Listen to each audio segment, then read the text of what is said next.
The world is a mess. A giant eye with tentacles appeared and raised a barrier around Earth, trapping everyone inside. Good thing it did that. Otherwise, everyone would have grabbed their rocket and fled to Mars. With nowhere to run, the eye forced humanity to fight for it. Some genius saw the magic barrier glowing and thought it was a great idea to try breaking the shield with a bank. Result, the bank came flying right back at him and crushed him to death. In the middle of all this chaos, we meet our protagonist, Lin Hao. He receives a message with a spin wheel full of prizes. The wheel spun and landed on Legendary, which had a 1% chance. His phone lit up in all sorts of colors, letting him know he won 5 talents. Some were completely useless. One made any food taste amazing. Another let him pee 10 meters away without splashing against the wind, and one said he would always be in a good mood. Only 2 actually mattered. One removed all his fear, and the rarest of all, King of Soft Rice. Every woman stronger than him would fall in love with him. Hao feels a sharp headache, and when he looks around, he can see a floating screen above people showing their stats. He was the only one with that many talents. He meets a girl named Lin Xiaoyun, and soon the floating eye announces the first mission, a dungeon, random groups to fight monsters. The good news is that death there wasn't permanent. The bad news is that the pain of dying was very real. Everyone got teleported. Li Yunxiao wakes up in a place called the Spider Mother's Lair with a group of 10 people. They walked into the monster's den scared out of their minds when a spider jumps out of nowhere and kicks a girl's head clean off with one swipe. Everyone panicked and ran away, leaving Hao behind. He decided to fight back, grabbed a rock to smash the thing.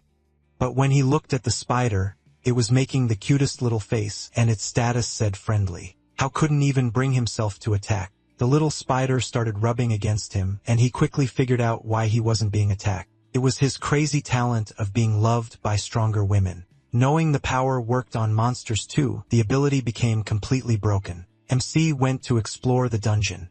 Along the way, he finds piles of bodies, and more spiders started showing up following him around. It got to the point where he had a whole spider gang. Suddenly, he finds the boss spider sleeping on top of a treasure chest. The big booty spider wakes up holding a scythe, completely confused. When the little spiders carried the boy over to her, his talent had already taken effect on her, and the spider started tearing his clothes off. MC tries to scream in desperation, but she covers his mouth to do some very questionable things to him. All I know is that by the end, he's wearing a web outfit and she's having the best day of her life. He spotted the chest just sitting there and touched it. The goddess Agatha awakens in his mind, congratulating him for clearing the dungeon as a pacifist. The reward was a golden class book monster contractor. If his spirit is higher than the target's, he can form contracts and tame creatures just like in an RPG, like a true Pokemon master. He accepted the new class and went to test the power. Hao looked at the difficulty level to tame the boss lady. He thought it would be impossible to tame the big sister, but to his surprise it was way too easy. Her spirit was 6 and his was 8. The boy activates the power and closes the contract with the giant spider. Out of nowhere, the freaky spider disappears and becomes his shadow. With the contract done, he became the only person in the world with a boss monster as a pet. The goddess announces that the mission is over and everyone is teleported back. Rewards for killing monsters will be sent to their terminals. Agatha tells them that if they think her name, a window will appear. Everyone starts checking their system screens, exploring the shop and all that, but our protagonist can't see anyone else's. Then Agatha says there's no time to waste. They have 1 hour to form groups before phase 2 begins. Still being cheeky, he opens Agatha's system, and it looks exactly like his. He jokes that she copied his interface and should respect his intellectual property.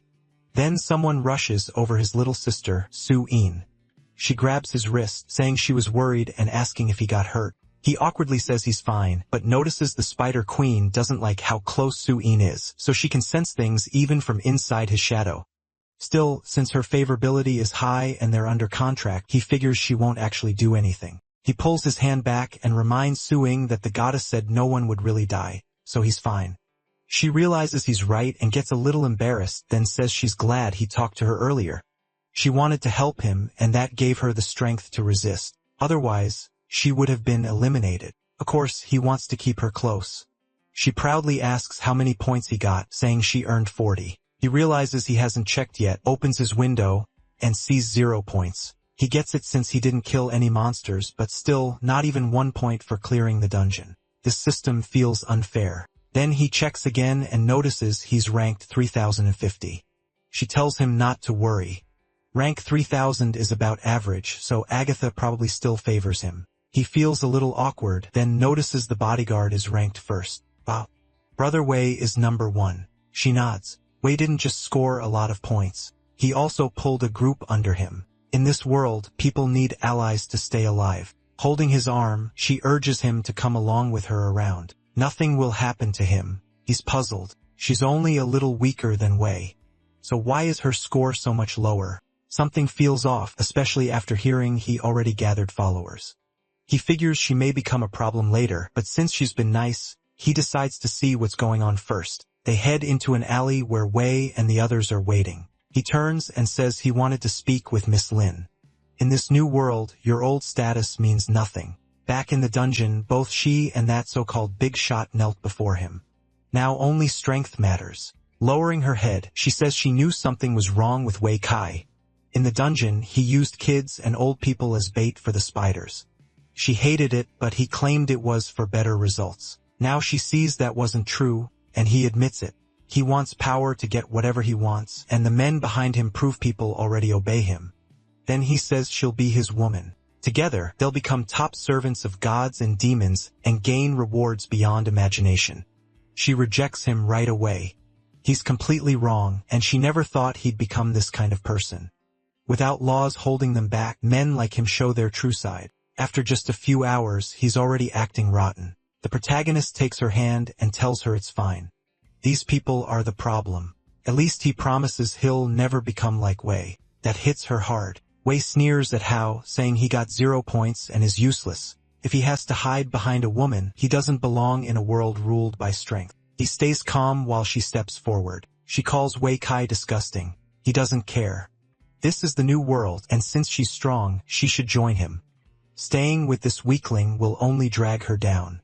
She turns her back on him, says they're done, and tells him he changed way too fast. Then she walks off hand in hand with Howl. Xiaobei isn't about to accept that. He calls out that Xiaobei is the person he likes most here, and he won't just let her leave. There are many strong people now, and only by standing with him can she survive. She fires back that she knows he's only using her. She refuses, but he coldly tells her it's not her choice. Even if killing is restricted in the main city, he can still stop her. Without waiting, she grabs Hao and runs. One thug yells that if Xiaobei were alone, she might get away. Then someone leaps at her, and both of them hit the ground, rolling apart. Wei mocks her for sticking with trash. She knows she could escape alone, but she can't leave Hao. The thug says her heart is too soft. Even now, she's still protecting a loser. He says he'll teach the kid a lesson. Without strength, nobody survives here. Then he orders the others to kill the protagonist. One of them hesitates, asking if killing in the main city is really allowed. Wei brushes it off. The Elder God never banned it, and MC has 0 points anyway. He plays dumb, asking if they're really gonna gang up on a kid. They almost feel bad, but say he's useless and they're following orders. Xiaoyuan is shaken, but someone holds her back and tells her not to interfere.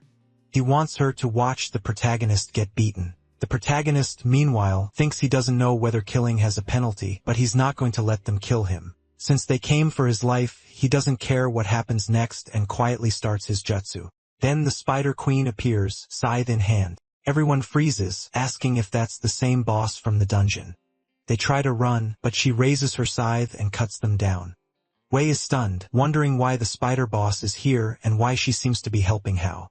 On top of that, she's massive and insanely fast. One survivor drops to his knees, begging for mercy and calling himself blind and stupid. Another hurriedly takes back everything he said, praising MC and begging to be spared too, but the girl behind them isn't having it. The man starts whining to Xiaoyan about all the years he served her, but she punches him in the mouth and calls him trash. Then she keeps hitting him, punches, kicks, everything. How can a man like that even call himself a man? He makes her sick. Watching how righteous she is, Ho becomes even more interested in teaming up with her. She apologizes for dragging him into this mess, and he brushes it off. Then she asks what he plans to do about the unhinged Wei Kai. He thinks it over. Wei is dangerous. He gave up the second things turned bad, and someone like that can't be left around. Wei starts begging Hao for mercy, but the system warns that his real thoughts are all about revenge, crushing the protagonist and burning his ashes. Tells him to kill Wei now. The Spider Queen is already moving in. Xiaoyan realizes MC might really kill him. Even if it feels wrong, she knows she can't step in. Wei did try to murder him. Hao, being as sly as ever, notices she wouldn't like him killing Wei, so he says Brother Kai has already paid enough and claims he'll forgive him. Wei immediately thanks him over and over. He then turns to the Spider Queen, telling her not to attack Brother Kai. He explains that because of their contract, she strikes anyone who means him harm, and he can't fully control it. Wei drops to the ground, yelling that it's unfair and insisting he doesn't want to hurt Hao, but the scythe is already coming down. The protagonist coldly tells him to go join his men. Just then, Agatha appears. She declares that in this space, her warriors must not harm one another. Hao is confused. He already killed 3 people, so why stop this one now? Wei is beyond relieved and starts praising the Elder God, but MC still wants to test how far Agatha's favoritism goes. He loudly orders the spider not to kill Wei while secretly commanding her to do it in his mind. Agatha freezes the Spider Queen before the scythe lands. Wei shakes all over and even wets himself. With the spider stopped, he suddenly gets bold again, mocking her for being all scary a second ago and now not moving at all. Then he praises Agatha and reports that Hao killed 3 people. He begs her to punish him. He looks at the goddess while the system whispers that she still seems friendly toward him, so maybe he should test her one more time. Still, Hao decides not to push it. The girl worries for him, wondering if he'll be okay if he really can't control that spider. Wei keeps talking, saying that even if the protagonist didn't kill directly, the spider is connected to him. If she isn't removed, more people could die. Looking at MC, Wei thinks Agatha is protecting him like a fool. He figures that without the spider, he won't act so arrogant. He, meanwhile, switches to his innocent act. He tells the Elder Goddess he didn't know the rule, and the spider only moved to protect him because of Brother Kai. Agatha answers that from this moment on, the rule is now official. No one may kill each other in this place. Wei can't believe it. The goddess saw everything, so why won't she punish Hao? Worse, he still has that spider. To him, it feels like the protagonist is cheating. MC walks up to the spider and tells her to return to his shadow. Then he tells the girl they're safe now. Wei starts losing his mind. None of this makes sense. 3 of his men were killed, yet Hao somehow has no responsibility, and he still gets to keep the spider. Wei refuses to accept it. He shouts that the Elder God is being unfair. At once, his expression changes and lightning strikes him. So that's Agatha's answer. The air goes still. She asks why the goddess attacked him, and Hao shrugs, joking that maybe Wei was just too ugly. The system then tells him he survived thanks to his soft rice talent, but warns him to be careful. After that, the goddess leaves. The girl asks where the spider went and whether he can command her. He says he's not sure. Back in the last dungeon, she chose to follow him. He's just lucky. Then he admits that, honestly, he wanted to run too, but couldn't bring himself to leave her behind. She's touched and promises to protect him. Taking his hand warmly, she tells him not to be scared. Everything is fine now, and at least the Elder Goddess didn't punish him. Poor girl. She's completely falling for it. She thinks she was supposed to protect Hao, but in the end, he saved her instead. The protagonist is thrilled. Perfect. Now she won't see him as a bad person, but then Agatha speaks again. Death may be avoided, yet breaking the rule still brings punishment. The violators will now be judged. Hao starts glowing pink, and the moment Agatha touches him, he vanishes. He's thrown into another place. Now he complains that the goddess said she wouldn't punish him, then did this anyway, so he'd better be more careful. He pats the spider and thanks her for all her hard work, even getting caught because of him. Then he asks where Sister Cheyenne is, making the spider a little jealous. Agatha appears again. She addresses her beloved warriors, saying that before the main announcement, there's something they need to know. By now, they've all received their panels and learned that the system exists. Points are how the dungeon grades your performance. In this one, only your monster kills mattered. Next time, the scoring could be totally different. In this world, points matter more than anything. Money is gone. You can spend points on gear, accessories, books, and potions. Since humans like trading with each other, you can also transfer points by thinking about it. This is the place where your missions will begin. Nothing can invade this zone, but that doesn't mean you're safe from death. Now for the next mission, and everyone gets teleported at once. She says the mission will last 2 months. You can earn points by hunting or exploring, but if you go 48 hours without getting any, you'll be erased. And once you're dead here, you're dead for good. The goddess leaves, the barrier drops, and the mission officially starts. Everyone immediately takes off, rushing for the shops to grab potions. Lee Yun-shou 6. He got no points, and now death is permanent, so he has to be a lot more careful. Then he changes his mind. If he has no points, he'll get them from someone who does. His eyes land on the perfect target, Brother Wei. At that moment, his spider shows up. Li Yunxing tells Wei not to panic. He only wants to talk. Wei tries acting tough, but one move and the spider slams him into the wall. Seriously, he's pinned there with no way out. Wei starts panicking. If he stays stuck for 48 hours, he's finished. So he quickly offers a deal. He says he has plenty of points and can give Li Yunxiao some as an apology. Li Yunxing, the 1100th, realizes. Wei caught on fast, so he says, fine. Hand over all your points and I'll let you go. But Wei pushes back. They'll give some, not everything. He still needs enough to stay alive. The spider keeps staring him down, and he can tell he's still wavering.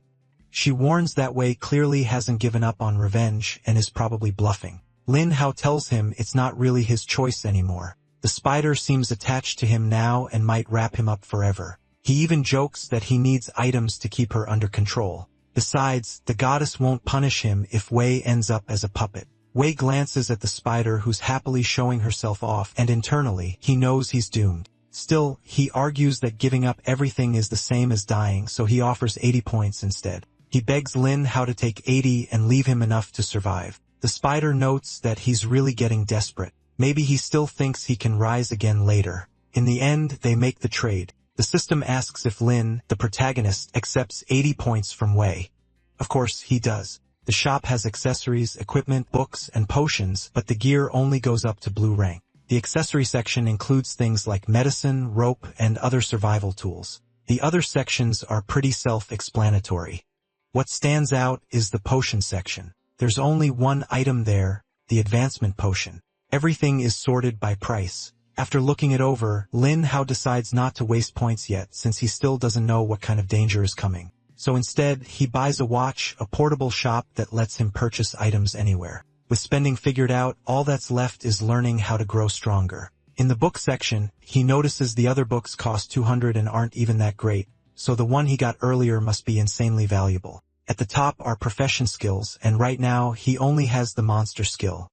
Under that are regular skills which have to be bought and equipped before they can be used. They cover things like body strengthening, agility, mental power, and jumping ability. He also learns that once a stat reaches 9, you need an advancement potion to break through. So if his spirit goes from 8 to 9 and he uses the spirit potion, he'll reach level 1. At 20 points, he'd hit level 2, and it keeps going from there. But then he notices a problem. The books only raise stats up to 17, so how is anyone supposed to reach level 2? And that old man over there is still stuck at level 1, so there must be other ways to gain stats, probably through mission rewards or treasures. Since the king of soft rice can only make contracts with targets stronger than him and monster contracts need more spirit, that's the stat he decides to focus on. So he buys a normal quality level 0 mental training book. The moment he uses it, the knowledge enters his mind and he starts meditating until someone suddenly interrupts him. A stranger pops up and introduces himself as Zen Chi, even handing over a business card. Lin Hao stares at it in confusion. A second-hand house salesman. Why would anyone be passing out cards in a world like this? The man awkwardly apologizes and says it's just a habit. Then he gets to the point. He wants MC to join their group. The system warns that since he's a salesman, he'll keep pushing even if you reject him 10,000 times. He says he's already with his sister and turns him down. The guy still tries to press him, but then someone steps in from behind and tells him to back off. The kid clearly isn't interested. Xingqi quickly apologizes to his captain and jokes that maybe he wanted the little brother too. Then he backs off. Li Hao can only wonder what is wrong with these people's talents. Why is everyone trying to recruit him? He thanks the man who helped, and the guy brushes it off like it was nothing while the protagonist checks his stats. Strength 6, Constitution 6, and the rest are balanced. He's already using books too, making him seriously strong. The man introduces himself as Luke and asks for his name. Liao answers plainly. Looking at those balanced stats, Lin the 1100th can tell this guy is no joke, so he asks if that salesman was trying to scam him and steal his points. Luke Sek says no. The guy was just recruiting. He also noticed he bought the portable shop watch. For someone that young, he says that was a smart move. Then Luke admits his team. King's army already has more than 15 members, and he wants the protagonist to join too. Li Hao's screen updates. This guy gathered 15 people in just half an hour. He's a strong leader, but he may dislike other men, so be careful. After seeing that, MC politely thanks him and says he'll talk it over with his sister first, but he has no intention of joining. Hunting alone with his spider will be way easier, so he leaves Luke standing there awkwardly.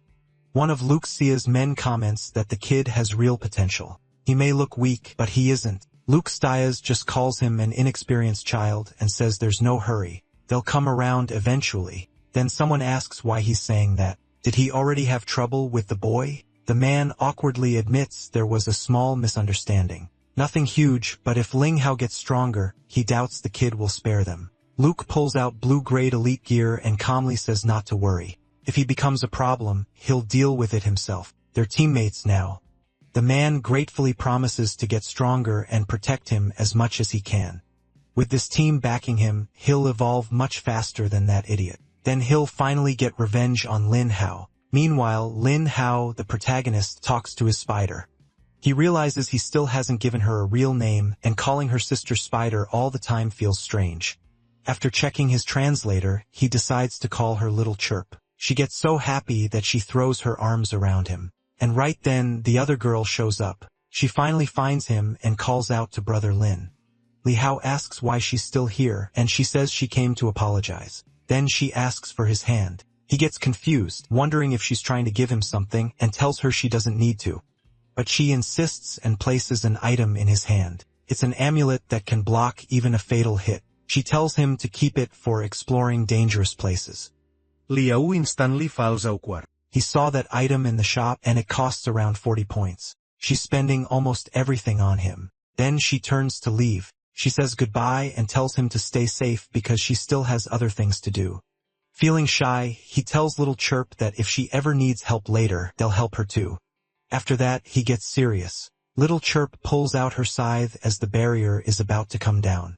The crowd bolts forward like shoppers on Black Friday. They glance back and spot Lin Hao lagging behind, looking exhausted. Of course, he's faking it so nobody learns what he can really do. The others think he's dead weight and rush off to grab exploration points first. Once they're gone, MC checks around and sees no one nearby. So he tells Little Chirp she can come out now, and she immediately scoops him up. He's getting pretty spoiled by this. Still, it helps. She bursts forward at full speed and tears across the map. In no time, she's already explored a huge area, leaving everyone else confused. People notice a line cutting across the map right where they wanted to go and panic since that means fewer points for them. Meanwhile, in Little Chirp's arms, Lin Hao starts planning. After 5 kilometers, he only has 1 point. Exploration pays way less than he hoped, and they still haven't found any monsters. The safe zone must be much bigger than expected, even though the goddess said this place had all kinds of creatures. So this mission isn't just about fighting. It's also about surviving in the wild. Thanks to Little Chirp, they've already covered a huge distance. But other than exploration points, they still haven't run into any monsters. Right now, he needs 200 points for the advancement potion. Nearby, a group of goblins is roasting a pig. Forest Goblin, Strength 5. The system marks them as part of this mission's monster set. Lin Hao isn't very interested since they're weak, but the spider is dying to start slaughtering them. Then a new quest pops up. Wipe out the forest goblins for 5 points. If they attack from stealth, he'll get bonus points from the panic too. He calls for Little Chirp, and she drops from the tree upside down. He tells her to sneak in and strike quietly while the goblins are busy eating. A giant spider suddenly lands on their backs. They never had a chance. She kills 2 right away, and the others turn and run. He gets 5 points, then realizes they can't be allowed to escape. He tells her to finish them all, and she throws webs over the rest. They try to get away, but there's no chance of that. Not happening. But more goblins rush in almost at once. These reinforcements are stronger. And since they're archers in a group, Little Chirp starts having a hard time. Hao hesitates. Should he jump in and help, tell her to retreat, or run somewhere else? Any move feels risky in a place packed with monsters. Worse, even more goblins are closing in, and these ones are great at tracking. He realizes hiding won't work anymore. He basically kicked the whole nest. So he checks his watch for options and finds 2 items. One is a 10 pot that makes a smoke screen. The other is a 2-point scroll that teleports you to a safe spot within 1,000 meters after a 10-second chant. Since he's still safe in the tree, he buys the scroll, uses it, and counts down. Little Chirp keeps fighting hard until 0, then she vanishes. He lets out a breath. They should be safe now. She appears beside him and immediately hugs him. Poor thing got pretty beat up. That also lets him figure out something important. If she gets too far away, she's pulled back to him automatically. She looks down for not doing more, but he comforts her. There were just too many goblins, and she's okay. Then he checks the map and sees the area from earlier wasn't marked at all. Looks like monster zones change how exploration works, so all he can do is keep moving. Later, he comes across a goblin fortress that looks half empty because many of them left to chase them. A new quest appears: destroy the goblin fortress. The more damage he causes, the more points he'll get. He's thrilled. This is exactly what he wanted. Now he can get revenge and earn points too. He pulls out fire dynamite from the shop. Junk in most places, but perfect here. After laying out the plan for Little Chirp, he sets the place ablaze. As goblins run through the fire, she cuts them down. By the end, he's burned 5 fortresses and earned 30 points. Points are hard to get here, but he's fired up. If this keeps going, he can buy the advancement potion tomorrow. The downside is obvious. His attacks are drawing more goblins, and now they're tracking them. Little Chirp suddenly goes alert and asks if he felt that too. Then the newcomers show up. Luca gone away draw. At least Chirp caught them fast. House stays calm and figures the old man joined up with these guys. Wei is right in the center. The system notes that he's enjoying the power boost from using his team's items, and he's clearly aiming for revenge later. The bad news is his stats are high. Their plan of funneling resources into a few people really worked. A small goblin jumps from the bushes, and in one instant, Wei cuts it down. Hao notices the strike was even faster than Little Chirp's, and that clearly annoys her. But her status shows something huge. Because she's overflowing with love for him, she has a trait that lets her one-shot anyone with lower stats. The system warns him not to let this guy live. He doesn't need the warning. He already decided that. Luca X Group is feeling good, saying they just need to keep killing monsters so the exploration team will reward them with better gear later. Wei is thinking the same in a colder way. Since these fools don't share things evenly, just has to stay strongest to get the most resources. Once he gets 100 points, he'll buy monster suppression oil, coat his weapon with it, and kill that spider. Too bad the spider is already behind him. He starts thinking about killing Hao next, then suddenly wonders why the ground looks so far away. He looks up and sees what's above him. Luke blurts out asking what just happened. He shouts for everyone to stay sharp. A monster spider is here. The whole group starts shaking. They thought this was only a goblin forest. They're stunned. After pouring so many resources into Wei, he got erased in a single second. Little Chirp vanishes just as fast as she struck. Wei screams about the monster, and Luca yells that one day he'll avenge this.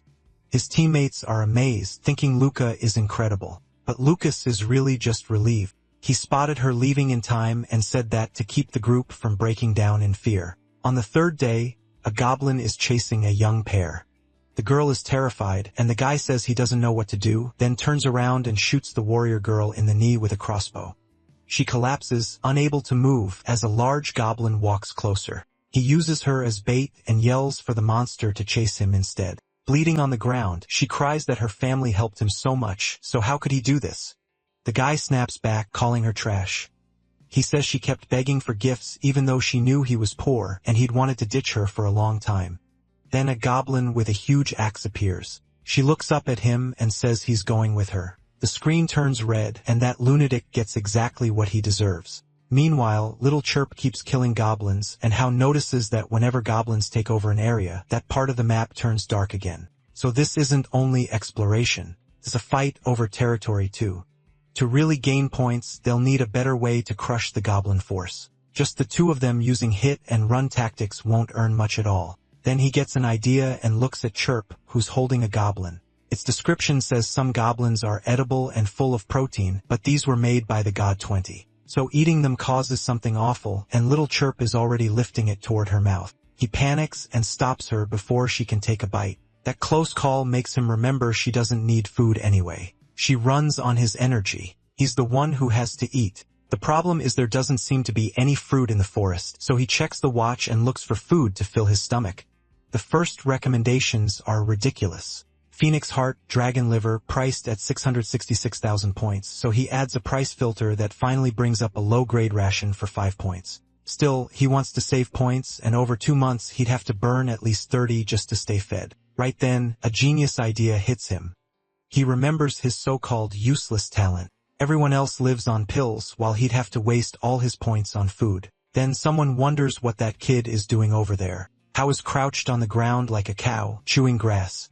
Thanks to his trash can talent, even wild grass tastes good to him and digests just fine. Still, he looks completely insane, gnawing on the ground. A while later, another goblin goes down. Little Chirp looks a bit worn out. These taller goblins are much tougher, even with traps helping out. It doesn't help that they work together really well. Even so, she still looks pleased. He praises Sister Chirp and she shyly acts like it's nothing, though she's clearly happy. Then the system warns him that she's struggling against these goblins. And as her contractor, he needs to help her grow stronger. Hal sees 2 choices: find someone who can help her or try to power her up himself. He isn't sure what upgrades will do, but he's now reached 300 points. Just then, a glow surrounds him, and his system says meditation won't help anymore unless he uses an advancement potion. So this is the perfect time to buy it. The only problem is he has just 3 shop purchases left even though only 5 days have passed. He asks Chirp to carry him back to base. She happily does, and they return to the starting area. Hal buys the potion and drinks it in one go. The change is instant. His thoughts get faster, his sight sharper, and he starts sensing things he never could before. Back where he's from, people use potions like this too, but they're illegal. He figures his stronger mind boosted not just intelligence, but also perception and how fast he handles information. The advancement gives him 1 skill point. He can improve his monster contract to seek another fighter or gamble on strengthening Little Chirp. Since he still hasn't found any other strong monster girls, he bets on her and gets a morale boost skill. As a monster contractor, he can now pour spiritual power into his creatures. He can use it 5 times a day. Pretty much all his powers are going to revolve around his creatures. Since basic mental training is useless now, it's time to buy a new one. After setting up his next round of training, he heads back out hunting with Little Chirp. The green goblins start getting slaughtered. He tells Little Chirp to spare one of the small ones, walks up to it, tells it to attack him. The goblin swings its hammer, but Hao just stays put, letting the barrier take the blow. This 40 item is absolutely worth it. The hit only used 1% of his energy. Now that he's tested defense, it's time to test attack. He throws a punch while Little Chirp watches, curious about what he's doing. The goblin thinks he's an idiot and gets ready to hit again. Hao calls this his strongest attack, but the goblin blocks and nothing happens. Even the goblin looks confused. Then the thing charges again, and he tells Sister Chirp to go ahead. The problem is the morale boost has already run out. He curses under his breath, realizing he didn't get stronger at all. He's still basically the king of being soft. Then she walks over and gives him a gentle pat on the head. At least Little Chirp got stronger. The boost only added 1 point to agility and 1 to strength, but the change was huge. Looks like the best way to grow now is to focus hard on spirit, so he'll spend his points on spiritual upgrades and whatever useful stuff comes from chests. With that morale boost, Little Chirp can handle the forest goblins just fine. Meanwhile, the goblin is getting completely destroyed while the poor mother and daughter beg for help. The goblin raises its huge hammer to attack, but someone jumps in at the last second. Our hero shows up and saves them like a superhero. Over with Luke, he warns them the goblin fortress is just ahead, so they prepare to strike. But when they get there, the fortress is already burning, and goblin bodies are scattered everywhere. In the flames, Lucas sees who's behind it and quickly tells everyone to stay calm. The last time he saw this monster, it wasn't nearly this strong. Even with better gear now, he still isn't sure they can beat it. Little Chirp suddenly dashes past them all and disappears. It's insanely broken. Luke lets out a long breath while his men start asking questions. Captain, where did this monster that keeps wiping out forest goblins come from? Luke has no clue, so he guesses the gods summoned it to make things harder for them. Still, he tells them not to worry. Once they're stronger, they'll take it on. For the past few days, warriors have been spotting a purple blur racing around and killing goblins. Some were afraid of it, while others thought it was a helper sent by the gods. Others were mad because it kept ruining their missions. As more players spread out, the ancient gods' warriors started taking over the goblin forest. After a month, nearly half the area had been explored, and everyone agreed they had to find the source of the goblins and destroy it before time ran out. Our protagonist thinks they can keep spreading rumors about the spider all they want. Nobody will notice a skinny, weak kid like me. These last few days have been rough. He spent a lot of points healing Little Chirp, but it paid off. He earned another 60 points and learned that after evolving, she can now move 500 meters farther away. Too bad the morale boost only works when he's close, so he still has to stay nearby. After killing 10 goblins in 1 minute, he gets an achievement in a small chest. The guy grins, thinking he's been grinding this whole time and even got a purple chest. Working hard. Yeah. Right. You lazy bum. He reaches for the chest, but it slips away from his hand. The system says Agatha's achievement chest can't be opened here, and he must return to the starting fortress. It also warns that his forest goblin enemy achievement has activated. The goblins know about him now and are joining forces to attack. He stays calm. En alliance? They're already coming in groups of 10, so how much worse can it get? Inside the goblin base, a shaman starts casting, and soon an army marches out. There are even centaur warriors among them. Meanwhile, our guy calmly chews grass and thinks a huge group must be coming, so it's better to stay out of the moonlight. Little Chirp keeps getting stronger, and he's bought some new items too. Too bad he still has to hide in the back. Standing by a pile of rubble, he plans a trap with Little Chirp's webs. Since he's killed so many goblins here, he knows they'll search this area first. She also spreads extra webs around to warn her if anything breaks through. He's got a return scroll ready too, just in case. Then Chirp warns him, the monsters are coming, and the army arrives. Centaurs are smart and fierce, but the slave collars on them have sealed away their minds. Right now, they're just beasts forced to obey the goblins. Then the goblin cavalry appears, forest goblins riding centaurs. Fighting them head-on is rough, so the smart move is to knock the goblins off first. A mission pops up, defeat the cavalry force for 20 points. He sees the centaurs and decides to use the morale boost right away. Little Chirp launches herself forward, cutting through them, but it isn't easy. More enemies circle behind her, and she takes a hard hit as blasts go off everywhere. So she pulls back to our protagonist. The whole enemy force chases after her, but that was the plan. Now Chirp tugs on the webs and the rocky setup come crashing down from above. She zips through the falling rocks and wipes out everything in her path, but something's wrong.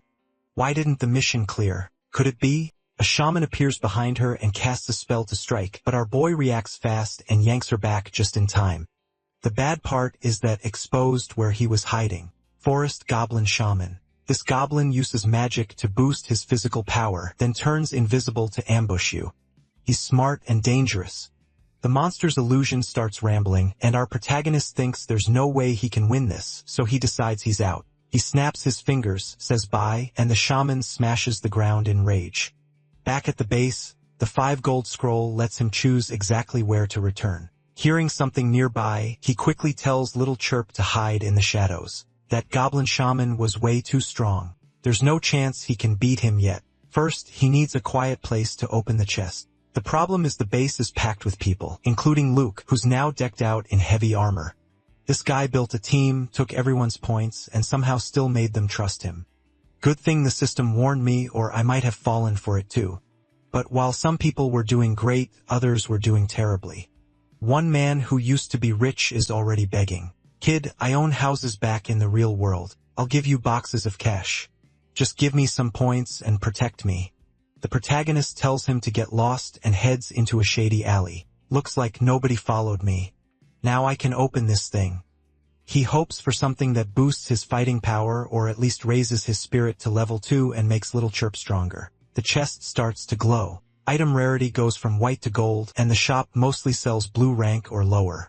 But what he got is purple, a purple substitution pill. This pill makes others see the user as a different being. The user doesn't actually change, but to everyone else it's a level 5 illusion. Prophecy skills can detect it, and it lasts 24 hours. He thinks perfect. The shaman was only level 1, so this should fool anything up to level 4 or 5. That means he could turn into a forest goblin, sneak close, take the shaman out. The only issue is talking, so he asks the shopping assistant for something that lets him communicate with monsters. The shop offers goblin flavor translator gum. Eat it, and you can talk with any goblin for 24 hours. Cost 5 points. He jokes that this AI is better than ChatGPT. Ask and it delivers. Now he's ready. The shaman and the goblins stand over their fallen men. He's muttering in goblin speech, but the system translates. Find the enemy who killed our comrades, and use the horn to call reinforcements. Kill any human you find. Their target is the whole human race. The smaller goblins rush off at once. One little goblin wanders around by itself, looking calm and lost. Then it turns its head, and guess who's standing behind it? Even while attacking, she still looks beautiful, but that poor goblin is finished. 2 nearby goblins hear the scream and ask what that was, but then our tiny protagonist shows up, looking exhausted and beat up. The goblins are totally confused. Of course, that's the item's effect. Right now, they all see him as one of them. He tells them he spotted the enemy nearby, and they blow the horn. The shaman comes over with the others and looks at him like he's just another goblin. Did you see the horrible spider and her master? He answers fast. Yeah. I saw them. They went that way. He's thrilled. This is working perfectly. They don't suspect a thing, and the shaman is so relaxed he doesn't even have his skills active. Then the protagonist says he has something important to tell the shaman about that person. The shaman insists they need to keep chasing him right now. Then our boy declares he's here for revenge. The shaman turns in confusion, but the protagonist is already behind him and takes him down. Some goblins rush in to avenge their leader, and he uses morale boost. Without the shaman, it's just centaurs and turtle goblins. Now nothing he can't deal with fast. He even wonders what his next ability will be since this boost is crazy strong. One goblin tries to scare him, saying goblins are blessed by the gods, and killing them will bring a curse. He doesn't care until the system pops up. He killed the leader of this forest goblin tribe, survived their attack, and earned the achievement Intermediate Goblin Enemy. Its effect means every goblin, young or old, now sees him as their top target. So the goblin's so-called curse was just their hatred growing stronger. That means he needs a way to wipe them out fast. The last 2 goblins are confused because he's just standing there. Then he calmly says he only spared them for questions. And if their answers don't match, the one who lies dies. This kid is a monster at interrogation. Where's your main base? Where's your great shaman? How strong is he? The questions just keep coming. The goblins panic. Sure, they're dead, but he tells them to relax, answer everything, and they'll be fine. Then the scene cuts to Lukak and his group. Have you noticed the goblins we've met lately are way stronger than the ones from the start? The army's getting stronger? So what? We're getting stronger too, and there's still no match for these fists. No one at the meeting looks worried, but Luka cuts in. His team pushed deep into the forest and triggered something called a main mission. He explains it can be shared and others can join in. He's not trying to scare them, but this time they probably need to work together. Everyone checks their screens, but since they aren't in Lukak's party, they still don't fully trust him. Main mission: cleanse the goblin forest. The goblins were never part of this world, and the altar is what brought them here. To end this, the source has to be destroyed. Objective: wipe out the goblin thunder tribe. Any soldier of the ancient god who gets this mission can share it, and rewards will depend on contribution. The guy with glasses says Lukak should lead, but Lukak doesn't want all the pressure on himself. So he proposes a parliament where everyone gets a vote. The blue-haired girl isn't happy with that. If the group makes a choice she doesn't like, she's out. Lukak accepts it. People can act on their own as long as they help finish the mission. Meanwhile, back with the girl's master, even this defended base can't handle little Chirp after the morale boost. Once the goblins are wiped out, no one can leak anything. From the ones he beat and questioned, he pieces together the truth. Every goblin in the forest answers to one force, the Thunder Tribe. Their strongest figure is the great shaman who guards the altar. As long as it remains, more goblins will keep appearing. Right then, the protagonist gets the same mission as Lukic, a shareable main quest to destroy the goblin altar. That brings them to day 33 of the forest expedition. The blue-haired girl tells the guy beside her their next goal is to find the centaur tribe. They figure the centaurs are enemies of the goblins and are likely being enslaved. At the same time, the goblins also gather after sensing something is wrong. During the meeting, one goblin glances over and asks what tribe he's from. Luckily, the protagonist already knows the answer from the intel he stole. He says he's from the Haptor tribe and is on his way to greet His Majesty. Sneaking in should have been easy, but then this happened. The goblin keeps staring, then says he knows that place well and can guide him there. Clearly, he's got something else in mind. The system shows his status as friendly, but that's misleading. This goblin wants his body. Even with a lower level, his total stats are higher, which is why Lin's soft rice talent triggered on him. Lin thinks, how did I end up dealing with a creep like this? Night comes and the goblins fall asleep. That goblin sneaks toward him while our boy has already told Little Chirp to stay ready. She's waiting in the dark. He whispers for her to grab the goblin from behind and watch the angle so no blood gets on him. But before Little Chirp can strike, an arrow shoots in from somewhere else and hits the goblin first. The protagonist freezes. Is another player nearby? That shot was powerful. Then a whole volley rains down, and he realizes the problem. With the pill active, any player would see him as a goblin too. The one upside is that Little Chirp can move freely. They'll just assume she's another goblin creature, not his partner. He throws up a shield barrier and tells her they need to fall back. Still, she tries to cut the arrows out of the air, but these arrows home in on him, curving mid-flight. The shield saves him, but he's stunned. Each arrow is shaving off 2%. This has to be a skill. Worse, they seem locked onto him. Unless he teleports, he can't shake them. That creates another problem. If he teleports now, his whole infiltration is over. Little Chirp blocks some arrows, but not all of them. He tells her he's about to use the morale boost, but then the arrows suddenly freeze and drop to the ground. He blinks. The arrows stop. Then he spots someone on the hill. For a second, he wonders if it's another cute pet candidate, but she hesitates, then smacks her own head. No. She's a forest goblin enemy. She orders a retreat. She has to kill him herself. Still, something feels wrong. Why can't she do it? The system checks her. Ordinary female centaur, 13 strength, 7 constitution, 19 agility, 7 spirit. Lin has 10 spirit. She clearly hates forest goblins. But now that hate is clashing with affection. Even so, she's still close to attacking. That rattles him. How much does she hate goblins if even his talent can't fully stop her from wanting him dead? He quickly tells the system to buy a translation so he can speak with her. Chewing the gum, he calls out, Sister Sagittarius, please hear me out. She's surprised he knows her language. He claims he's a centaur too, just cursed by goblins. She pauses, a centaur. Even the system mocks him. His story is awful, but somehow she still thinks he might really be one of her people. Lean snaps at the panel to stop judging him. He's just trying to stay alive. Then he spins a sob story about being kidnapped, losing his family to a goblin shaman, and being turned into this form. He pours on the revenge talk, and it works. She walks over to comfort him. Poor thing. You've suffered so much. He agrees at once, though Little Chirp is clearly not happy watching this. The centaur then notices the giant spider and asks why he's traveling with her. Without missing a beat, he says he saved Little Chirp when she was small, and she's guarded him ever since. That finally relaxes her, and they become fast friends, though he's the one getting the real advantage. He's excited. Unlike Little Chirp's intense devotion, this centaur is warmer and more tuned into his feelings. He can use that. Since she hates the forest goblins, he suggests they team up. She takes him to her people, and together, they'll attack, but she just hesitates in silence. That reaction tells him something.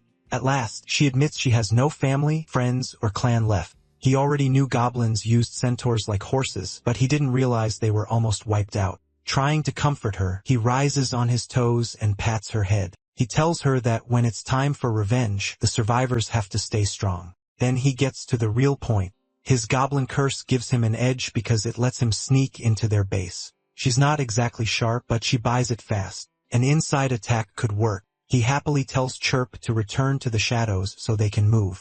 Then the centaur stops him. She wants to hide in the shadow too. He says that won't work because Chirp has a contract with him. If she wants to infiltrate, there's another way. Though she might not like it, she doesn't even pause. Whatever it takes for revenge, she'll do it. So he shows her the plan. Wear a slave collar and pretend to be his slave. She recoils, worried it'll make her stupid because it's cursed. Linha says this one already had the curse removed, so now it's just metal. Apparently that's true. When she touches it, nothing happens. He explains what happened with the centaurs they fought before. Once the collar broke, the curse moved into the centaur, driving him mad. He had to put him down, though the centaur thanked him. That's how he ended up with these uncursed collars. His first idea was to gather several centaurs and invade with all of them, but now one will do. The centaur girl, not being the brightest, struggles to pull the collar over her head, but somehow manages it. Before they move out, he asks one last thing. What's her name?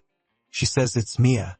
Since her name is simple, he shortens his own to Lin so he won't draw attention. Then he tells Mia the plan.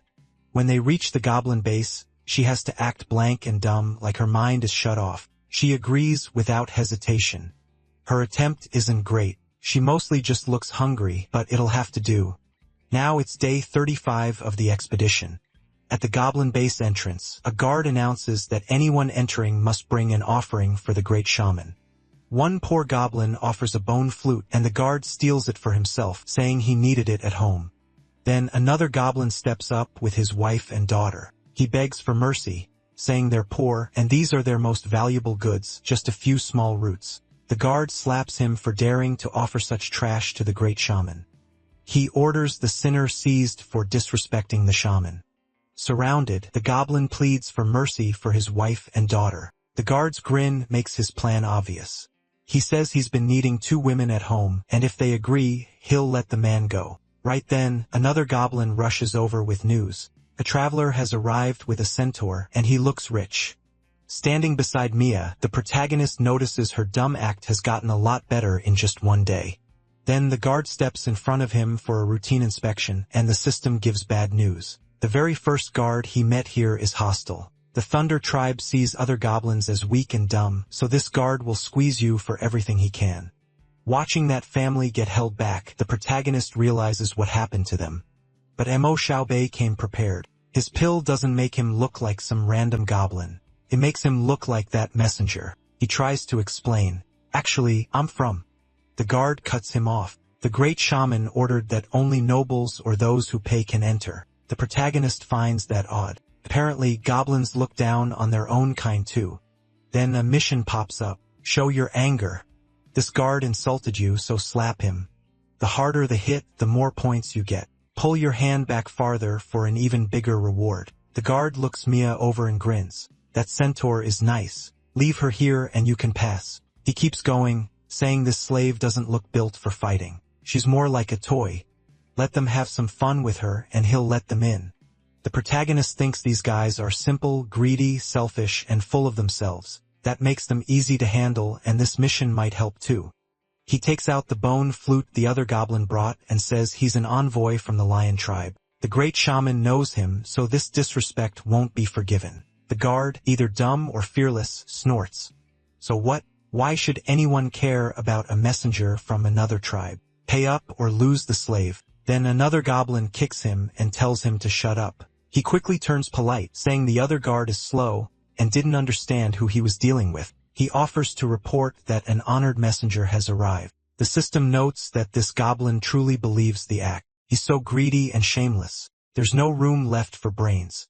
The protagonist points at the women and says they're from his tribe, so they should be released. The guard agrees at once. He waves them off, leave already, and don't make him repeat himself. The family thanks the protagonist and hurries away. Still, he's confused. He thought humiliating the goblins counted as a slap in the face. Did the mission really mean an actual slap? Looks like he missed part of it because it clearly wanted a hard one. He hesitates. Right now he's just posing as a messenger, and slapping a guard could cause a huge mess. So he tells them there's no need to announce him yet. He'll speak with the great shaman later. The guard replies that this idiot won't interfere again. In the end, he decides to skip the slap. The reward is too small for the risk. Smart move. Inside, he studies the Thunder tribe, the biggest tribe in the Goblin Forest. If he remembers right, it's split into 3 levels. At the bottom are the non-combat goblins, most of them hungry and barely getting by. The second level belongs to the fighters, and at the top live the noble goblins, who enjoy everything without working for it. Other than being green, they're basically the same as everyone else. Stories say the nobles are more connected to the forest and can use special powers. In a place like this where power decides everything, the strongest shaman rules. At the top sits the great shaman's home. When they reach the stairs, a guard stops him. No one can enter the sacred area, not even a top messenger. Once everyone arrives, the great shaman will hold a meeting. The protagonist decides not to push it. Acting arrogant now could expose him, so he'll look for another way to get close. At least his messenger status gets him a place to stay. He tells Mia she can drop the dumb act now. She answers okay. She's moved after watching him save that family. He tells her their real target is the great shaman, not the worker goblins. To him, she's an innocent centaur, showing pity even to the race that hurt her people. Little Chirp had already started laying traps, but he stops her. He has another plan. Originally, he meant to act as a messenger, lure the great shaman over and stab him there. Mia liked that idea, but now it's clearly useless. He's figured out the great shaman doesn't respect messengers at all, so there's no chance he'll come to him. Sure, he could ask for a meeting, but it would be packed with guards. And even with both of them fighting, killing the shaman wouldn't be certain. So now he wants to throw the whole place into chaos first. He tells the ladies he's got a new plan. He heads for a huge drum, the great war drum of the goblin forest. If it's struck, everyone gathers. By tribe law, it should only sound in emergencies or by the great shaman's order. He hits it anyway. The guards shout, asking why he's beating the great war drum. More goblins rush in, expecting an attack. The protagonist thinks his disguise as a messenger buys him time. The guards won't move too fast. Some nearby goblins start looking nervous, scared they'll be exposed. Good, he thinks. Everyone's here. Now it's time to start. He raises his arms and announces that today will be different. The goblins look around, confused, wondering where the great shaman is. Then he launches into a speech, saying the ancestors spoke to him in a dream. He claims he'll now guide them by the ancestors' will and bring happiness to all goblins. The guards are shaken. Did he really receive a revelation? He asks if life has been getting harder, more work, less food. Then he turns to the warriors. They shed blood, but never get rewarded for it. The goblins shout yes. He asks if all of that is because of other races. Again, they yell yes, but he says they're wrong. That throws the crowd off. They've always been told other races were to blame. Now they're lost and can't follow what he's saying.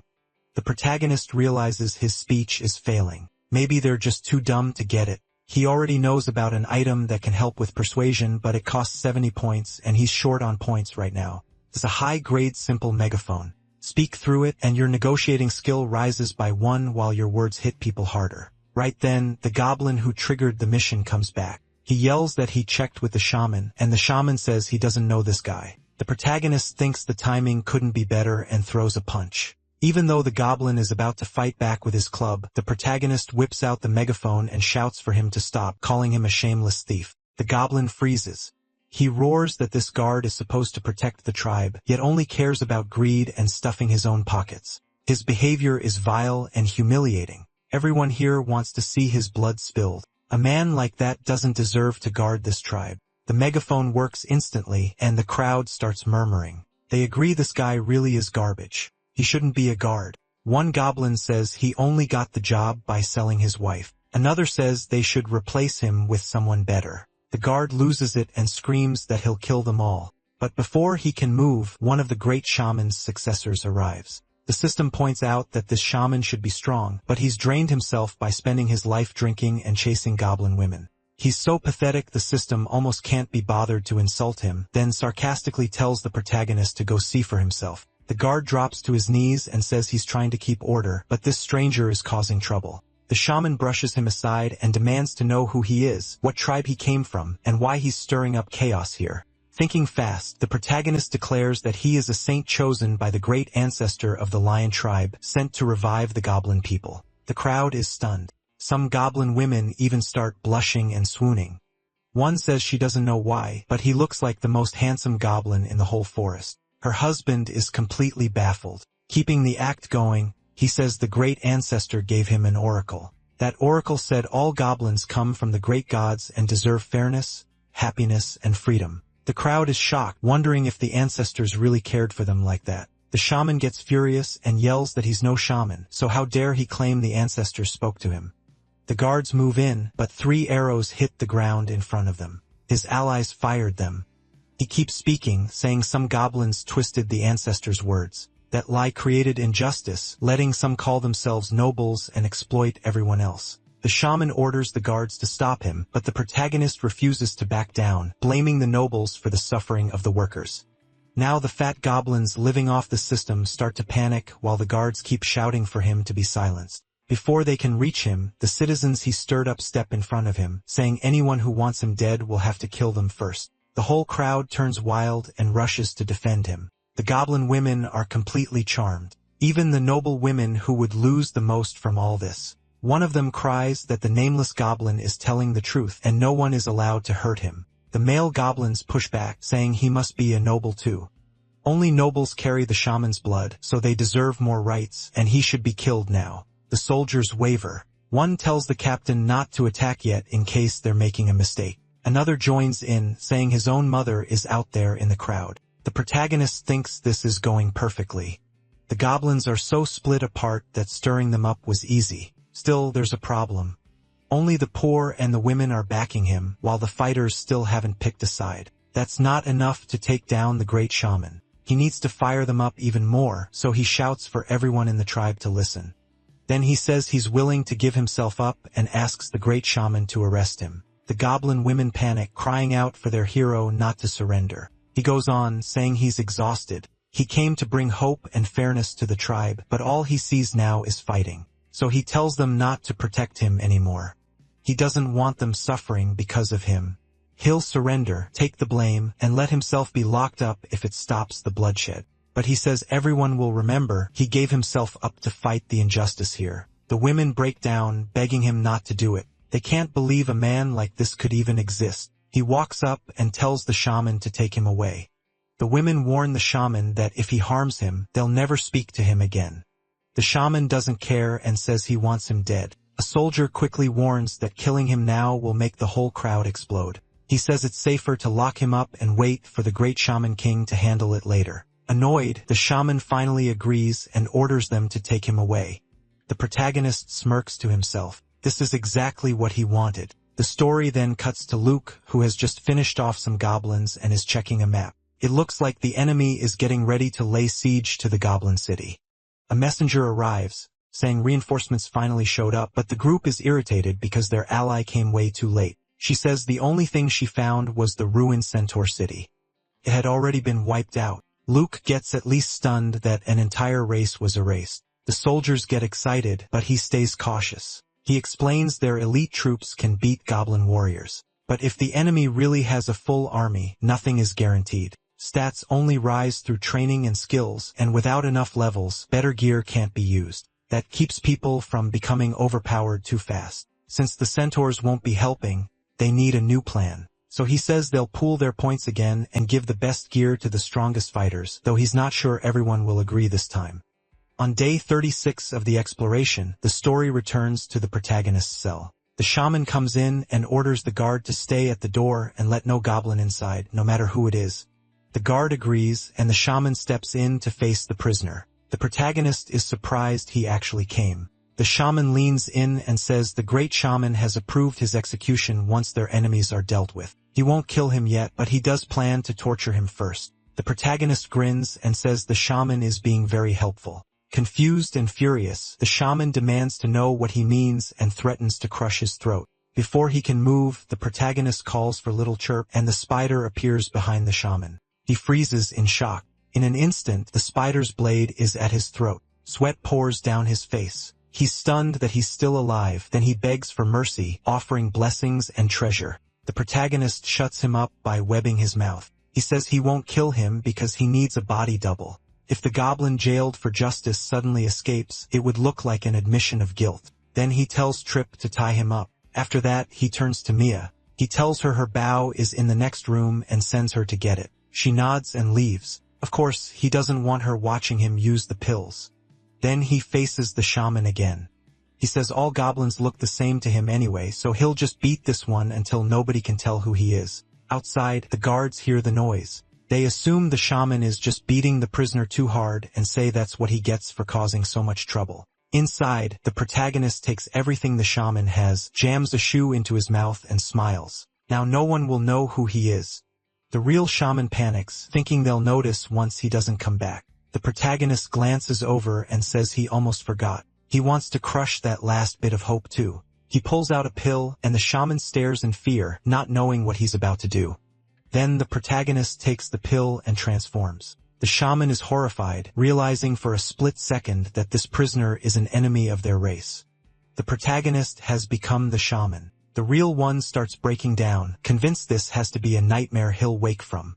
Satisfied, the protagonist notes that the guy has completely lost it. Then he checks one of the items he took and remembers it should raise agility. Since the shaman used it, there probably isn't a curse on it, so he decides to test it. After opening his status, he sees his agility didn't change. At least his mental stat is almost 11. Then an idea hits him. He turns to Chirpazena and says he wants to try something. Calling her big sister, he offers the item as a gift. Since it doesn't work for him, he figures he can at least make her like him more. To his surprise, it actually works on her. That means these items can only be used by monsters. The system explains that people rely on gear while monsters use magic items instead. But because he gave it to her like an accessory, she got attached to it, so taking it back would be a bad idea. In short, he lost it. Still, he decides it's worth it since her agility was already high, and one more point helps a lot. The shop has plenty of gear for warriors, but none of it works for monsters. So if monster items work like this, boosting his monster ally is way better than boosting himself. Now she's thrilled. She's not just faster. She can also spin webs quicker. She slips back into the shadows, and Mia returns with her bow, but she stops and asks who he is. He calmly says it's him, Lin, and that the curse only changed how he looks. Mia still asks if it's really him, calling it a terrible curse, but she's gullible enough to accept it. He tells her to hurry. They need to move. He goes outside and tells the guards he already dealt with the prisoner, so no one is allowed inside. When a guard asks why he's taking the centaur, he says the prisoner offered her as a gift to win favor. With that, he walks out of the prison and heads straight to the shaman's main area. With this disguise, he thinks he might be able to profit big. But the second he sees the great shaman, he knows he's in trouble. The guy's stats are insane. 21 strength, 23 constitution, 20 agility, and 12 spirit. Even the system warns him that this tribe's great shaman is the real deal, and taking him down will need a perfect strike. He only came to report on the prisoner, so now he has to leave and figure out a new way to destroy this place. Then he spots two young captives tied to a pillar. One boy complains that they never should have gone so deep into the forest, while the other snaps that it's his fault for running and ruining their formation. The goblins talk around them, but the boys can't understand a word. One goblin asks what happened, and another explains they found these two-legged creatures wandering near the tribe like spies. The protagonist wonders if the other warriors have also been watching the Thunder tribe. One captive quickly tries to bargain, saying the shaman looks reasonable. He begs to be spared and offers to show where the other warriors are. His companion is furious that he'd betray everyone, but he fires back that he isn't dying for someone who only gave him a few points. The protagonist realizes Lucas has already started acting and is even sharing strength with some people, which normally isn't like him at all. Laura calls him an idiot and says leading the goblins there could get the warriors killed and ruin the mission. The other boy doesn't care. The protagonist notes they already know about the mission, and Luca must have needed more fighters if he was handing out points. Laura keeps begging the shaman to spare him. The protagonist studies them and decides he can use these two losers. He tells the goblin he's taking them, and the goblin agrees, saying he'll surely find a good use for them. Watching this, Mia thinks he's rescuing more captives and decides he's kind. He ignores that and turns back to business, asking a goblin about the nameless god. He asks what should be done with the goblin who stirred up all this chaos. The goblin says that Scum should confess his sins before the great shaman, but the system notes that despite sounding respectful, he's unhappy with the tribe's unfairness and was deeply shaken by the nameless god's speech. That night, inside a tent with Mia on watch, the protagonist speaks to the captives. He tells them not to be afraid. He only arrested the nameless god because the great shaman would have been furious otherwise.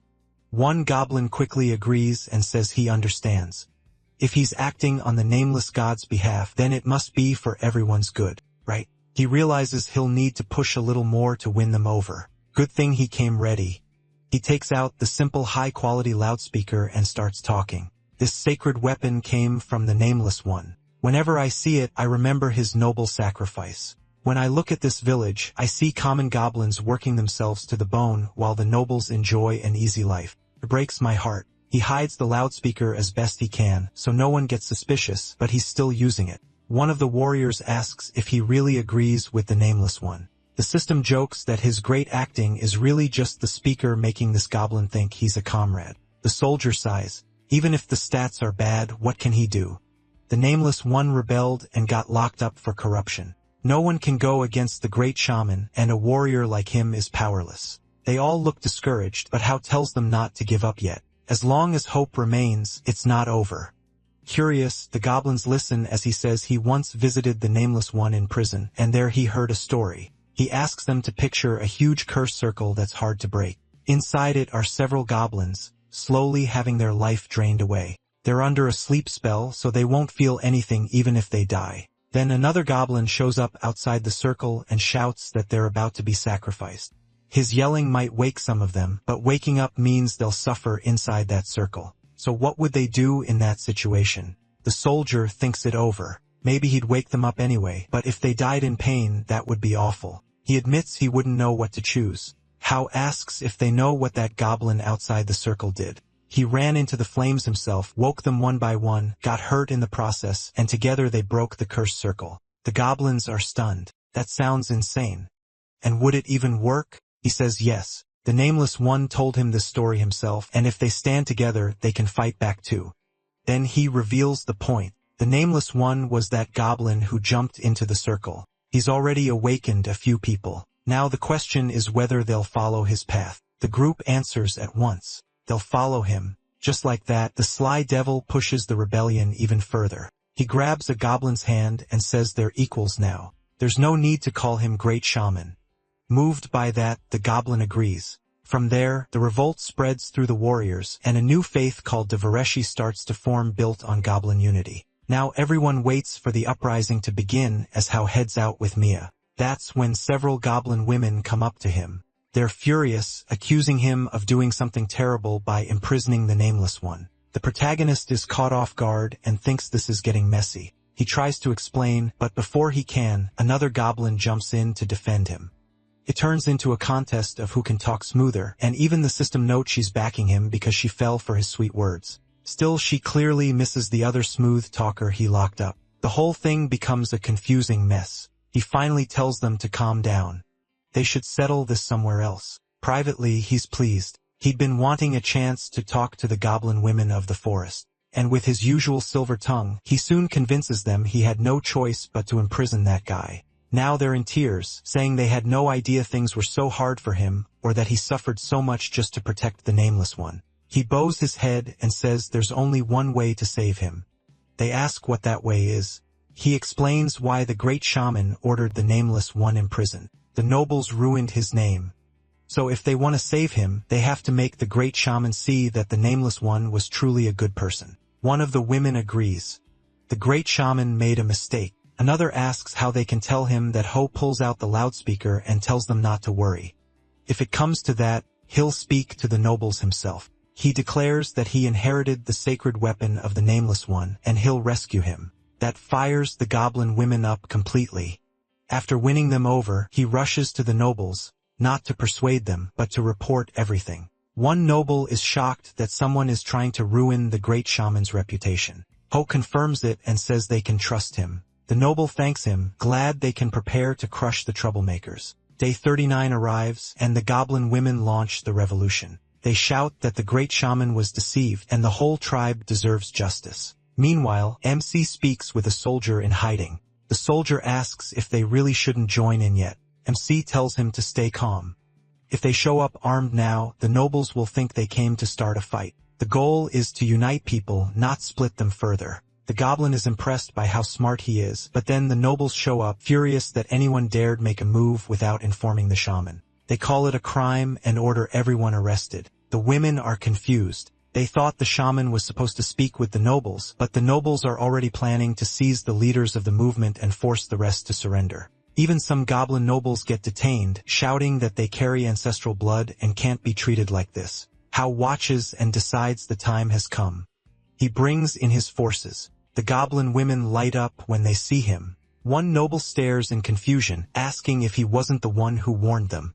Hao cuts him off, acting shocked that they came here to arrest their own people. The noble tries to defend himself and starts to explain to everyone, but the protagonist orders Mia to act, and she fires, dropping the noble with one arrow. That sets the rebellion off. MC declares that they tried to reason with their fellow tribesmen, but no one listened. So now they'll fight and free the nameless one. He looks around and realizes the revolution is fully underway. From here on, everything depends on how the great shaman responds. Leading the crowd, he shouts for them to free the nameless one. The goblin women throw themselves into the revolt, but an arrow suddenly lands right in front of Hal along with a warning to stop. One more step and they'll be killed without mercy. The women recognize the speaker as the tribe's strongest warrior, but he doesn't care. As long as the goblins turn on each other, that works for him. So he rallies the crowd, saying that even if the great cavalry stands against them, those who want to free the nameless one will never surrender. The goblin women raise their weapons, and the revolution is on the edge of exploding. At the same time, the great shaman is praying when a subordinate rushes in. He reports that the hare is leading troops their way, and even the officials can barely hold them back. The great shaman is stunned. The hare was supposed to be trustworthy, so how could this happen? He even asks if the report is a lie, but the subordinate swears it isn't. Still calm, the tribe leader tells him to answer something first. Even with a revolt going on, why can't they suppress it? The goblin explains that it's not just civilians anymore. Some warriors and even nobles have joined in. Now angry, the leader demands to know how an outsider's words swayed so many. He hands over an ancestral totem and gives an order. Take the totem and get things under control. Preserve as much as possible. And the totem bearer answers at once. Perfect. Great shaman. He already knows what to do. But hidden nearby, Luca's group is watching the whole tribe. One of them excitedly tells Captain Lou that the goblins are falling into civil war, which makes this the perfect chance to strike. Below them, goblins and centaurs are already clashing. The armies are trying to stop the chaos, and Hao is surprised. He expected to exploit the main army's weakness and finish them off, but his own side seems to be winning instead. Then all at once, everything stops. The protagonist wonders why no one is moving. The goblin carrying the totem has arrived. He announces that he bears the totem of the great ancestors and will deliver an oracle. The system warns that this guy hates the hare and thinks Hao is unworthy of the great shaman's favor. That immediately shocks MC. He realizes the body he took over is hated by this guy, and worse, the man is carrying serious gear. The crowd starts reacting well to the totem, which is bad news. He needs them angry. Then the totem bearer speaks, accusing them all of causing trouble for the great shaman. He says the great shaman knows the truth and wants everyone to go home, rest, and accept forgiveness. The goblins, simple as ever, eat it right up and revere the totem bearer. The protagonist knows it's hard to beat the respect they have for their leader. Arguing now could ruin everything, so he switches tactics. He says there's no need to rush. The great shaman is right and they should all celebrate together. He'll bring out the nameless one so everyone can speak with him. The totem bearer hesitates, but Hao presses on. Everything is settled now, and the great shaman promised forgiveness. Was he really going to question that?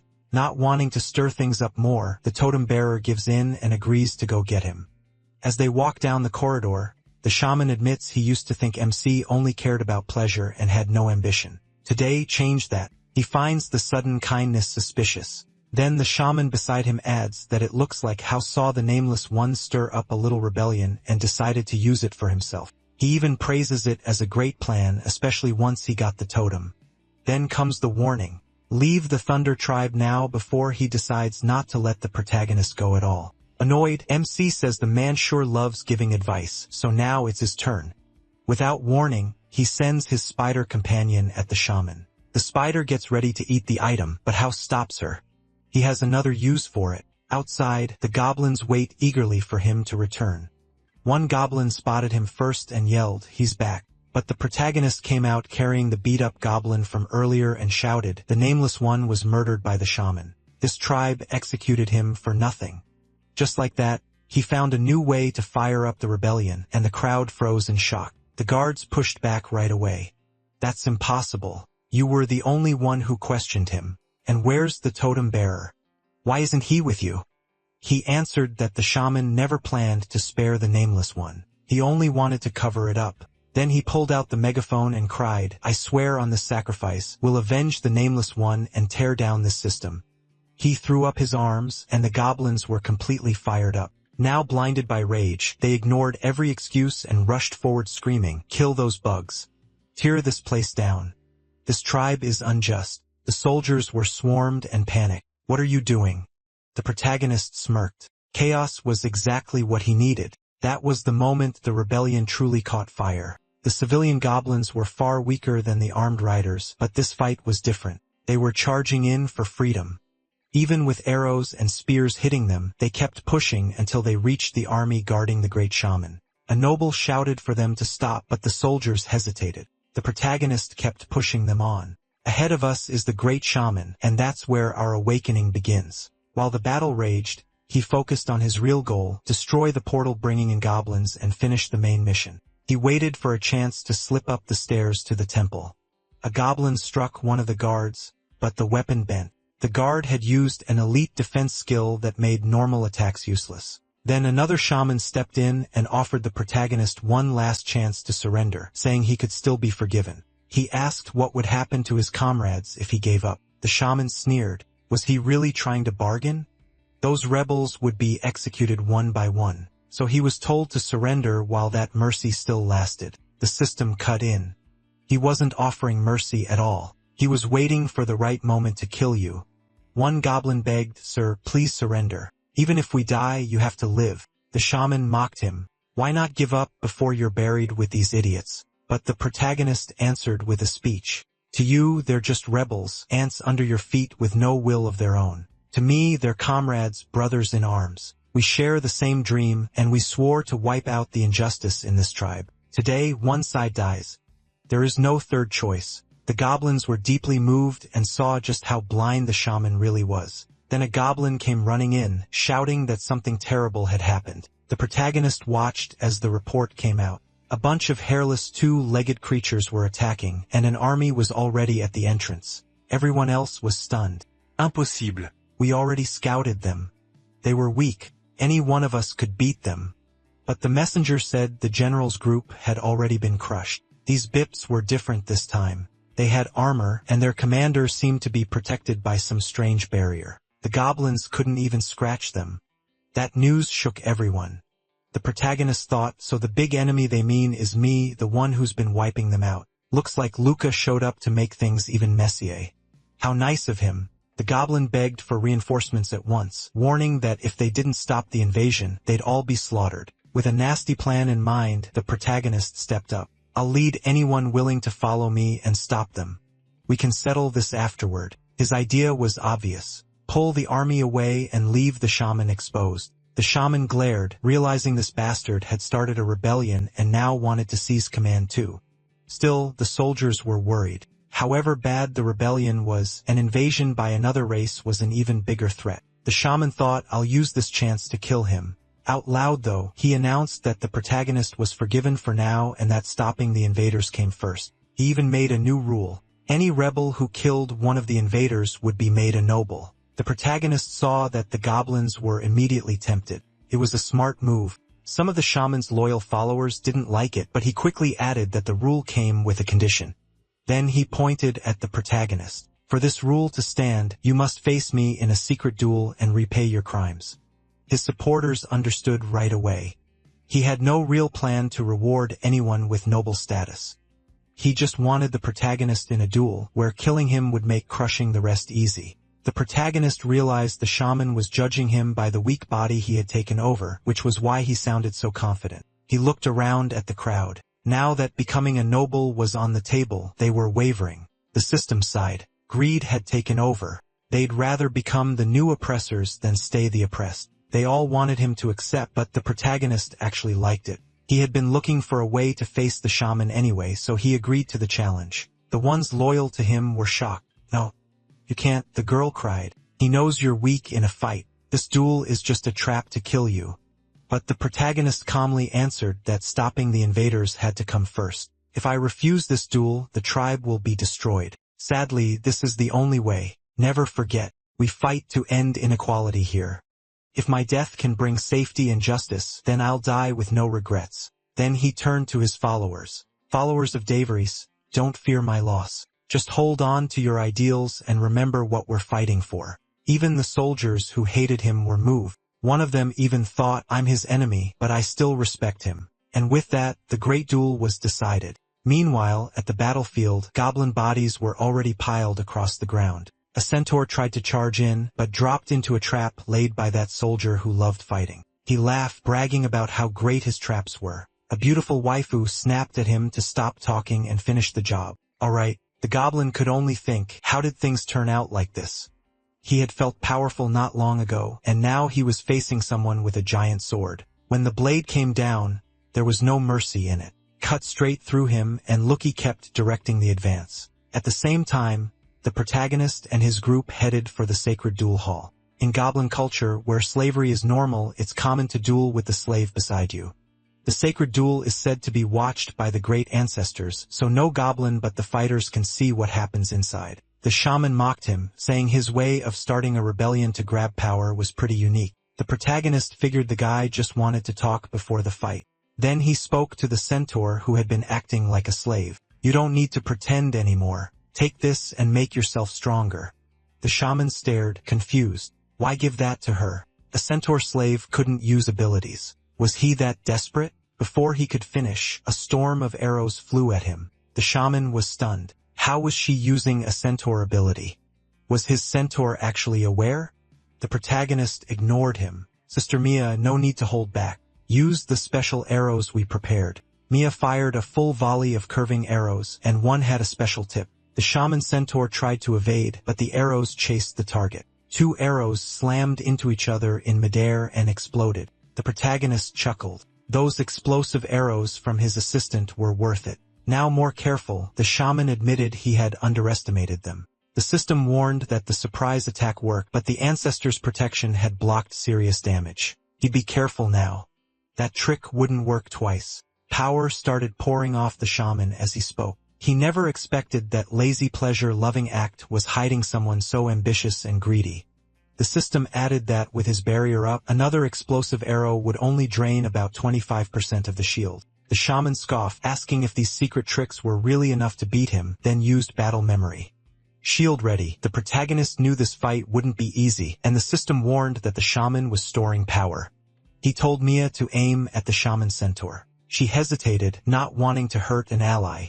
He reminded her that revenge comes with sacrifice. Now that she knew he was one of her own race, she also knew he was still their enemy. With no other choice, Mia fired 2 more explosive arrows. The centaur answered with arrows of his own. Their shots curved through the air and crashed together in blasts. The problem was that the shaman centaur could bend arrows too. Then the system warned the shaman had charged 50% of his power. The protagonist ran to Mia. "Sister Mia, let's use Plan B." She lifted him up, showing surprising speed and strength. The shaman laughed, asking if riding on her was supposed to change anything. But Mia was already moving. She carried the protagonist in her arms as she rushed forward. The shaman watched in surprise as she shielded him with her own defense. Then the protagonist told her to throw him at the shaman, and she did it perfectly. He flew through the air while Mia launched a wave of curved explosive arrows. The shaman barely made it through the blast and came out of the smoke thinking he had survived and that his secret skill was almost ready. But something moved inside the smoke, the little chirp. Caught off guard, the shaman was struck by the centaur. Even so, the protagonist had expected him to block it. Even with a surprise hit, her stats were still lower than his. The shaman boasted that his body had been strengthened by secret arts, so a weak attack like that could never hurt him. Then he declared the time had come. Come fort, lightning shaman's spiritual summon. The chirp was blasted away, but she quickly shot a web to the wall and pulled herself back up. The shaman sneered. Too late, monster. Now he had the ancestors' protection, and the system warned that the grand summoning had started. He was already stronger than a level 2 in close combat, and now he could fire unpredictable long-range attacks too. The chirp looked to the every boss has a strength and a weak spot. I just need to find his. If I do, I can win without paying too much. And if not, I'll have to improvise. Big guy, it's too late for regrets. I'm tearing you apart. First, I'll deal with the one who aimed a weapon at me. He fires at little chirp, and she barely slips past it. She catches the next hit with her arm fast, but the force still throws her back. She really can't match him head-on. The monster keeps firing spirit attacks, and all she can do is stay alive.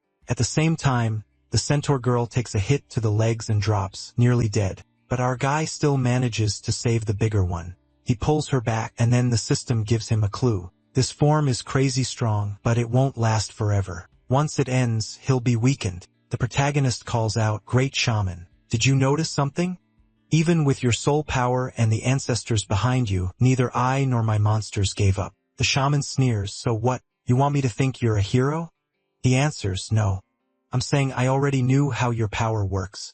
The shaman snaps back, "That's impossible. Everyone who's seen this is dead." The protagonist just smirks. Behind the goblin, Little Chirp creeps in, glowing purple. Even the goblin is shocked. A monster with a death skill. She raises her weapon and calls on the mercy of the mother goddess of desire. The big goblin is startled, but he still thinks blocking it is enough. He brings up his spirit defense and stops her strike. The shaman boasts that the great ancestors' protection can't be broken. The protagonist fires back. The calmer you get, the easier you are to kill. Little Chirp puts all her strength and speed into that blow. From his testing, the shaman can only barely stop it if he uses everything. Then he calls out, "All right, sister, raise morale. One more point in strength and one more in agility." The shaman panics. Can he even block this? Then an explosion goes off. Fire spreads, glitter falls, and Chirp unleashes her forest skill too. That finishes him. She drops from exhaustion. The system warns that the spider girl used her boss skill, leaving her badly weakened, though she's still stronger than him. The protagonist groans at the system, then walks over to what's left of the goblin. He saw her split the guy in half, so why are there pieces everywhere? He must have had gear that toughened his body. Little Chirp walks over, takes the teeth he had, and gives them to the protagonist. Another pendant.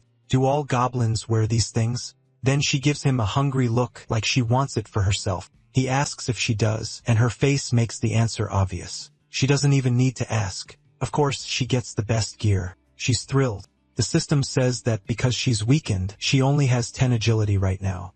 It doesn't look like much changed, but the system explains her body already absorbed part of the item's power, giving her growth and evolution normal spiders don't get. Basically, he got lucky. The downside is that this power is hidden, marked only as 20, and the protagonist is completely confused by that. Still, if the system says it's good, he lets it go and calls over the little centaur. But when she turns back, she's grieving, the friend who got crushed. She says the goblin is dead and begs him to save him before it's too late. The protagonist sadly realizes the centaur still hasn't truly come back to his senses. What happened was battle memory. It didn't break the curse. He apologizes and says that after using the collar, there's no saving him. She cries while he's already wondering if bringing her into another fight is worth it. Since both of them can still battle, he says, "Sister Mia, there's something more important now. We have to destroy the altar in the center of the temple. As long as it stands, goblins will keep invading and centaurs will keep dying." That lights a fire in her, and she says she understands it's their duty to help. He keeps watching her, judging if she's worth making a contract with. She's emotional, but when it matters, she moves. Outside, some goblins from the army are talking. They say the warriors below are all fired up and probably won't return. Their troops will move in and wipe out those hairless. Then someone points out that goblins are hairless and two-legged too. The general calls them idiots, while the little noble says it's their choice. Outside, the protagonist walks on with his two companions. They already got past the group outside. He didn't expect guards to still be posted at the temple during a war, so this place must be important. Meanwhile, for the army, Luca gives a speech. They found the source of the goblins' creation. If they break the enemy force blocking the way, they can finish the mission from the ancient gods and claim victory. They've all tasted the pain and glory of war, and this battlefield is nothing new to humans now. With their new gear, Luca urges them toward the enemy base. The guy with glasses notices the troops are getting stronger from the speech. Apparently, that little trumpet really works. Then he points out the goblins are already charging. This is the right time and place. They have to win. Everyone shouts back and rushes forward. While the goblins charge like mad, the protagonist stays calm. With his two fighters and shield, he heads for the altar. No traps, it seems. Just break it. Then he suddenly freezes when he sees a purple energy pouring over the altar.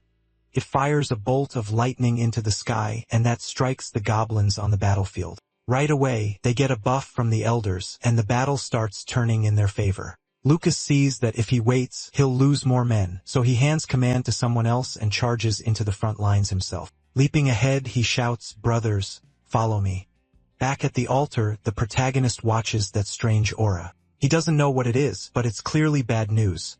So he decides to rush in and smash the altar fast. The spider girl is already there, slashing at it. Cracks spread across the altar, but the aura is dangerous, and neither the centaur nor the spider has a shield. Then he notices something odd. They aren't being hurt, they're being powered up. The system warns that this energy can speed up a creature's growth, but they shouldn't take in too much.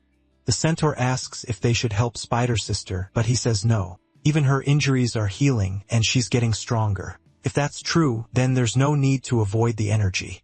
Still, he notices Mia is only being healed, not strengthened. Little Chirp, on the other hand, looks like she loves it. She's getting close. The system speaks again. She can absorb traits from the X breath. Her stats are rising, but, again, not too far. The protagonist wonders what this X thing even is. Came up before with the collar too. Then the mark on his hand turns red, and he realizes something's wrong. She's taking in too much and can't handle it. Her strength jumps from 13 to 15 and agility from 18 to 21. The system warns that the dark energy is forcing her past her limit. If she doesn't reach level 2 or stop absorbing it, she'll explode. He yells for her to destroy the altar now so they can get out. She hits it with everything she has, but it still doesn't break. He tells the centaur to fire arrows too, but Mia is too worn out to react. Frustrated, the spider girl gathers what's left of her strength and cuts the altar in half, making it explode. On the battlefield, the goblin's aura vanishes, and now Lukic pushes forward. Glowing with power, he punches a goblin and sends it flying, and the enemy starts fleeing. Later, Luke checks the mission. Clearing the goblin forest is done, but destroying the altar still shows 0 of 1. Then, to his shock, it suddenly updates as completed. He looks at his men and says, "Brothers, we finished the first part. Now come with me to the tribe and destroy that altar. The rewards will be ours." Meanwhile, the protagonist is taking it easy beside his big spider, who sadly lost her power up the moment the altar was destroyed right when she was getting really strong.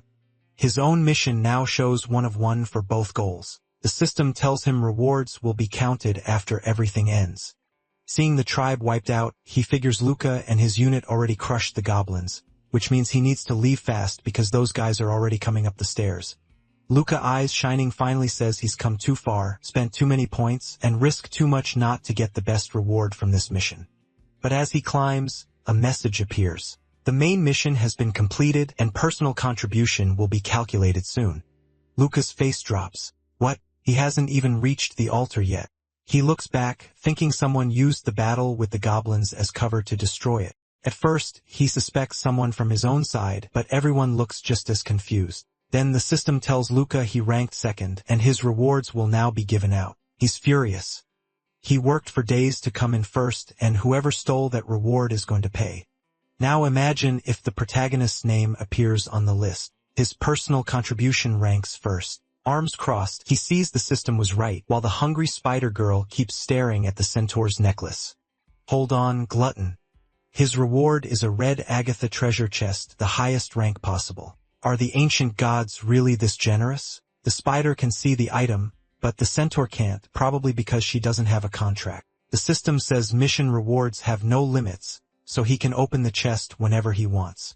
A red chest gives a 90% chance for a gold item and 10% for a red one. He grins. If a blue chest gave him a purple item, what could a red chest give? There was no reason to wait, so he opened it right away. Golden light burst out. Was it gold or red? The chest popped open, and a small item appeared. It was a flying cloud, could cross mountains, but at level 1 it could only hover near the ground. He was thrilled. This was great. Now he wouldn't need the spider girl every time he had to run. When he activated it, the cloud floated a little above the ground. The centaur reacted in surprise and said something he couldn't understand. Then he remembered it had been a while since he took the pill, so its effect must have worn off. She was totally confused. A second ago he looked like a goblin, and now he was human. The system points out that even after seeing the change, she still isn't afraid of him. She's really that innocent. He takes another pill so they can talk, figuring he avenged her tribe and helped her get what she wanted. Even if she learns he lied, she probably won't be too upset. He tells her he's fine and that the curse must have changed again, this time for the better. She actually seems to believe him, and the system calls her hopelessly gullible. Then she points at the cloud and asks what it is. Of course, he lies again and says that after they wiped out the tribe, the ancient centaurs gave him a vision and gifted him the cloud. She asks where those ancient centaurs are. He quickly brushes it off, saying it was only in his head. That makes her a little sad. She wanted a message from them too. Feeling a bit bad, he pats her head. Watching all this, he starts thinking a contract with her might be useful. The problem is his level is still too low. Another issue is that her role would overlap with Little Chirp's, so someone more balanced might be better. Right then, Little Chirp shows up acting proud, and he calms her down, promising there'll be more rewards later. She happily accepts that and enjoys the attention. Now he has to figure out what to do with the centaur. She has no tribe left, but he still can't make a contract with her. She looks at him like he's some mighty hero for saving everyone, when really he's the weakest one there. Then a blue aura starts glowing around her, and the true spirit of the ancient centaurs appears. It tells its descendant, who carries the king's blood, that her wish to protect the clan has awakened it. If she truly wants to save her people, she must go in the direction it's showing her. There, she'll return to their homeland and face the trial to inherit the title of Centaur King. It adds that she'll find the lost treasure and gain a power, then vanishes before finishing. He's stunned. This centaur girl has royal blood. If she clears the test, she'll become the ruler of the centaurs. That instantly excites him. He loves the idea of a stronger ally. She, on the other hand, is still unsure and timid. Later, she explains the history of the Centaur King and their old kingdom. Back then, centaurs ruled the land, expanded their territory, and built a rich, powerful nation. Even with a king, they valued skill over blood. Anyone who wanted power had to pass trials. That changed after the first king disappeared. The centaurs began fighting each other, and around that same time, the goblins arrived. He listens with real interest, but she lowers her head and looks discouraged. She says the test is too hard, and she can't pass it. Still believing he's a centaur, she tells Lin to take the test instead since he beat the great shaman. He puts a hand on her shoulder and reminds her the Centaur King chose her. He says he can't go against that will, and defeating the shaman was only possible because of her help. She's more than qualified. Then he urges her to go become the ruler of the centaurs, promising to support her. Of course, he's also thinking that once she becomes king, making a contract will be perfect. While Little Chirp watches, the centaur feels happy and a little shy as he explains he can't stay with her yet. Her trial will take time, and he still doesn't have the level needed for a contract. Still, he doesn't want to send her off empty-handed, so he tells her to wait there and goes to get something. At the same time, Luke and his group finally reach the altar and find it already destroyed. The mission updates. For the next 24 hours, killing goblins will give extra points. Luke gives a short speech to fire everyone up and send them after goblins. Clearly, he also wants to use this to figure out who destroyed the altar. The Ochels is impressed by the plan. He doesn't know how Luke will do it, but he wants to see how it plays out. Meanwhile, the little centaur waits nervously for him to return, pacing around and imagining her warrior. Maybe this won't work, but maybe it's worth a try, she thinks. In her daydream, the warrior vows to always be her most loyal sword, my queen. Poor girl. She can't even hold a twig. She keeps fantasizing that anyone who wants to touch her queen would have to get through her first. Then he finally comes back. The protagonist returns with some enslaved centaurs. Now that the curse is gone, they aren't violent anymore, but their minds are gone too. All they can do is hunt and eat. Even so, he says they're still her people, and keeping them with her could help rebuild the Centaur Kingdom. Then he pulls something out and says he has one more gift. It's a communicator so she can contact him later. She lights up immediately. He explains that if she ever runs into trouble, she just has to hold it and say his name, and he'll hear her. But it only works a limited number of times, so she should save it for emergencies. It was a white-grade communicator that could reach him 10 times. He thinks to himself that sadly, this was the best he could afford, and now his points were gone again. She takes it gratefully and hugs it to her chest, then throws her arms around him. After that, they say goodbye, and as always, someone else gets jealous. The story cuts back to Luke Cake's team handling the new mission. Everyone who joined got 50 points, and now the rankings are about to be revealed. Inside a tent, Lookake and the others talk about how all their teammates seem accounted for. So Lookake suggests the person who killed the boss and destroyed the altar might not be one of them. That makes the group nervous, especially since the protagonist could be the one. Cunning as ever, Lukac says he'll handle finding that person himself. He claims it's too risky for anyone else since whoever beat the boss must be strong. Then the guy with glasses points to a suspect. He says to check the rankings. Someone had 0 points before then suddenly jumped up. That person is likely their target. Then the next chapter starts with a goblin running up the stairs shouting for the shaman. The Thunder Tribe was attacked, but when he looks around, the great shaman is nowhere to be seen. Instead, a spear and arrow are stuck in the wall behind him. The shaman had already been killed. A young man steps out of the shadows, relieved that he finally reached him. His mission was to kill 10 goblin leaders and earn the Goblin Leader Assassin achievement. The reward was a purple Agatha chest. The first phase of the event was paused and points were about to be announced. He checks first place and wonders if he pushed too hard and is about to attract trouble. Luckily, he can lower his presence so almost nothing notices him. That's how he got through the spider dungeon stunt. He remembers opening a chest and spotting a little girl nearby, then getting a reward no one was supposed to have, a class change to user of the 5 elements. Even goblins could barely sense him, and with his earth power, he could move in and out without leaving traces. Now that he's in first, he decides hiding isn't worth it anymore. He might as well enjoy the lead. Back with the guy in glasses, he's still talking about the mystery player who suddenly jumped to the top of the rankings. He asks if anyone has seen that person or if they're hiding on purpose. The others all say they have no idea who it is, but the blue-haired girl suggests it might just be someone who got lucky with a great mission, not the person who destroyed the altar. The mood in the group gets tense. They clearly aren't working well together. Luke mentions the blue-haired girl used to be a cop, so maybe she can break it down. She reluctantly agrees and says that from looking at the bodies, the victims were killed by arrows and blade strikes, so the attacker uses those weapons. Since the village was attacked around the same time, whoever did this had to be there too, so the culprit must be. Then we cut back to the protagonist, now dressed in spider-themed gear because he had to change clothes. After finishing the mission, he returned to the shop to see if anything good had shown up, even though he had no points left. Sadly, there was nothing useful. As he walks out, he notices a crowd gathered around a notice. People around the notice were shocked.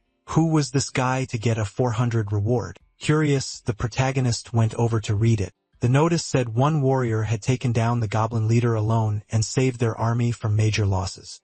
To thank him, they wanted help finding that warrior, and whoever did would get 400 points. He liked the reward, but not enough to expose himself. Then he noticed the sketch didn't really look like him, so he relaxed and turned to leave. Right then, someone tapped his shoulder.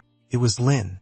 The charm effect kicked in, and the system noted that while she seemed glad to see him, she was hiding another feeling underneath. He really needed to stop checking her status every time. Still, women were hard to read, so he relied on the system. And now he wanted to know what that other emotion was. Trying to sound normal, he asked how she'd been.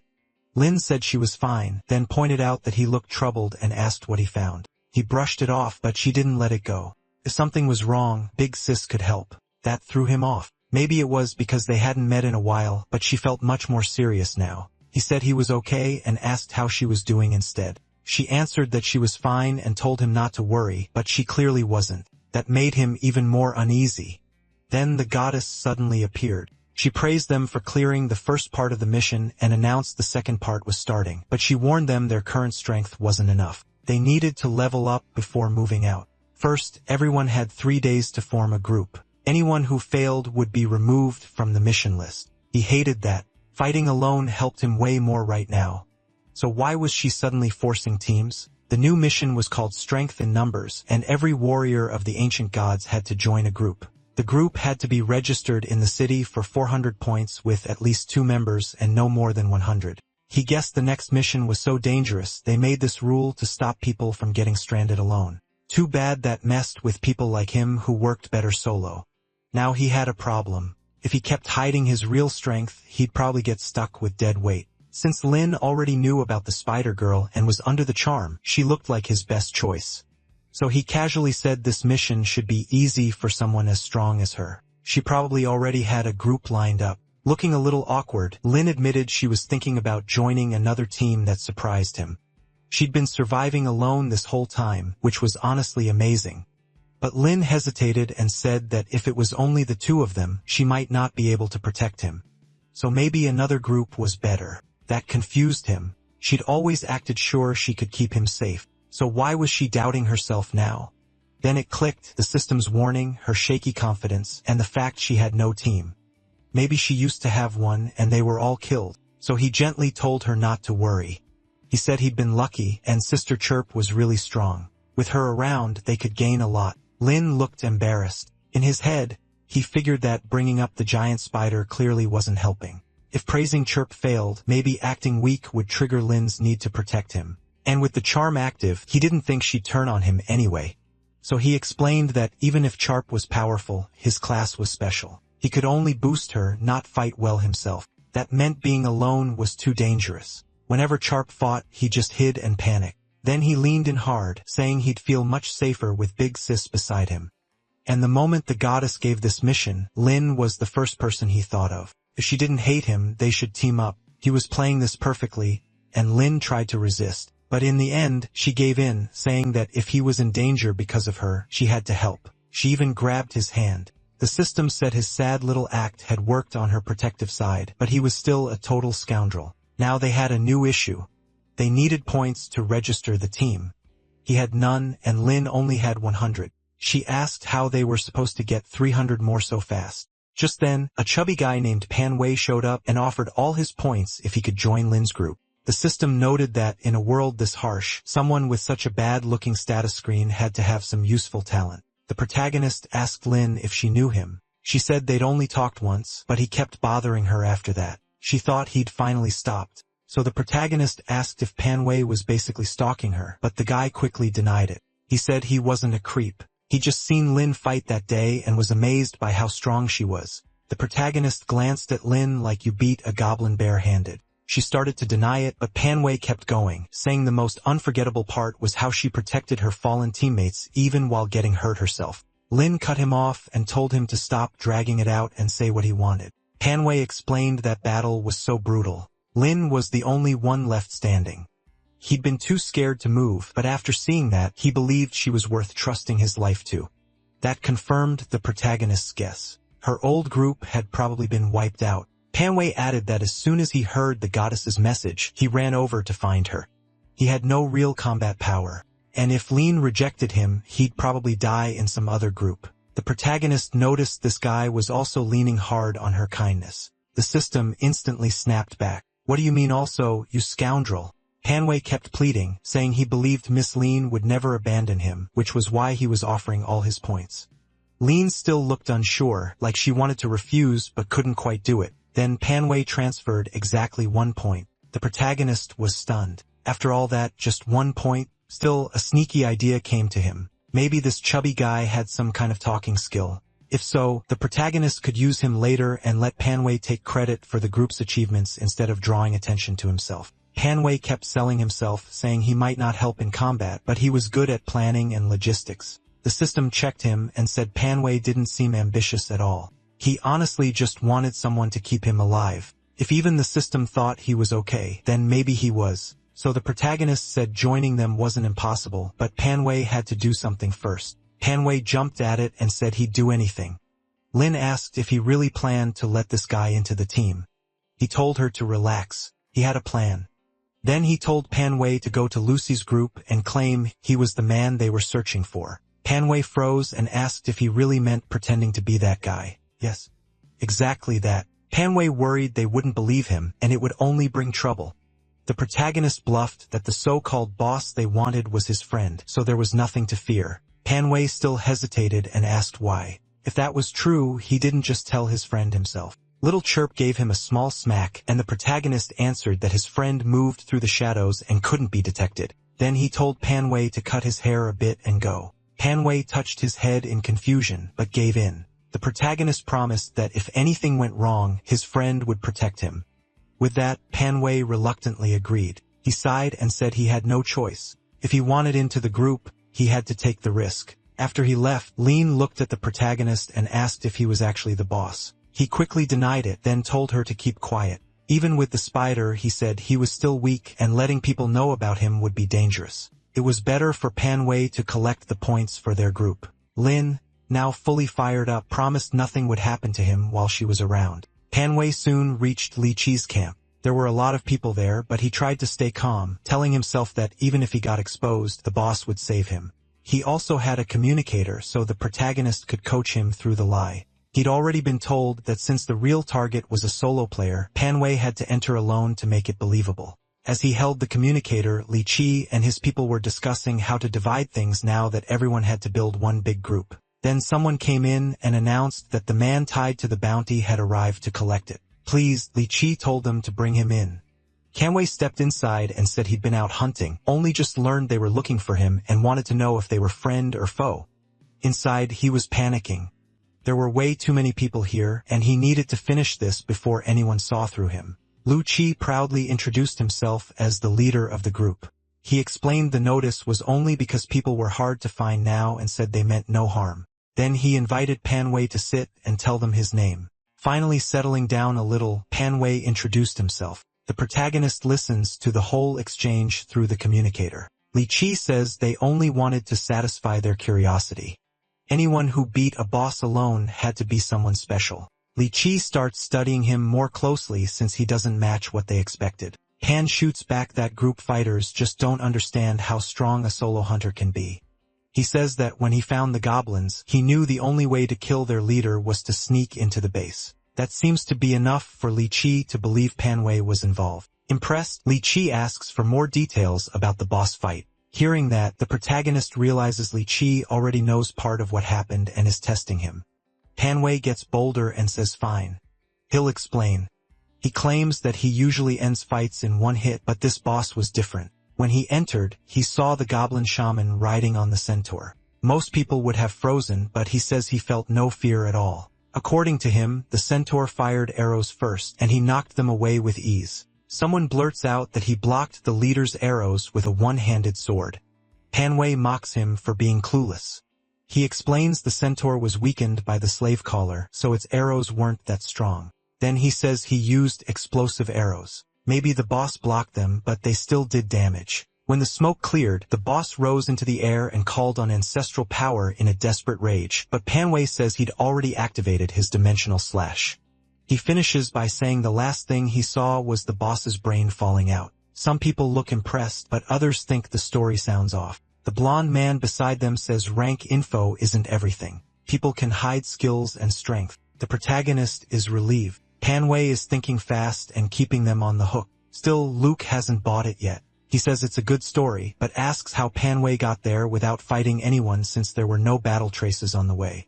That question makes Panway nervous. The protagonist quickly tells him through the communicator not to panic and to repeat what he said about the Goblin Temple. Panway follows the script. He says he knew the goblins cared deeply about the temple, so he attacked it first to draw them away, fought the boss alone, then returned and wrecked the temple. Luki thinks it over. The story fits what he knows, but Panway still doesn't match the image they had in mind. He is about to press further when someone rushes in and announces they found the person from the wanted list. The room instantly turns tense because now there are two claimants. People around them start getting suspicious. They wonder whether Panway was lying the whole time.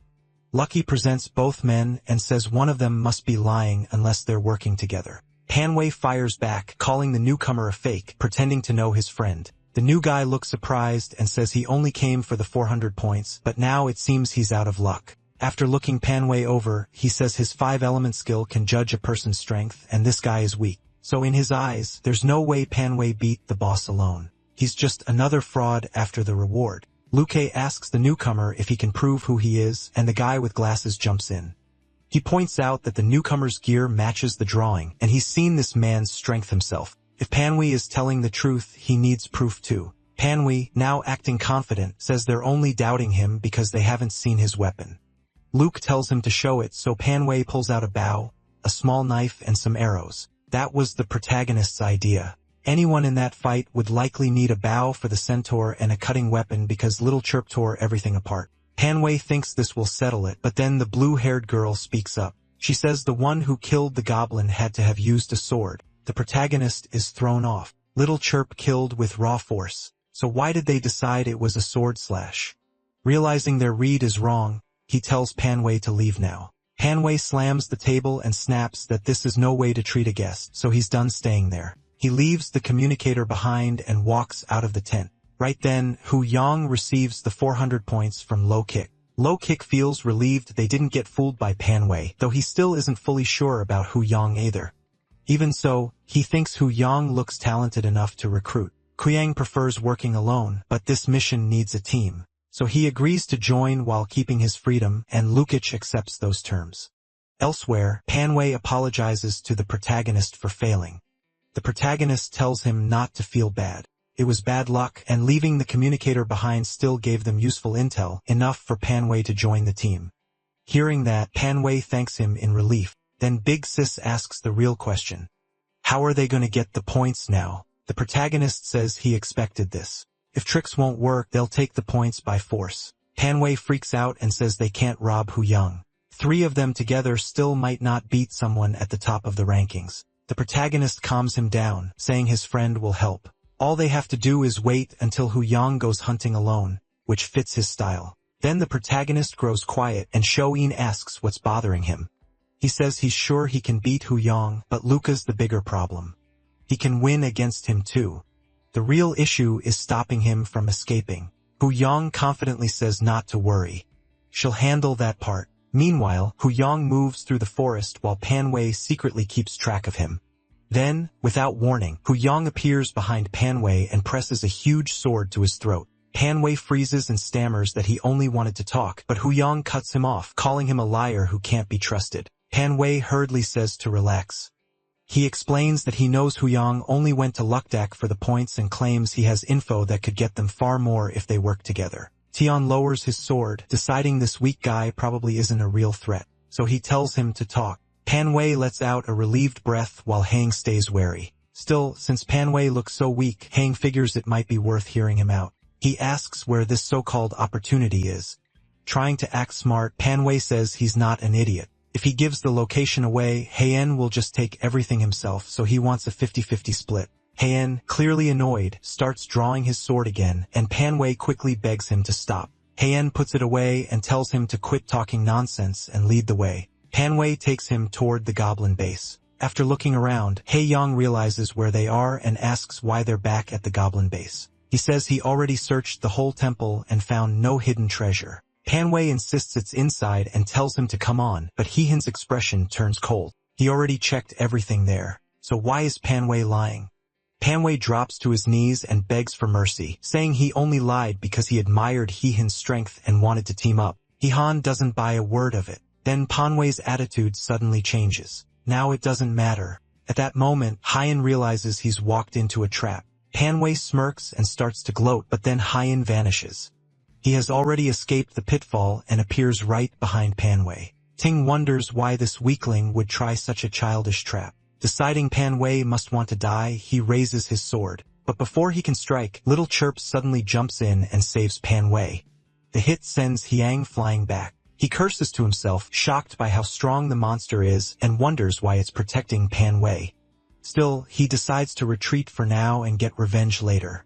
Then he realizes something's wrong. His body won't move. Looking back, he sees Dingyu used a taunt skill that forces him to stay and fight for at least 5 minutes. Before he can react, a blade touches his neck and a voice warns that he's not going anywhere.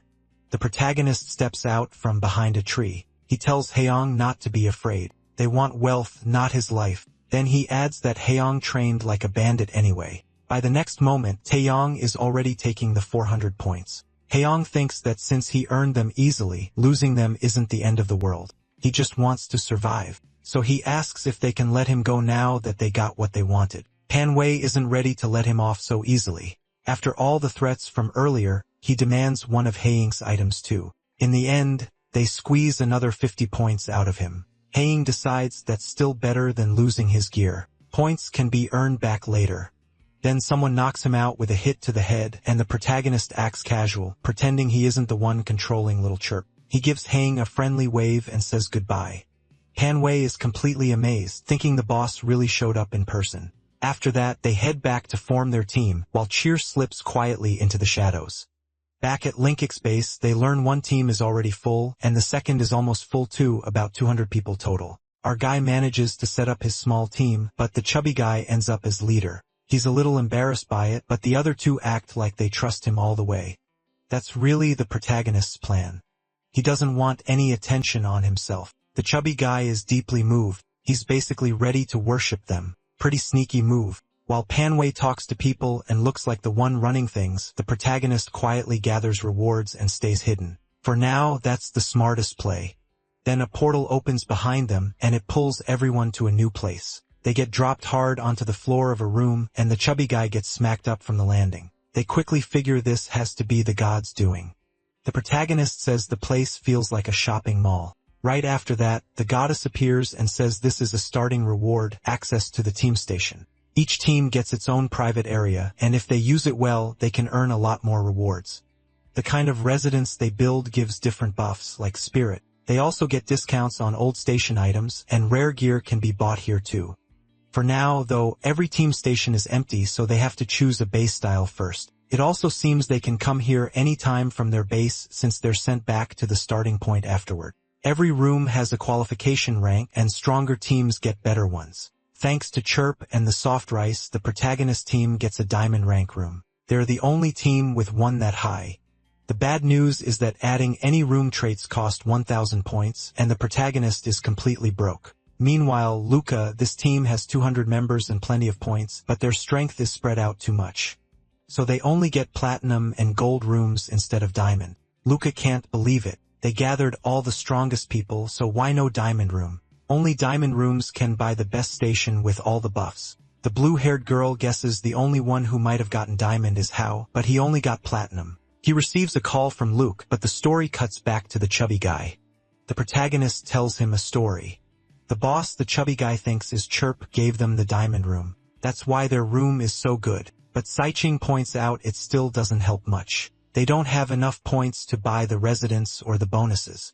So the chubby guy suggests selling the room to someone rich like Luke. The protagonist would rather sell it to Hao so Luke's group won't get suspicious. And if the protagonist is tied to that group, he may get support from Luke, which means profit without exposing himself. The chubby guy heads out, thinking it might be risky to contact the guy he just extorted. But before long, he runs into him, and Hao grabs him by the collar, ready to settle the score. The chubby guy quickly blurts out, "Wait, MC. I was actually looking for you. We got a diamond room. Want it?" He pauses, and the chubby guy slips free. Then he lays it out. If Hao wants it, he needs to show some respect. He offers the room for 500 points because the protagonist already figured out that's exactly how much the protagonist has. MC thinks that would wipe him out, but he's already cooking up a trick. Once the chubby guy is alone again, he thinks maybe he should just kidnap him and force the room out of him.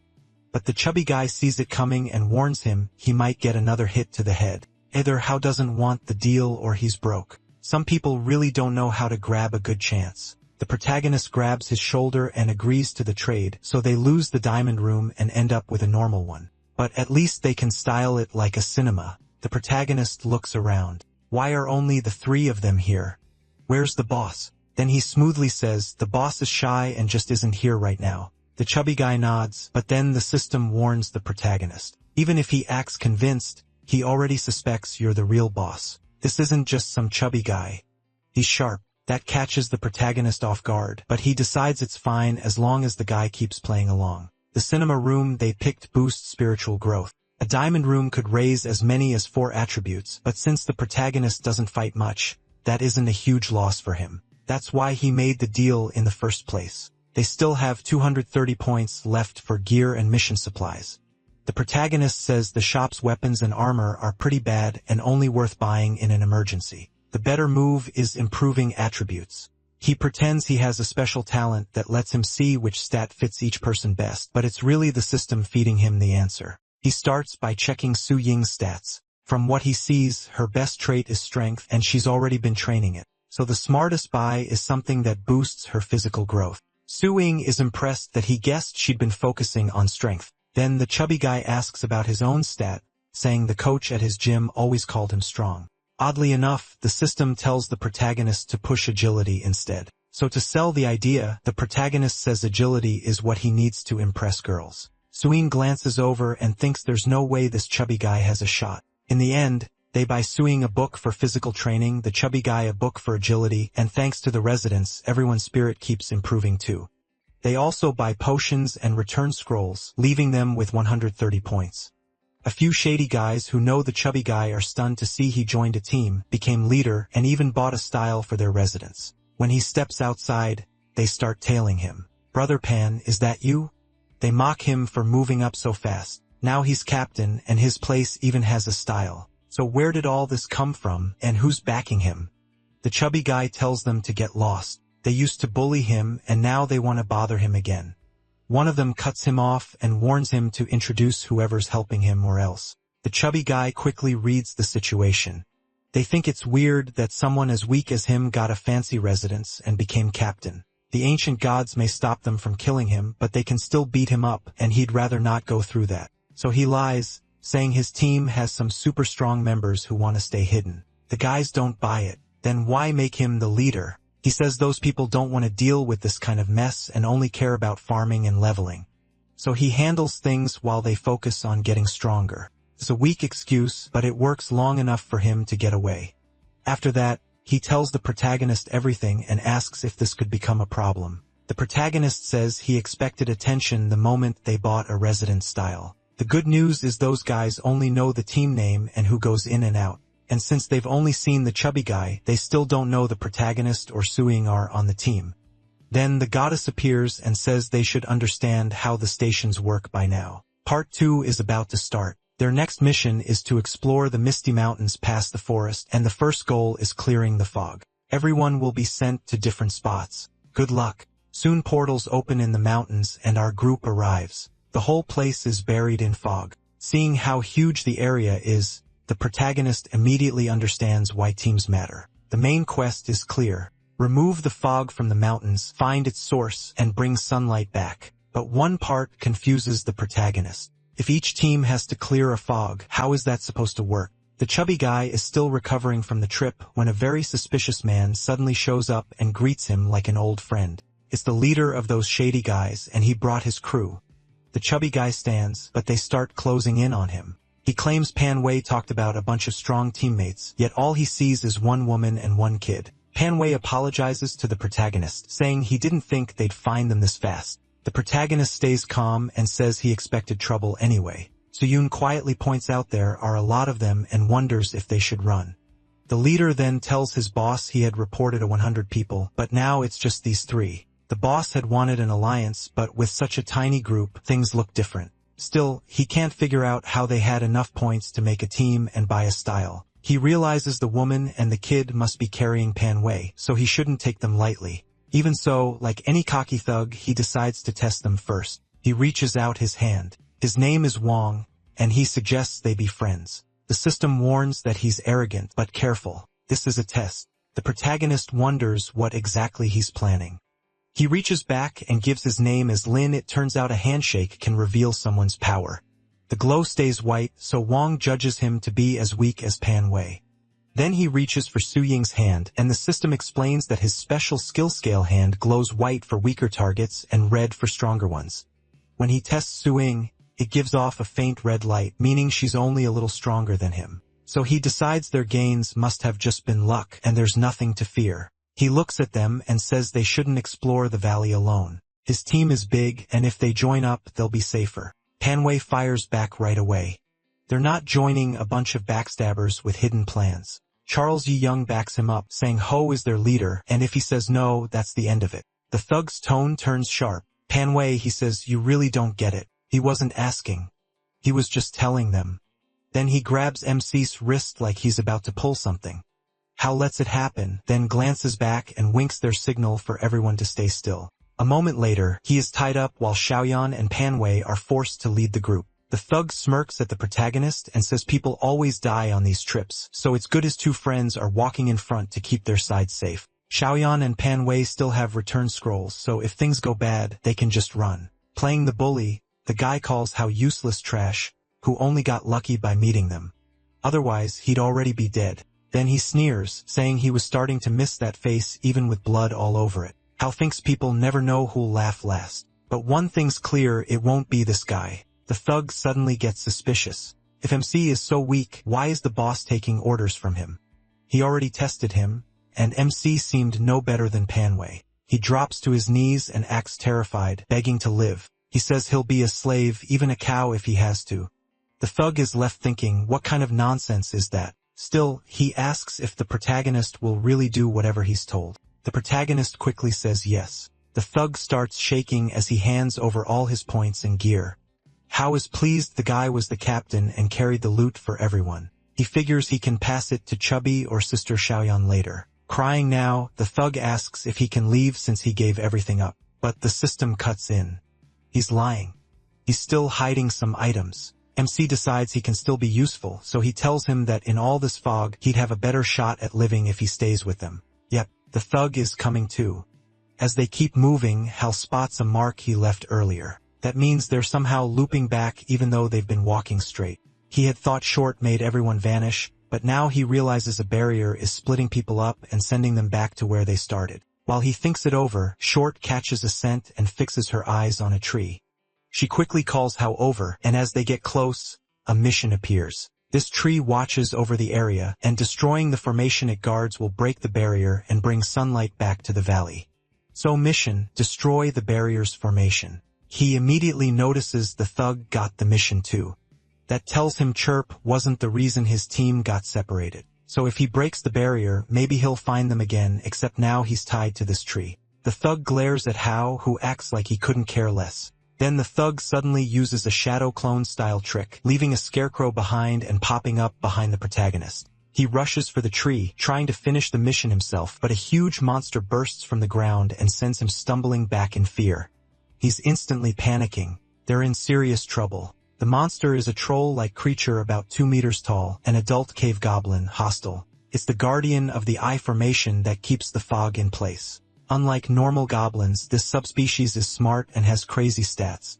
Even the system tells how to get out of there. The thing has 25 strength and 25 constitution. MC is relieved he didn't trigger it first and realizes the goddess wasn't kidding. This mission won't be easy. The thug starts begging him for help, but it looks like he's about to die. The protagonist is honestly enjoying it. Sure, the guy is finished. Then the story cuts to Chubby's side. Xiaobei drops one thug with a punch and tells the chubby guy to run. He tries to act confident, saying things are easier now that his agility went up, but his face says the exact opposite. Back at the tree, the cave goblin slams the thug into the ground and leaves behind nothing but a bloody mess. As the goblin turns, it barely avoids a sudden attack. The creature isn't just powerful. It's fast too. It lifts its giant hammer and smashes Chirp away, leaving her hurt and thrown back. With the surprise attack gone, the fight gets much harder. The goblin stats are way higher. Xiao Bei wants to use morale boost with Chirp's boss skill, but she needs time to set it up, so he has to distract the goblin first. The system warns him he's way too weak to draw that monster's attention. All he'll do is make it mad. So how is he planning to pull this off? MC grumbles about the rude system, but he knows it's right. He needs something that will really tick the goblin off. Then he remembers a skill he thought was useless. Oh, he's cooking up something weird again. The goblin smashes Chirp with its hammer and sends her flying. But right then some liquid splashes over its head. Perfect timing. Did it start raining?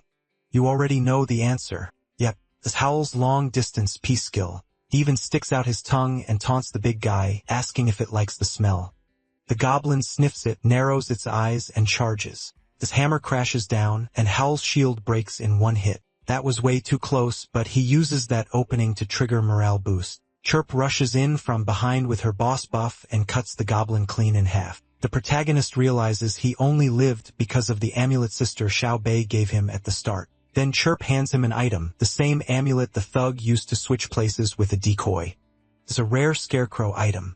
Once a day, it lets the user jump a short distance and leave a scarecrow behind. Hao is thrilled, so that's how Wong escaped before. After thanking Chirp, he checks the mission reward. Because he was the first ancient warrior to kill a cave goblin, he gets a purple chest. Sadly, it can only be opened back at base, so for now, he has to keep it safe. With the guardian dead, the fog starts to fade. Now he needs to find the chubby guy and the others. After searching for a while, all they find are footprints. Even stranger, the path ahead keeps getting darker. Xiaobei asks little Chirp to find something to light the way. But before she can react, a cave goblin assassin nearly catches him by surprise. Luckily, Chirp pulls him out of danger in time. Cave goblin hostile, 12 strength for constitution, and 16 agility. Xiaobei thinks he should be able to handle this one. The system explains it's a cave goblin scout that hides underground and strikes from stealth. Surprise attacks are deadly for MC, especially since he depends on the Rice King's protection. He knows that if he can't react in time, he's done. So he summons the Nimbus Cloud and yells for Spider-Woman to run. As they escape, he looks back and sees Chirp still fighting. But just when they think they're safe, another goblin bursts up from below and almost grabs him. The system says this is really bad and jokes that How should have better luck in his next life. Still, Sharpa manages to drag him out of danger just in time. As she keeps fighting, one more goblin appears behind her, and again, she protects How from the attack. Things are getting desperate, and he realizes he's never been this close to dying. What makes it worse is his teleport takes 5 full seconds and can't be stopped once it starts. Then one of the goblins suddenly freezes and stares at him. Right when things are about to get worse, red rain starts falling over the area, a sign that Sister Xiaoyan has arrived to save them. She immediately tells everyone to fall back. How orders Chirp to help Big Sister. As the fight continues, the chubby guy watches in shock. He says they're already struggling, and if one more monster shows up, they're done. The protagonist grimly agrees. They can't use the return scrolls if it means leaving Xiaobian behind. Pan Wei, shaking now, pulls out a smoke bomb they took from the enemies earlier. It blinds everyone for 10 seconds. As he throws it, he yells for Sister Xiaobian to run. The blast goes off and the goblins scatter in confusion. That gives them time to use their scrolls, and in an instant they're back at base. Once they return, Xiaobei and scolds How for getting captured by that thug in the first place. He admits she has a point. MC says he wanted to see whether Wang had another trick planned, but things got out of hand fast. After hearing about the cave goblin, Pan Wei is stunned and says he had no idea he went through that much. The protagonist puts a hand on Pan Wei's shoulder and says he's a trusted ally now, so he must already know who's really in charge. The boss is the protagonist. Judging from Pan Wei's status and what he's done so far, MC thinks he can trust him for now. Pan Wei says the lie doesn't matter to him, and then reveals he has a special ability that lets him sense those creatures. That's why Wang's group always sent him first, yet he never got hurt. He smiles and says that's perfect. If they use that skill in his next plan, they can win. Before heading out again, they buy a few supplies. They get a recovery item for Sister Cheyenne and another smoke bomb so she can escape if needed. Pan Wei gets a large shield, and How starts thinking about his own defense. This fight showed him he can't always depend on Sherp to guard him, and Sister Cheyenne won't always be there either. He needs another way to stay alive, and his sneaky answer is getting another monster girl. This time, one built for defense. He starts imagining a turtle-like monster girl protecting the team. He pictured all kinds of defensive monster girls, a turtle type to guard the team, a Medusa to turn enemies to stone, maybe even a healing harpy. A strong healer would be amazing. Then he dropped the idea for now. His level was still too low for another contract, and there was no promise he'd find the right monster girl anyway. So he decided to open the chest from the last mission and check his reward. He opened it. Inside was something like a strand of hair. It boosted all 5 senses, but once someone wore it, it could never be taken off. It also changed with the wearer's emotions. He stared at it, totally confused. Pan Wei and Cheyenne were already walking over. Cheyenne asked what he was holding. Pan Wei was about to comment too, but he quickly put it on and explained that it was an item that sharpened perception. He didn't care much about using it himself. What he really wanted was to make his team stronger, and since Pan Wei already had sharp senses, this would fit him even better. Almost right away, Pan Wei stiffened. He said there was something terrifying hidden in the protagonist's shadow. He had felt it before, but now it was much clearer. The protagonist brushed it off, saying it was just the chest reward, and Pan Wei should use it well. Pan Wei gladly thanked him for the trust. The real reason he gave it away was simple. The item also exposed emotions, and that was bad for someone who liked acting weak and scared. Once they got back into the field, Pan Wei could already feel it working. He warned that if he took one more step, goblins would attack. Going left felt safer, while the right side was more dangerous. So Pan Wei took the lead and tossed a stone ahead. Something was definitely hiding there. A goblin burst out and lunged at them. The system identified it as the same one from before. Luckily, it had gone for the fake bait, which made things much easier. Cheyenne used her lure skill. The goblin locked up, and Chirp swept in from behind to finish it. Then the mission screen popped up. It was like the earlier village raid mission, except this time they had to destroy the stone goblins' underground bases. The more bases they wiped out, the more rewards they'd get. So this was basically a cleanup job. The protagonist quickly laid out the plan, which was pretty much their usual routine.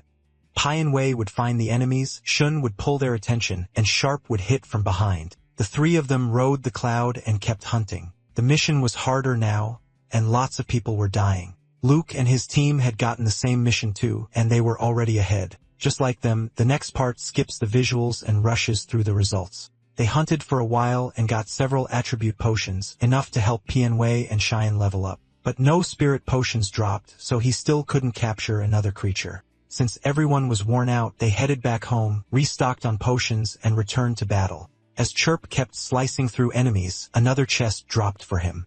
This one was big, a red rarity chest. Could only be opened back in the city. Around then, he noticed a man and got a warning from the system. The guy looked ordinary, but he had already switched to the Lancer class.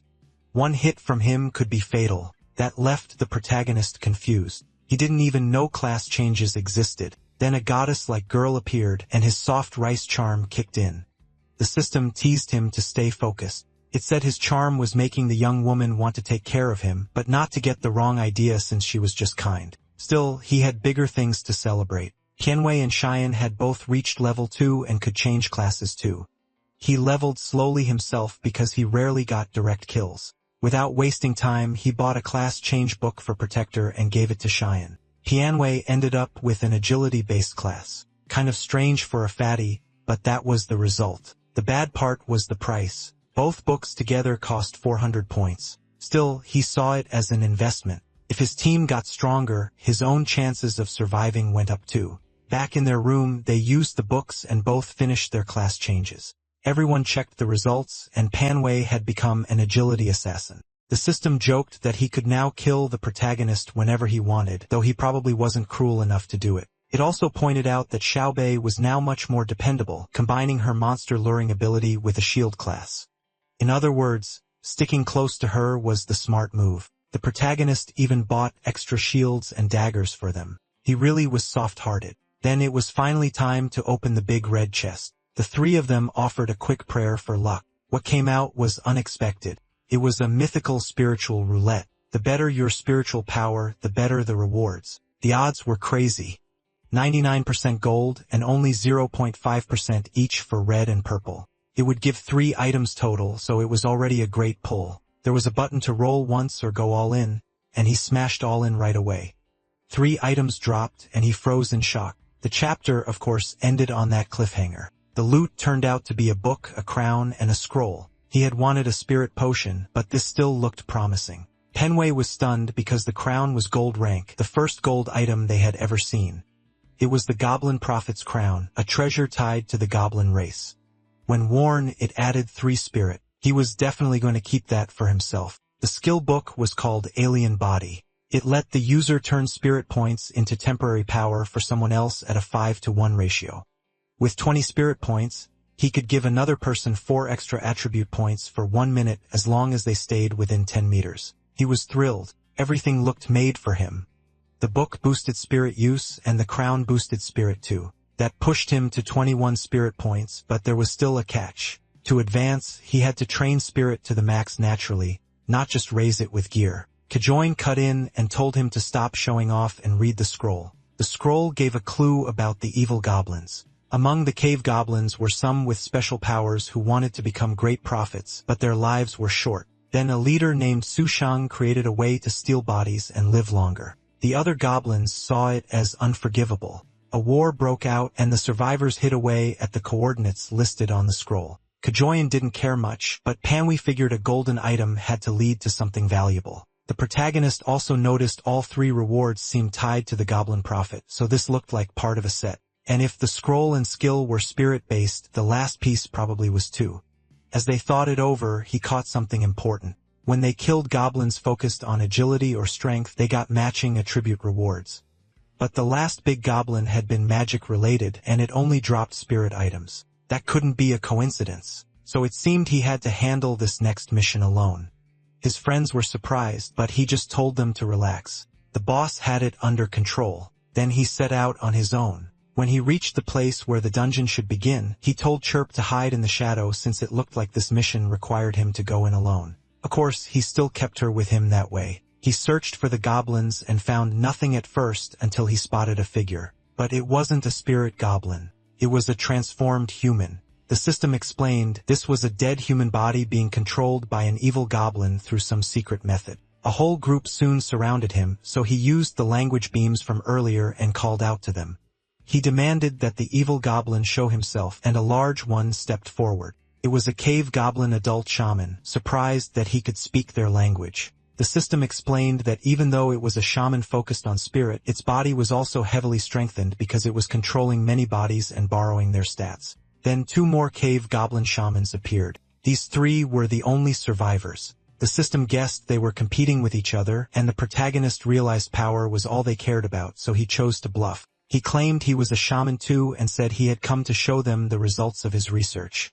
Then he suddenly called out Chirp and sent her at the shamans. One shaman tried to buff the 2 humans in front, but the protagonist answered with his own skills and morale boost, blasting them back. The problem was that the enemies were tough. To kill one for sure, Chirp would need to use her boss skill, and that would leave her drained and him exposed. The old shaman was stunned. If he was one of them, why had he attacked? The protagonist lied that he had returned to lead them out of the forest, so they wouldn't need to hide anymore. One of the goblins doubted him and asked why he started by beating them up. He said it was to teach obedience, though really he had just wanted to see if that would trigger a mission.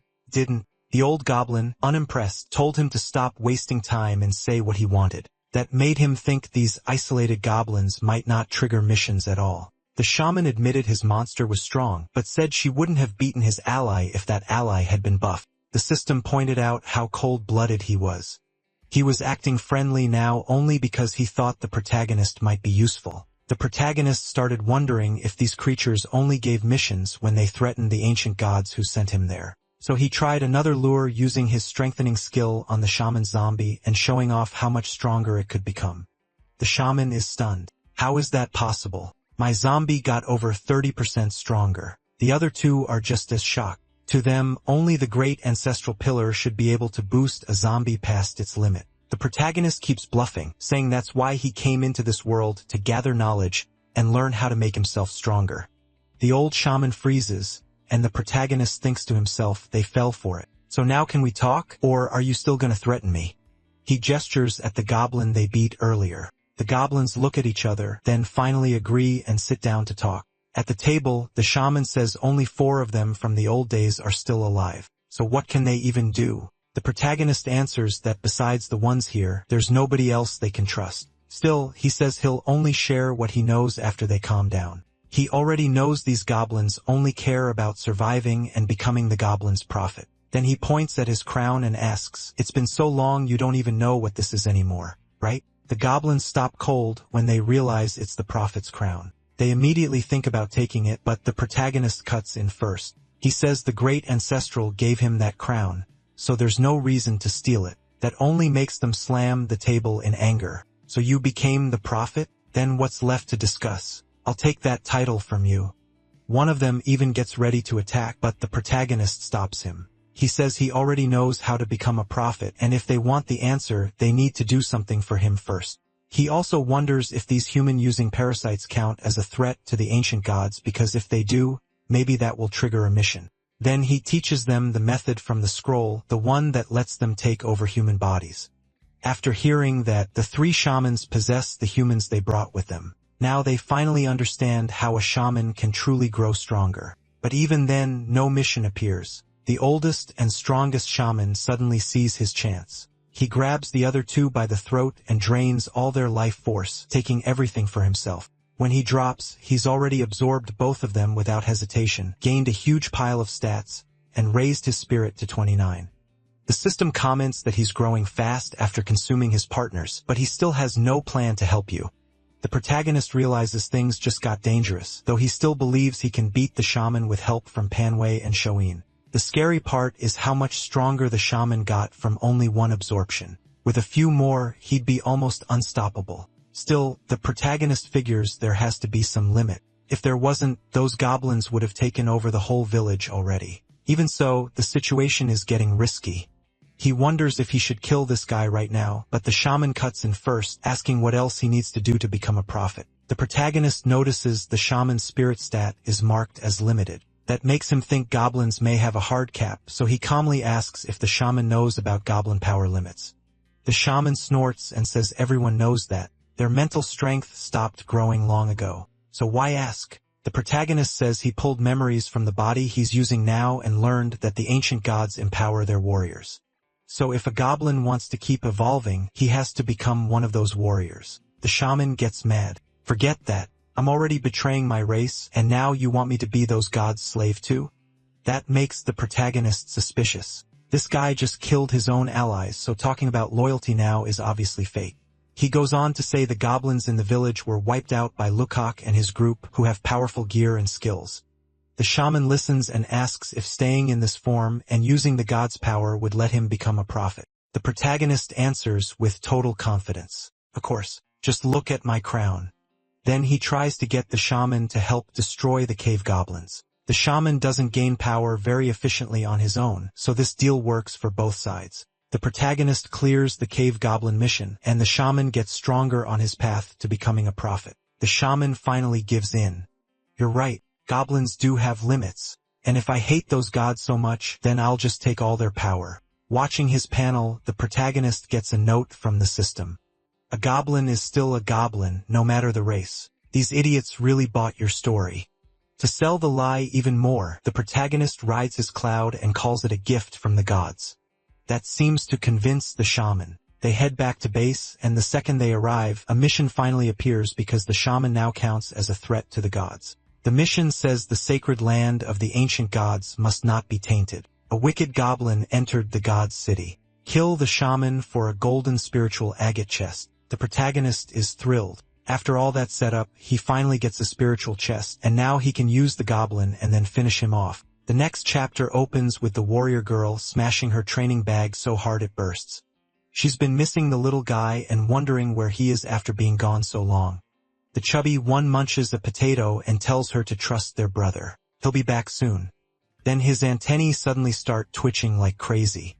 The potato drops and he throws up completely shaken. When she asks what's wrong, he says something awful is coming. So terrifying it made him vomit. She's confused. He didn't even react this badly when they were fighting cave goblins, and they're inside a safe city. Then he stares at the door and says the danger is coming from there, and it's close. Right then, the protagonist shows up with his new ally, cheerfully saying he brought someone to help them.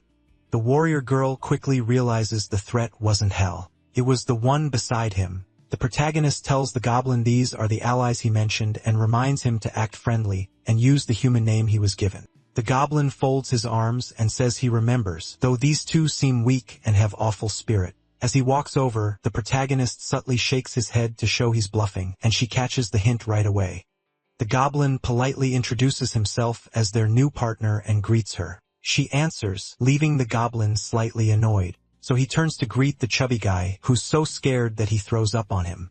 The protagonist instantly says there's a bathroom nearby where he can clean off. Once the goblin leaves, the protagonist quickly tells his teammates everything that happened. They're clearly nervous, but then he reveals his big plan. He wants to use this guy against the fortress, then kill him after he's weakened. In other words, they're using one monster to fight the others. The two of them get fired up by how evil smart that plan is. A little later, the chubby guy says that as team leader, he'll go with Lean Hao's idea. The protagonist says this guy is strong and can help with their next mission, so he's in. The protagonist gives the goblin a look, and the goblin awkwardly thanks the leader. But inside, he thinks these humans are complete fools. They trust MC, and MC trusts him. But in the end, he plans to be the winner. Later, some cave goblins attack in the forest. The warrior girl warns the group, and they start making a plan. The shaman hates that they're wasting time planning around such weak enemies. At this rate, he thinks he'll never become a prophet, so he grumbles and stands up. The chubby guy asks where he's going, but the goblin ignores him. He powers up, jumps high, and fires 2 cursed arrows straight through the goblins' heads. They die instantly. He sneers that cave goblins are pathetic and still act like savages.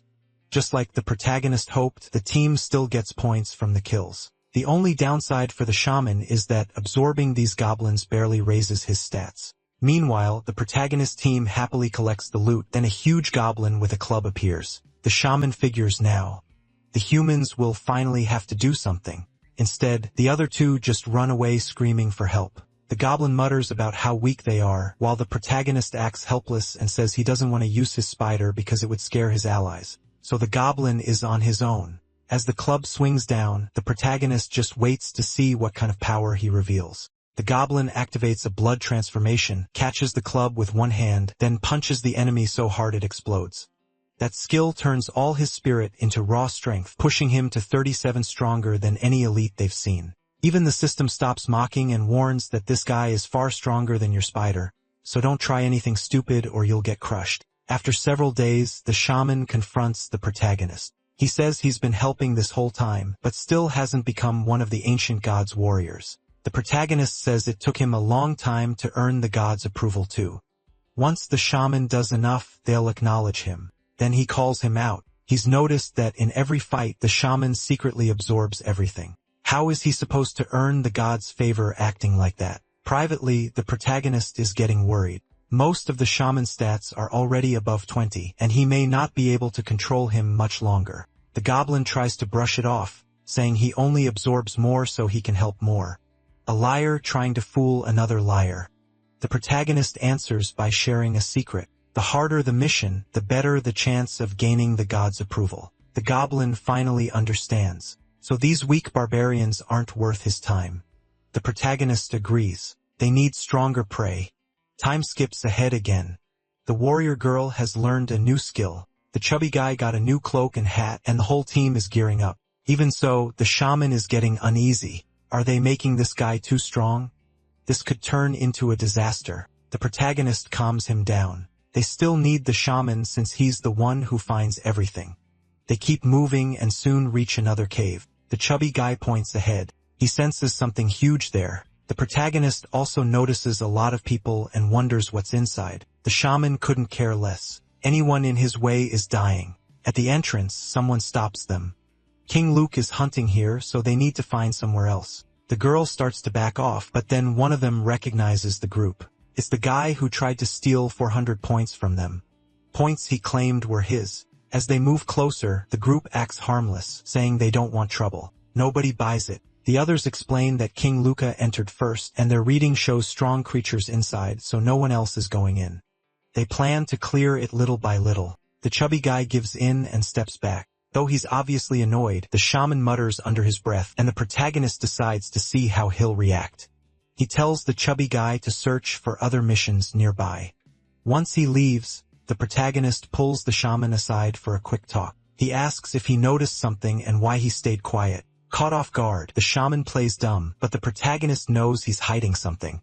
He tells him to stop lying. How can he earn the god's approval if he isn't honest? After a pause, the shaman admits there's a mutated stone lizard in there. The protagonist asks what that is. The shaman says they studied it while experimenting with life force, but lost access when the barbarians drove them out. Interested, the protagonist asks what he means by life force. The shaman says it's hard to explain, but capturing the creature would push their life power research much further. Pretending to be impressed, the protagonist says that sounds like a perfect way to impress the gods. Too bad it's trapped in there. The shaman assures him not to worry. Those idiots won't matter. He knows this place well. Once they're inside, the girl is impressed that the new guy is already useful. He brushes it off, saying he just knows the cave. The chubby guy tells him not to be modest. Luck counts as talent too. Still, the protagonist finds it odd that the chubby guy hasn't warned them about any danger.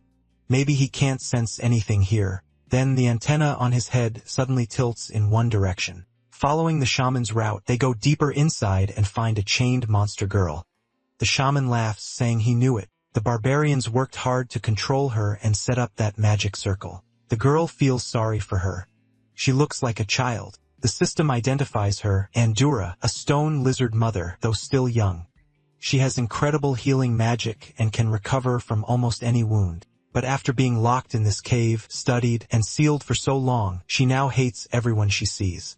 That gets the protagonist excited. Healing magic and she's sealed. He wants to make her his second capture. The shaman warns him that the chains are packed with magic. If they break them, the owner of this place will know right away, so they should just leave and look for something better. But the protagonist isn't letting this go. She fits exactly what he wants, and he's not leaving her behind. He quickly buys an item from the shop that lets him speak into someone's mind, then sends the shaman a message, blood treasure. Startled, the shaman asks what that sound was. The others look confused and say they heard nothing. The protagonist keeps talking in his mind. This is your test. He says he was pleased to see the shaman trying to abandon his goblin nature and become one of his warriors. He's been watching him, and now comes the final trial. The shaman is thrilled. The ancient god finally noticed him. This is his chance to grow stronger and become a prophet. A huge grin spreads across his face as he realizes the perfect chance is right in front of him. The protagonist sees that look and thinks humans and goblins really are alike. After all, the shaman gave up to reach this point. There's no way he'll back down. So the shaman tells the group he received a mission. He has to free this lizard, but he can't do it alone and needs their help. The protagonist gives a sly smile, and the others agree right away. The chubby guy says, of course, they're a team, and the shaman always helps them. Endura starts to wake, thinking, so they sent humans for her to feed on. Everyone moves in excitedly, but the protagonist notices his Rice Emperor skill didn't make her friendly this time, only neutral. The system warns him that talent isn't unbeatable. Endura's hatred runs too deep, so if he's thinking about making a contract, he should forget it. He realizes this contract won't be easy. The shaman calls out to Endura, saying they've come to save her and that the ancient gods gave him this mission. She doesn't believe a word of it. Freedom was used to trick her once before, and she refuses to fall for that again. The chubby guy freaks out, yelling that she's talking to herself, and Endura immediately orders the cave goblins to attack. The problem is her magic has strengthened all of them. The three companions share a look like they have a plan, then jump in front of the shaman. He asks what they're doing, and they answer that they want to prove they're useful too. The shaman is stunned. They suddenly seem much stronger, and he wonders if they were acting weak the whole time to test him. So, even better, maybe he won't have to fight much. But then he sees the two of them already clashing with a goblin, so he tells the protagonist he'll handle the other three while he breaks the circle. Then he rushes in with his blood transformation power, and goblins start dropping fast. Honduras, shocked, tries to fight back, but he keeps pressing. He mixes cursed power with his arrows, smashing the goblins into the ground. He tells her healing magic means nothing if her goblins can't survive his hits. Endura freezes. She remembers the 4 shamans who stole her power and tortured her. This goblin is one of the cursed ones who dragged her into this nightmare. The shaman wipes out the 3 goblins with ease, and even the protagonist is impressed. This guy really is strong, but the girl isn't accepting that. She shouts that today he dies and uses her divine favor. Seeing that, Endura boosts the others again and fully heals them. The protagonist is amazed, then Endura stares straight at the shaman. She swears he will never escape. Even if it cost her the freedom she always wanted, she'll destroy him. The shaman finally understands. She knows he's one of the ones who imprisoned her long ago. Her heart is overflowing with hatred, and the goblins go wild as he realizes this is her boss-level skill. Whoever sealed her here must have feared her escape and left all her power intact. Now all that hatred is locked onto him, and all he needs is for the protagonist to break the circle. He yells for him to do it now, but when he looks over, the protagonist is holding a scroll and getting ready to run. He calls the shaman a fool. If he wants to blame someone, blame himself for trusting him. From the start, he only planned to use him. Thanks to the shaman, his biggest problem is gone. Now he can go to hell. The shaman screams in rage as the protagonist escapes. Endura burns with fury too, remembering the name Sunin and swearing that today he dies. Now desperate, the shaman screams back that they'll all die. His arms glow red as he roars that he'll kill her first, then those wolves. His mind finally snaps while the group uses an expensive teleport scroll to get away. The chubby guy senses the shaman's mad aura and points ahead. They need to finish this, so they take off running. Though the protagonist still isn't sure the shaman can really kill the warrior girl, then someone else shows up complaining that even with earth travel power, this cave is impossible to navigate. It's a maze, and he's completely lost. Then he spots the group. He recognizes the chubby guy and his friends, wonders why they're running, and decides to follow since he's still lost. Back in the cave, the shaman grabs a goblin and tears it apart with his bare hands. The fight gets brutal, and the protagonist is shocked. It's 4 against 1, yet the shaman is tanking everything. Another goblin tries to attack from behind, but the shaman roars and blasts everything away with an exploding bubble. The girl starts getting tired and asks if they should step in. The protagonist asks the same, feeling the pressure build. The system explains that the shaman broke the magic linking Endura to her minions, which weakened her. Then it mocks him. Now that she's weaker, he wants to make a contract, doesn't he? He snaps back that he just wants to use this chance to take care of her properly. The shaman rises and declares that even if he was cast out, he's still a shaman who almost became a grand shaman. In the end, everything is magic. If you know how it works, you can break it. He explains that when he pierced the goblins, he wrapped their power with his own magic so Endura couldn't strengthen them, but it cost him a lot. Without her minions, he says, she's useless. Now she'll pay the price. Endura starts praying to Mother Earth for one last wish. Even if it costs her life, kill this man. The shaman grabs her and says she belongs to him. Now but then everything shifts. Looking around in confusion, he suddenly sees her towering over him. He panics. Why is he small? What just happened? He realizes he's been cut in half. Looking up, he sees the huge figure above him. Lady Endura, it took a long time and you've suffered enough. She's already recovering. But when she reaches out to thank her rescuer, she suddenly freezes in shock. A flashbang explodes behind the protagonist. It's the chubby guy trying to get smart. The mission the protagonist needed for the spiritual chest is finally done, but Endura recognizes him at once. He was with the shaman earlier. He says it's a long story, but he'll explain if she's willing to hear him out. So he tells her everything. She listens, ignoring the face he keeps making. In the end, she says she gets it, yet her status is still hostile. She mostly believes him, but her guard never drops. The rice aura charm clearly has limits. The protagonist can't believe it. He killed the man who wanted her dead and saved her, but it still wasn't enough. So he tries again, offering his hand and saying it's too dangerous here. He should escort her out so they can talk somewhere safe. She slashes his hand and Chirp the spider instantly gets ready to attack. He stops her fast, telling Chirp to calm down. They're trying to make friends. It hurts like crazy since his body isn't very tough. Still, he keeps going. She's been trapped in this cave for a long time, so what she just did was probably an accident. She even looks a little sorry, but her difficulty and hostility stay the same. The system mocks him. Did he really think she healed him because she trusted him? She's just trying to play with his feelings. He admits she almost fooled him. That healing looked sincere, and now his hand is completely fine. Not even a mark left. Endura points out that lizard clan healing magic is amazing. Then it clicks. She acted cold, hurt him, then healed him to earn sympathy. Without the system panel, he would have fallen for it. So he praises her healing and says she must have gone through a lot all these years. She shuts him down right away, telling him not to worry about it. Inside, he admits she's tough. His companion still can't tell what he's planning, and Cherub hates how Endura treated him. Even after all this, he still has to find a way to win her over. The others tell him they've stayed too long and need to leave the cave. He agrees. This is goblin territory, and if they come back, they're in trouble. So he starts walking away, saying that if Lady Endura doesn't trust their good intentions, there's nothing else he can do, and he has to leave before his allies get dragged into danger. That finally gets a reaction. She calls out for him to wait. He thinks she's still acting, but wonders if he should play along. Turning back, he asks what she wants. She hesitates, then says, "All right, press to finish." She agrees to go with them. He smirks and accepts. Then he tells her to get on Chirp. Endura is impressed by the spider. While he's amazed, her difficulty still hasn't dropped at all. So he pulls out the cloud. Endura is already moving out when the chubby guy asks if the kid is coming too. The protagonist glances at the throne and thinks it's more than decoration. Then he notices someone's inside it. The guy is in trouble because Chirp is about to strike. He warns the man to get out of there, but Chirp only slices off the top and the throne falls apart with nothing hidden inside. The man got lucky, sweating. He steps out and admits that was close. He still has no idea what's going on except for one thing: the protagonist is dangerous. Now he's wondering how to use that to his advantage, maybe by being nicer to the chubby guy. But then Luke suddenly yells in his ear, "Where are you, and what are you doing?"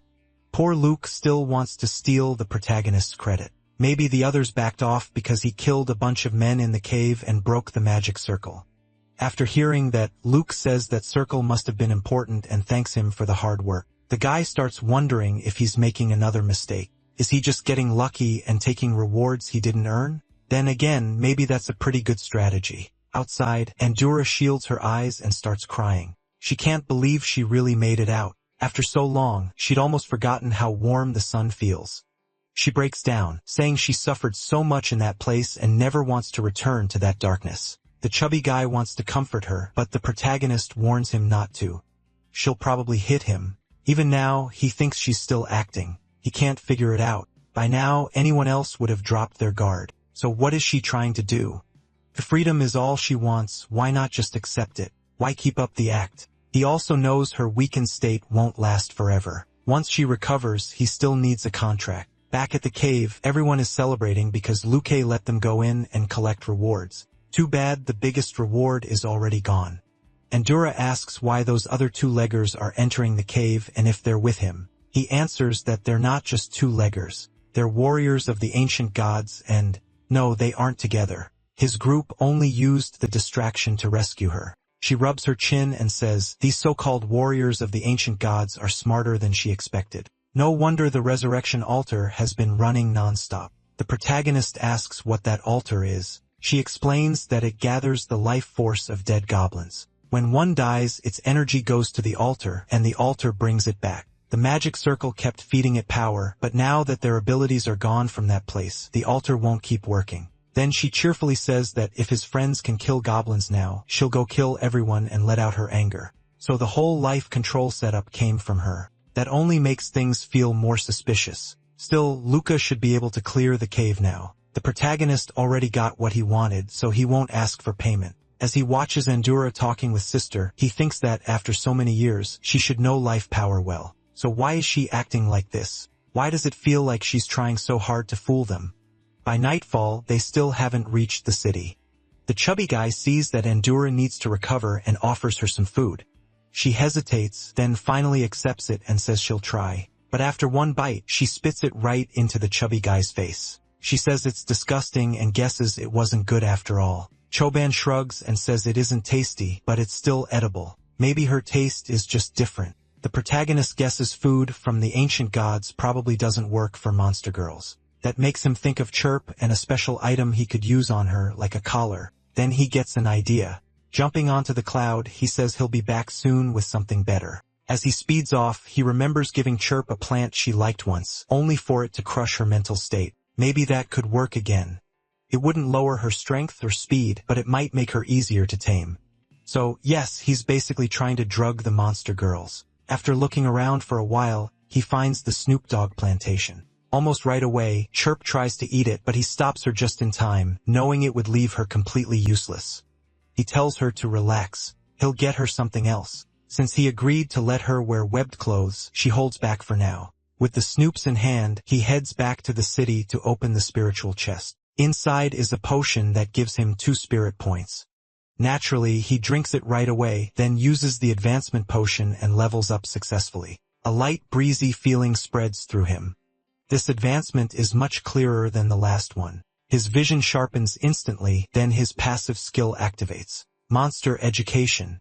It tells him Chirp is an extremely agile monster built for ambushes and assassination. He should raise her strength first, then agility. To upgrade her, he needs relics from ancient spiders. Now he understands this passive exists to help evolve his monsters. The only problem is figuring out what ancient spider relics even are. Still, that can wait. Right now, he needs to raise his contract with Cheer up to level 1 and capture the lizard girl. Meanwhile, that soap opera lizard keeps up the act, wondering why he's taking so long and why he still hasn't come back. Shaolin asks what she used to eat. She says fruit, but there isn't any on this island. While imprisoned, she was forced to eat meat. She keeps acting until the protagonist returns with the magic herb. She devours it like it's the best food ever. When the chubby guy reaches for some, she smacks him away with her tail.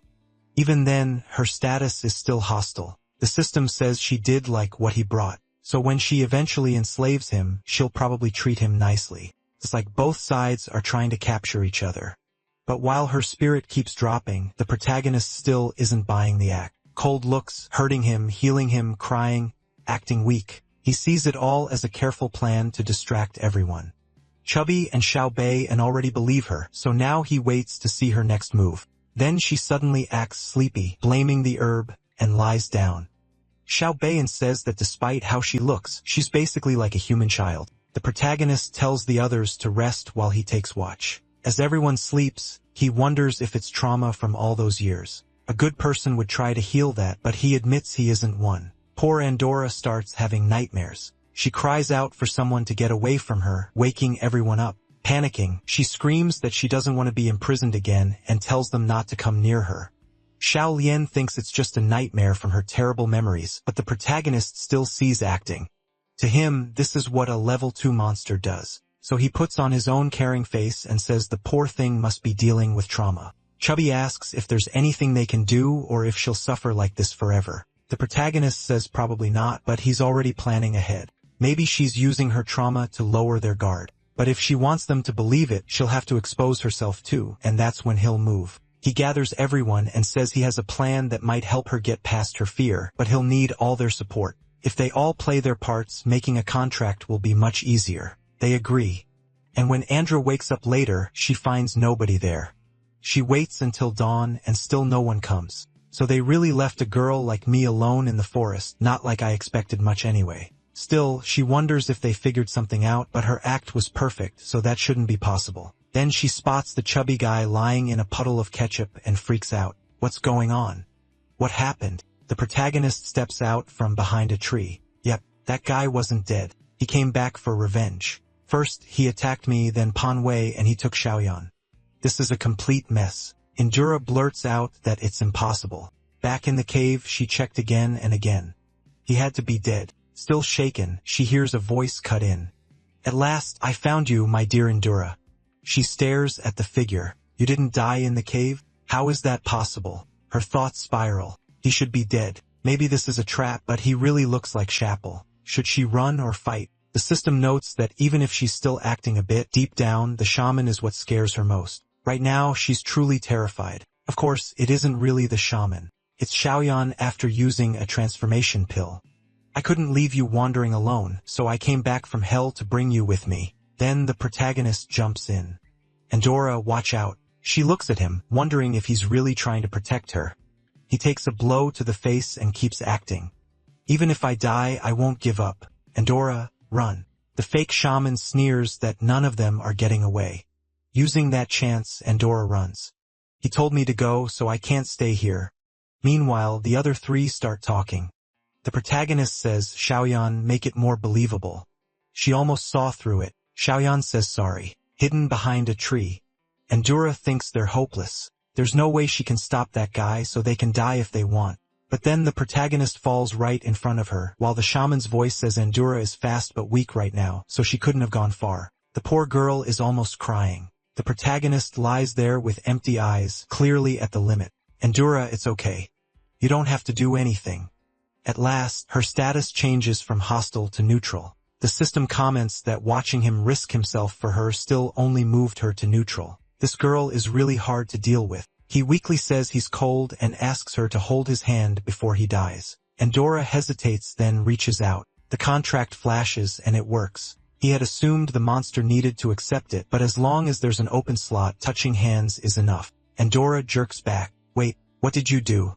What kind of magic is this? Xiao Beijing rushes over, asking what happened. The contract is already complete and the warrior girl is about to lose it. Even the protagonist is surprised. He didn't think a simple touch would be enough. When he contracted Chirp, there had to be at least some agreement. But whatever, it worked. Now he just needs an excuse. Endora explodes. One faked being dead, one pretended to be the shaman, and another lied about the contract. You're all liars. I want to be alone. I don't want to be anyone's contracted beast. She runs off only to end up right back where she started. What just happened? The protagonist tells her the truth. Once a magic contract is made, a monster can't go too far from its contractor, so escaping now will be much harder. She curses him and screams that she'll never be a prisoner again. But no matter what she tries, her power doesn't work on him. Where did my power go?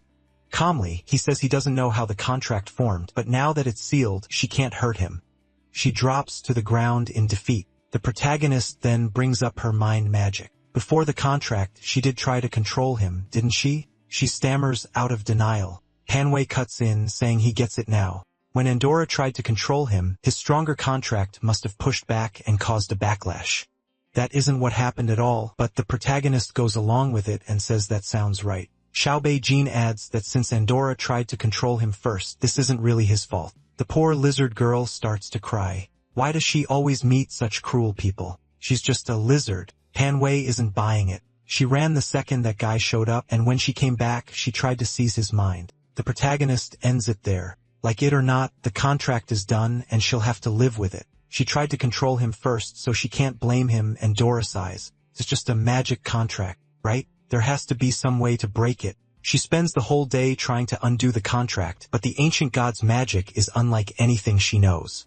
On the second day, she finally comes to him and asks to talk. Since he made a contract with her, he must want something. If she gives him what he wants, will he let her go? The protagonist looks at her evenly. What he needs is a monster girl who can fight for him. Until he finds a replacement, she'll have to protect him. And Dora grumbles that he's the worst, but she doesn't have much choice. Fine.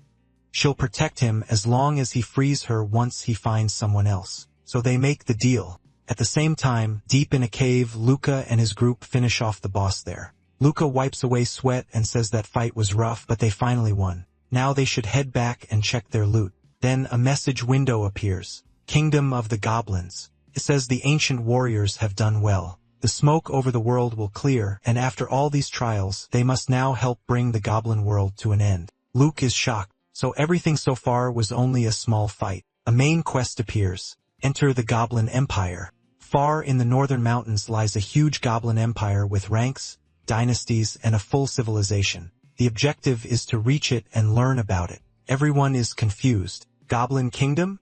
What is that? Luke figures everyone in the raid got the same mission. Maybe this is their reward. Then the system starts handing out prizes. And, of course, Luke's team takes first place. He gives an excited speech, saying it's time to hunt down the Goblin Empire. They split their forces before, but now all the captains need to unite for this new front. Meanwhile, the protagonist's group also gets rewards for helping defeat the boss. They receive 1,500 points and a golden chest. They open it right away, staring as it shines. Inside is ecstasy, an epic-grade item. It's a hypnosis tool that plants a mental suggestion in the target. Whether it works depends on the gap between the user's mind power and the target's. If it succeeds, the target can be controlled for 1 minute and it can be used 10 times. Shalian frowns and says it seems kind of useless. If the target gets hit, the hypnosis breaks, so it doesn't sound very practical. Panwei agrees, but the protagonist thinks otherwise. The ancient gods don't give useless rewards. They just haven't figured out how to use it yet. So for now, they'll keep it. There's no direct reward tied to the Goblin Kingdom quest, so he thinks this is only the starting mission. Shaldian points out that Luke's Gamemates group is much bigger, so they'll explore faster. Panwei turns to Endura. Since she's lived here so long, she should know where the Goblin Kingdom is. The protagonist reminds her that she can't lie to her contractor. Following Endura's directions and riding the cloud, they quickly reach the Goblin Kingdom. The place is far bigger than any city they've seen. Just seeing it triggers the mission. The first person to enter the Goblin Kingdom will get 100 points. But since it's already late, the group decides to camp on the mountain until morning. He summons Chirp from the shadows to watch over Panwei and Shalian while he goes to talk with Endura. She's annoyed at first, but softens when he tells her to relax and says he likes her more now. That makes her blush a little. Endura asks what he wants. He asks right back what she's hiding, and she eyes him with suspicion as he presses closer. He traps her and says she's still hiding her real power. She pauses, then asks how he knows. He says it's obvious. She's still trying to enslave them. If she's this confident, she must have another trick. He tells her it'd be easier if she were honest. With a sigh, she reveals a small spell in her hand and admits he'd have figured it out anyway. Her plan was to plant seeds of life. The protagonist asks what that means. She says it's a spell she created after a lot of research, but it only works on someone who fully trusts her. Once it takes hold, they become her puppet. The spell's conditions are very hard to set up, so she acted pitiful to earn their trust. She never thought it would end like this. The protagonist thinks it over. The conditions for her magic really are strict, but with the hypnosis item, they could control almost anyone. The system notes that because he's guessed her plans so many times, she's starting to fear him. A friendly partnership would have been better, but fear can also help him use her power. Well done, boy. The protagonist gives a crooked smile. He wanted to handle everything the easy way, but things turned out this way, so only the outcome matters now. The next morning, they watched the goblins working inside the empire. Its defenses were tight, ballistas, spearmen, and a fortified base. Getting in wouldn't be easy. Lin Hao admitted there was no way in from above, and charging the front was hopeless. This place was basically sealed shut. The system added that even the patrols were strong. Around level 6, those patrol goblins were also completely loyal, so mind games wouldn't work on them. The three were worn out. No one had found a way in, Seonking said. She had checked both east and west and found nothing. The guards stayed alert and only goblins were allowed inside. Wei had searched the whole wall and came back with the same answer. Lin Hao then took out a disguise pill, but there was only one. That meant just one person could enter, so they agreed Lin should go. Suing trusted him, and Wei had no desire to rush into danger. Disguised, Lin Hao got in line to enter. He noticed everyone else was carrying something while his hands were empty. For a second, he wondered if he'd messed up. Still, he got through with no trouble. The mission to enter the Goblin Empire was complete, and because he did it alone, he got 50 extra points. While checking the mission screen, a few noisy goblins slammed into him and rushed off shouting for everyone to run. The Grand Prince was about to appear. To them, seeing him was the highest honor a commoner could get. Then they ran into a guard who stopped the crowd. The system identified him as a temple guard whose church brainwashing had turned his faith absolute. A priest had blessed him, so his physical strength was low, but he used support magic. The system warned Lin Hao to be careful. There were also the prince's guards, even stronger and able to cast magic too. 2 of them sounded trumpets, and 2 carriages rolled in, pulled by huge beasts. Because of the drawn curtains, Lin Hao couldn't see who was inside, so no new panel popped up. But the system gave him a mission anyway. It told him to become the blade that destroys the Goblin Kingdom. These creatures didn't deserve civilization. He had to hide inside, gather information, and bring the kingdom down. The longer he stayed, the more unrest he could create for bonus rewards. Current unrest, 0. Lin, the protagonist, guessed everyone got this mission after entering, but then he felt eyes on him and started to panic. Had someone seen through his disguise, he decided to leave before he got exposed. But as he turned away, he ran into another goblin who knocked him flat. The goblin sneered at him for being a cave goblin and said trash like him had no right to come see his highness. They belonged in caves forever. Chirp wanted to jump out and cut them apart, but Endura stopped her. Outside the kingdom, the 2 monster girls were already arguing. Chirp was mad because Endura kept acting like she wanted Lin Hao's favor, while Endura snapped back that she didn't care about pleasing him. She just wanted out of the contract. Then they saw Lin Hao 1100th coming back. He stared at them, confused about what was going on. Chirp immediately lunged at Endura, and Endura calmly used her boss skill. Chirp landed a hit, but Endura healed almost right away. Endura mocked her, saying she was pretty average. Without her leader skill, she couldn't even out-damage Endura's healing. Chirp was just about to activate that leader power. When Hao stepped in, he stopped her, saying she couldn't use boss skills on an ally. Then he added that Endura was petty and awful. Sure, but Chirp was still his favorite, so she should try to be more patient with her. Endura silently fumed, thinking she could hear every word. But after watching them fight, Hao realized how much weaker Chem had become. She was only level 1 now. While the goblins inside were already level 3, even being a boss wasn't enough anymore. He decided it was time to check her talent tree and follow it. His passive pointed him toward collecting sacred spider relics. The only route that matched was Power of Faith, a special evolution line. That path required recovering different spider relics. As Chirp restored her bloodline, she'd become more and more saint-like, and the powers she'd gain would depend on the relics. But it was an extremely hard route, so he had to choose carefully. Hao knew this was the toughest option, but he was already learning that the ancient gods rewarded risk with the best prizes. So he opened the method for restoring Power of Faith just to see how it worked. It said the power had to pass through a special magic circle and couldn't be transferred directly. First, it had to be stored in an object, then given to the spider monster who could turn that faith power into extra strength. Hal focused on the words magic circle and looked at Endora. She was the only one here who might know that stuff. He let out a breath. He needed to stay in the Goblin City for the mission. But to evolve Chirp, he also needed Power of Faith. Then an idea hit him. In the future, Wei and Suing could enter the kingdom too and help. He started talking it over with them. They both blinked in confusion. Enter 2. What was he planning? How explained that inside the city, the rulers and the church were already fighting over faith. So what would happen if a third force appeared? The two looked puzzled. Did he want them to start preaching to goblins? He said it would be hard if the factions were united, but they weren't. The place was full of power struggles. If they introduced a third religion, it might actually work, especially since they could perform miracles. Chirp would become the face of their cult, and Doria would handle the miracles. He decided to call it the Cult of the Sacred Spider. And Doria hated the name and said they couldn't use the lizard like that, but How knew how to talk. Taking her hand, he told her not to get upset. She would benefit too. While Chirp handled the image of the group, Andoria could move freely and get revenge on the goblins. She immediately pictured herself all dressed up, wondering why the goblins got to enjoy life. Even so, she still hesitated. Then Hel reminded her the city was full of fanatic priests, knights, crazy goblins. She could get captured again. That finally made her agree, though she clearly had her own plans. In her head, she figured he wanted to build this religion with her healing magic, and maybe she'd find a way to break the contract later. But when she looked at her own hands, she remembered the truth. Her healing took a little life force from the target each time. It was like trading away years of life for quick recovery. The protagonist just watched, and the system warned that her feelings were shifting, not because of the contract or the cult, but because she saw a path to freedom.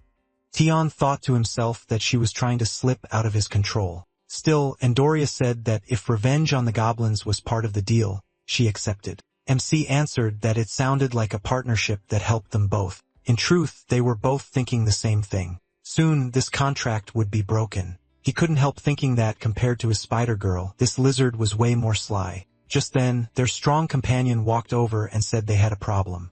From what he'd learned, the goblins fought among themselves, but their religion was still focused on one god, and most of them had gone through some kind of brainwashing. That meant people might reject a new cult entirely. Growing their influence could be hard, and they might even get wiped out as heretics. Hayo was about to answer, but Andoria cut in and said that if they wanted followers, they needed to go to the Shangsong district. When they asked what that was, she said the lower city, then she pulled out a chalkboard like a teacher and scolded them for not knowing. She explained that the Goblin Kingdom had a huge gap between rich and poor. The wealthy lived in the upper city and everyone else was pushed below. Life there was brutal.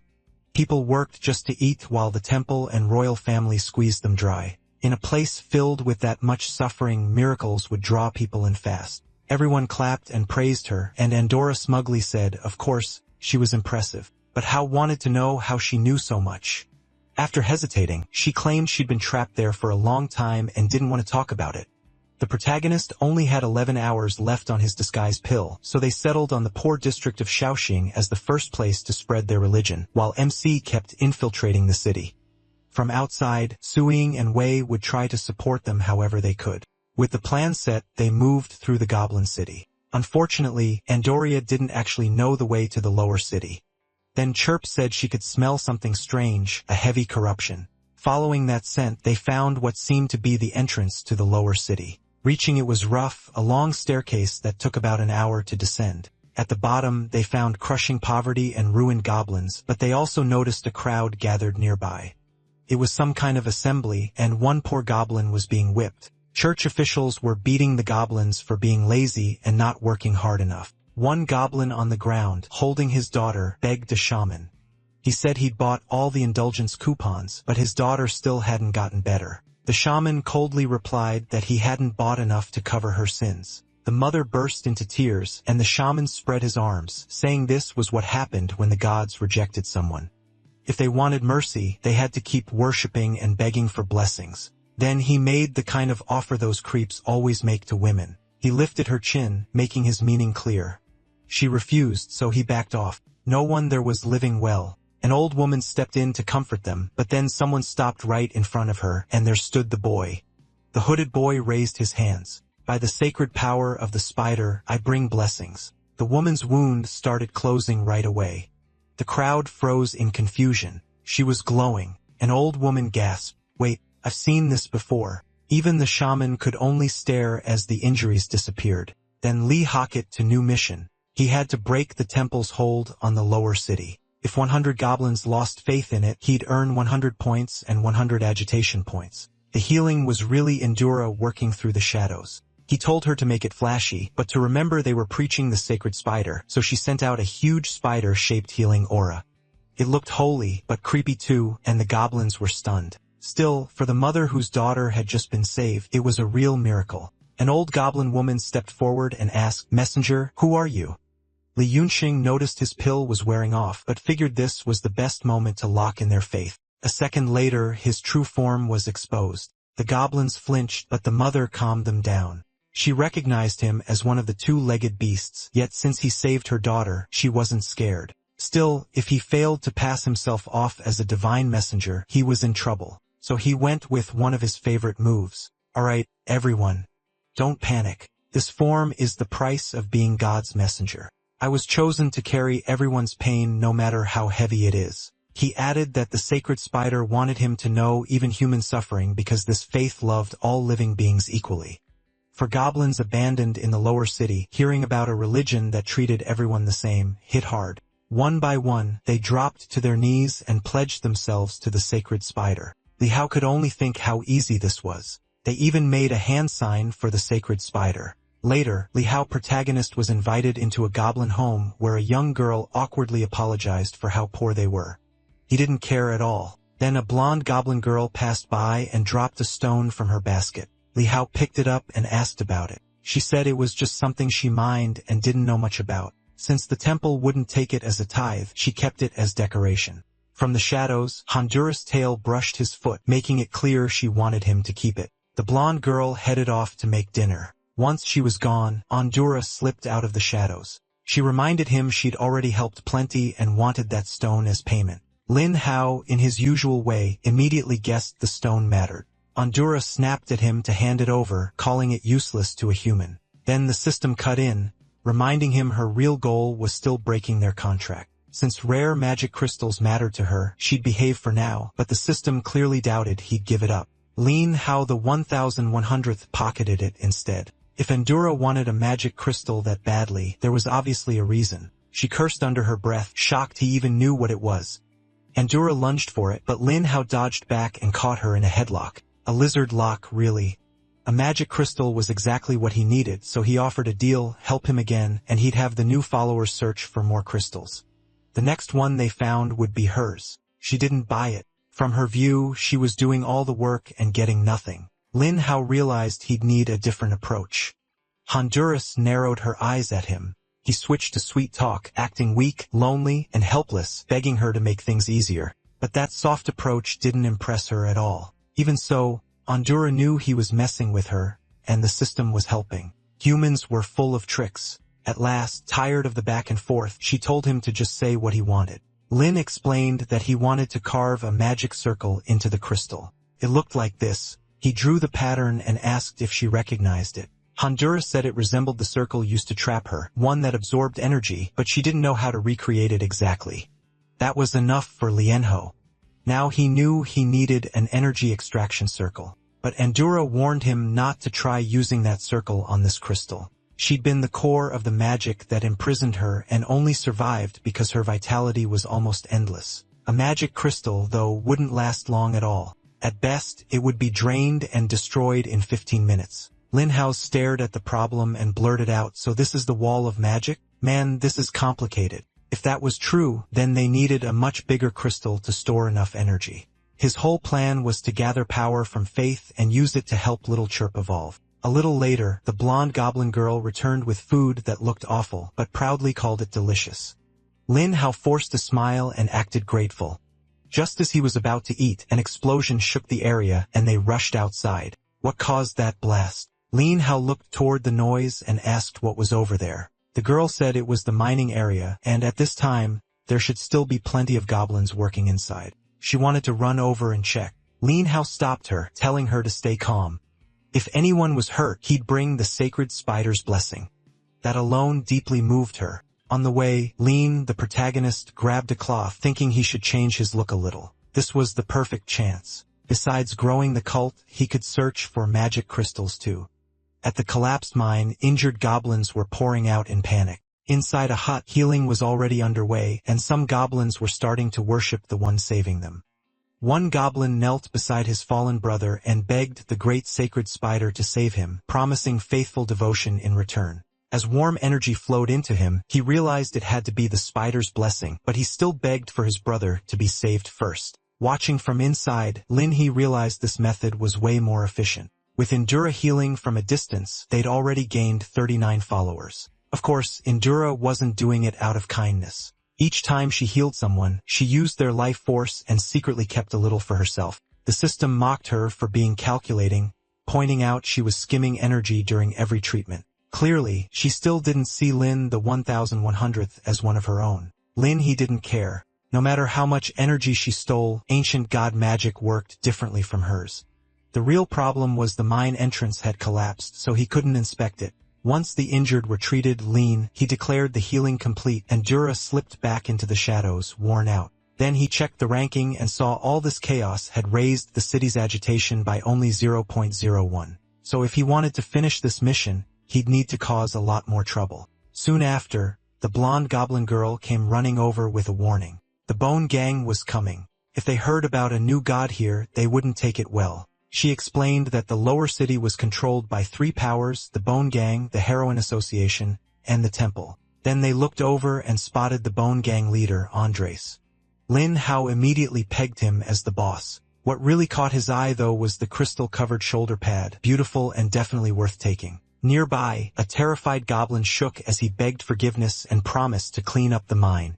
Andres just glared, demanding to know how they planned to pay tribute now that the mine had collapsed. Without payment, there'd be no protection. He asked how much the loss would cost, and one goblin answered that it was around 100 mining carts worth. Andres exploded in rage. 100 carts? Then he crushed the goblin's head without a second thought. He ranted that they'd cost him too much and were now just lying around uselessly. Even Hao was stunned by how brutal he was. A system message popped up. Royal Goblin of the City. Hostility 30. Strength 14. Agility. The system explained that anything threatening his money made him snap. He'd wiped out the whole mine over it. If the protagonist wanted the route to more magic crystals, he should make this guy happy. Lind the 1100th could tell one thing right away. Andres was obsessed with money. The system added that he probably knew where the crystals came from, so following him quietly could pay off. Andres then turned to the workers and barked that this delay was their fault. Everyone would now bring 100 extra carts of minerals or suffer the consequences. The goblins shook in fear, then Andres shouted for his men to move out. They had more mines to inspect. Hao told the goblin girl to stay behind. He had something else to handle. After tailing Andres for a while, he figured out the pattern. Problem or not, the gang boss kept showing up to bully everyone just to remind them who was in charge. Eventually, Andres entered a mine with no goblin guards outside, which struck Hao as odd. Could this be the magic crystal mine? The blonde girl had said the temple wouldn't accept magic crystals for miracles, so this had to be important. Sadly, to go further, he'd need to waken Dora. Little Chirp reluctantly drags her out of hiding, and Dora looks mad. You better have a good reason for waking me up. Hao tells her to relax. There's a magic crystal mine here, and Dora checks it out. She puts a hand on the ground, uses her magic, and finds a huge crystal deposit right away. Hao is stunned by how many there are. He expected a lot, but not this much. Right away, he starts picturing massive armor sets for Little Chirp. The problem is the mine still has plenty of guards. If he does anything here, the Bone Gang will notice, so he can't handle this quietly. That means it's time for a scheme, and Hao is great at those. And Dora looks doubtful, but the protagonist just smiles and says she's about to learn how human greed works. By the time they head back to the tent, he already has a plan. He leans in and whispers something to the goblin girl. The next day, she goes around saying a messenger of the gods helped everyone, and now they should repay those miracles by helping too. Hao only smiles and keeps the rest to himself. Back with the Bone Gang, Andora's gets a report. After the mine incident, everyone started worshipping some strange thing, and the injured were fully healed. That leaves Andora's confused. How could all of them recover? Then the goblin shows him a Little Chirp statue. Andoros takes it confused. Clearly didn't come from the temple. The goblin says it's from some sacred spider cult, and Andoros wonders why they're making these statues at all. He's told the statues can heal people, and the bigger and prettier they are, the stronger the healing. The goblin points out that if Endora's armed his men and could heal them too, he'd be unstoppable. Since the blue stones seem worthless, Endora starts to like the idea. Smirking, he says the report was useful and asks what reward the goblin wants. The poor guy nervously starts to answer, but Endora kills him before he can finish. He even licks the blood off his hand while muttering to himself. That fool clearly forgot these are his uncle's treasures, meant to trade with the temple. Still, he figures this new idea might be useful. Meanwhile, the blonde goblin girl updates Lin Hao. The Bone Gang is already gathering blue stones. Since the church won't trade for them, they don't value them much.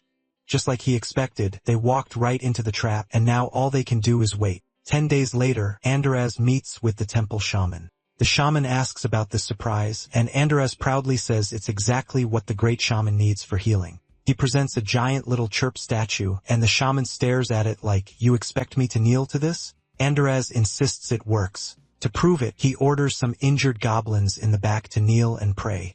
They obey and beg the sacred spider for a blessing.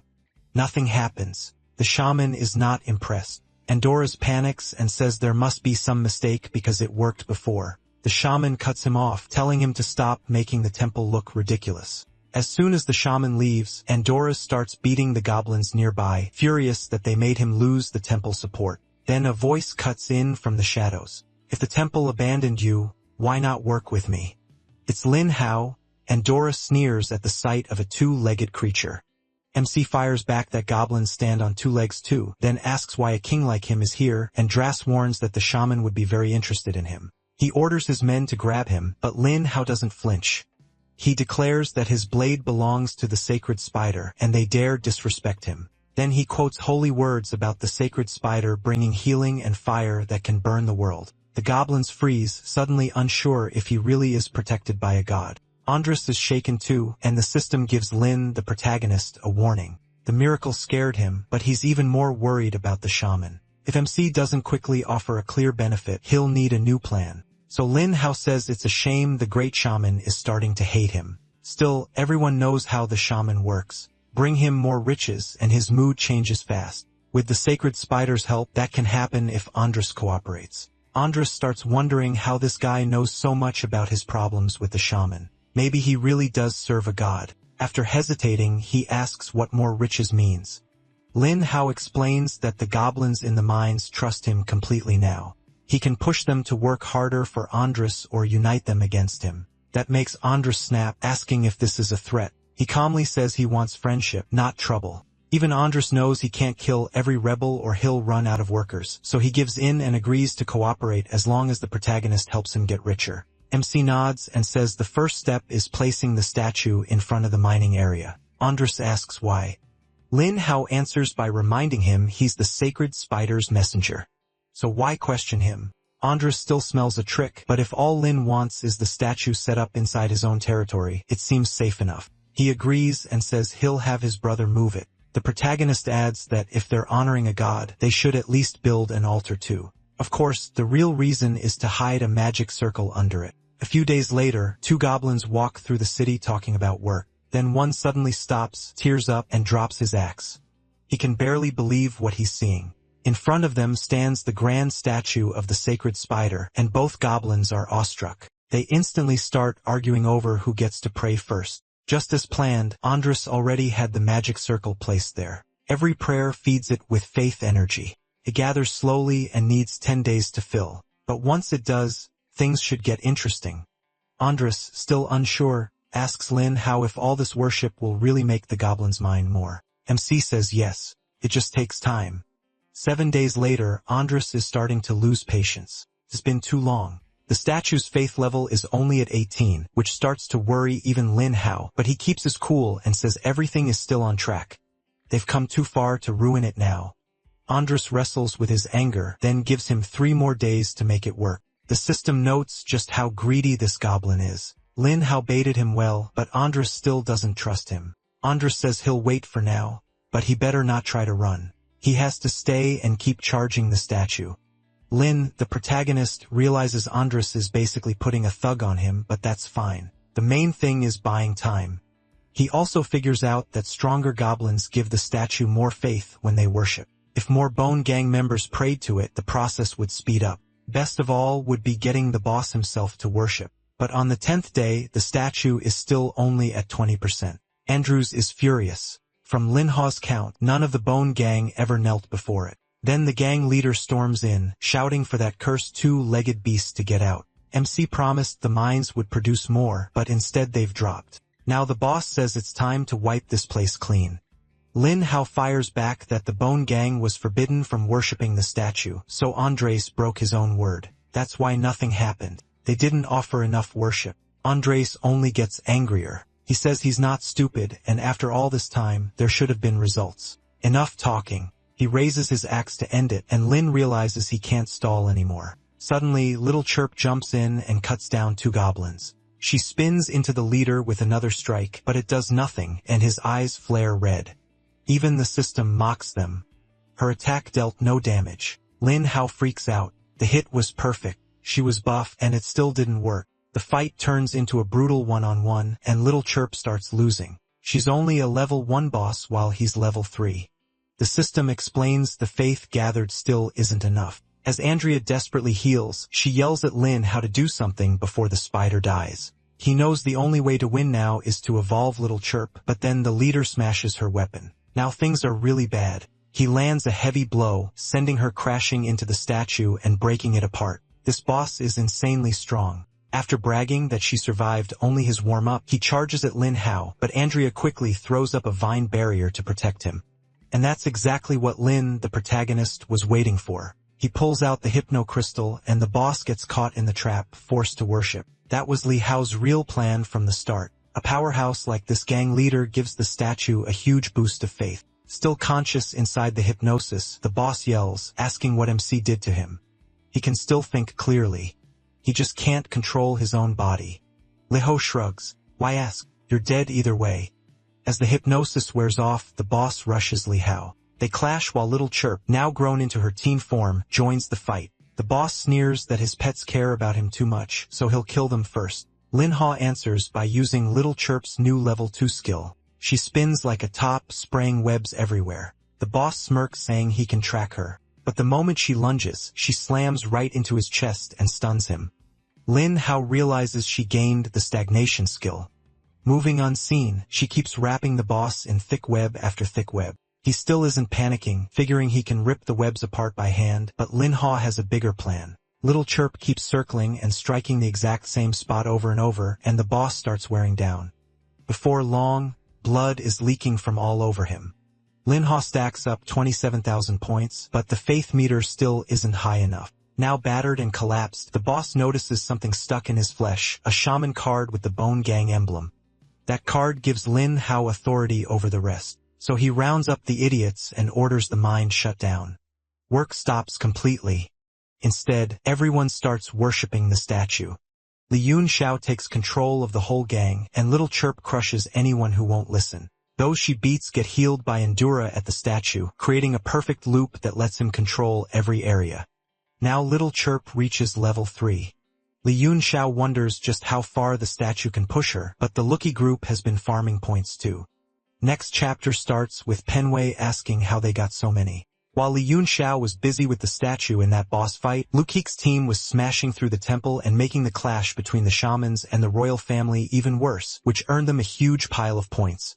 Wanting to know Li Yunxiao's next move, Penwei asks what the plan is. Li Yunxiao, always plotting, says his first idea was to build up faith, power her up, and then cause chaos. But since Lusik is stirring the pot, he'll have to change course. Penwei suggests messing with Lusik so they stop gaining points. Li Yunxiao tells him not to bother. He already has an ace ready. He's going to summon them to the Bone Gang meeting. To make it work, Li Yunxiao spends 120 points on a persuasion pill, a drug that makes whatever he says sound convincing. Penwei is still nervous, barely holding himself together under his hat, but Li Yunxiao walks straight to the door. He calls out that he brought the invitation.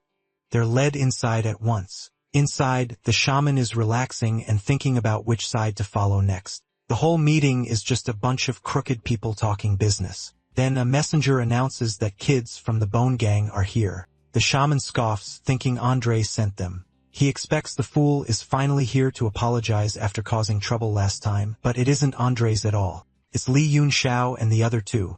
The shaman stares and asks who these clowns are. Li Yunxiao steps up and tells him the one he's looking for is right here. Then he reveals Andres' severed head. Nearby goblin women scream and scatter, and the shamans freeze in shock. They yell that he's crazy for killing the king and demand to know who he is. Li Yunxiao doesn't miss a beat. He throws a card at the shaman and says the Bone Gang leader had ties to the royal family.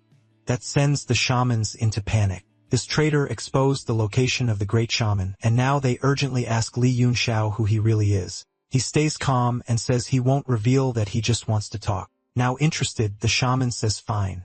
Talk. Surprisingly, they keep it polite. Li Yunxiao leaves his two friends outside and tells them to stay alert and keep any goblins away. Once inside, the shaman asks what he wants and what he's after. Li Yunxiao takes off his coat and the shaman blurts out that he's human. Li Yunxiao snaps back. How could a human speak goblin if that were true? The shaman realizes he messed up and listens as Li Yunxiao claims he's a secret agent tied to the great shaman, gathering intel for his majesty. The shaman says he's heard of a group like that. Li Yunxiao nods and says that's why he looks this way, to lower people's guard and collect information. That's how he found the infiltrator, and surely the shaman doesn't want word reaching his majesty that an enemy slipped into his territory. Now sweating, the shaman begs him not to report it. He quickly offers him a seat and says to ask for whatever he wants. Li Hao smiles and says he'll even let the shaman take credit for catching the traitor. The shaman hesitates. If Li Hao serves his majesty directly, how is he supposed to present him? Li Hao leans in and asks what that says about the palace. If a traitor reached the city, the shaman gets it right away. There must be spies everywhere. Exactly. Li Hao says there are so many enemies around his majesty that he needs a strong excuse to return up the ladder. The shaman finally understands, so that's why he needs a roundabout recommendation. Li Hao says yes, then tells him to spread word that he's going to heal his majesty's body, but his real identity must stay secret. Completely fooled, the shaman thanks him and promises to take care of his companions too. Li says that's enough. His friends are waiting outside. One of them stands there with the hood up, and soon they all step out together. The shaman tells everyone Li Hao's identity has been confirmed, so no one should doubt him and the party can continue. Li Hao casually scratches his nose, their signal that everything worked. He also figures out who's in the room, one from the Bone Gang and one from the heroine side. Since it's been a while, he decides to use his talent again. Trying to impress him, the shaman says he already told everyone to bow their heads and show respect. Li Hao just nods his thanks. At the same time, a carriage arrives. The shaman sends Andres aid in a letter proving his betrayal to the great shaman. That makes the city even more tense, which is exactly what Li Hao wants. Sensing danger all around, the great shaman decides to return to the temple. He's badly hurt, but with 50 spirit and 35 strength, he's still a monster. Even the system warns Li Hao not to try anything stupid. Now Linhua sees how dangerous this boss really is.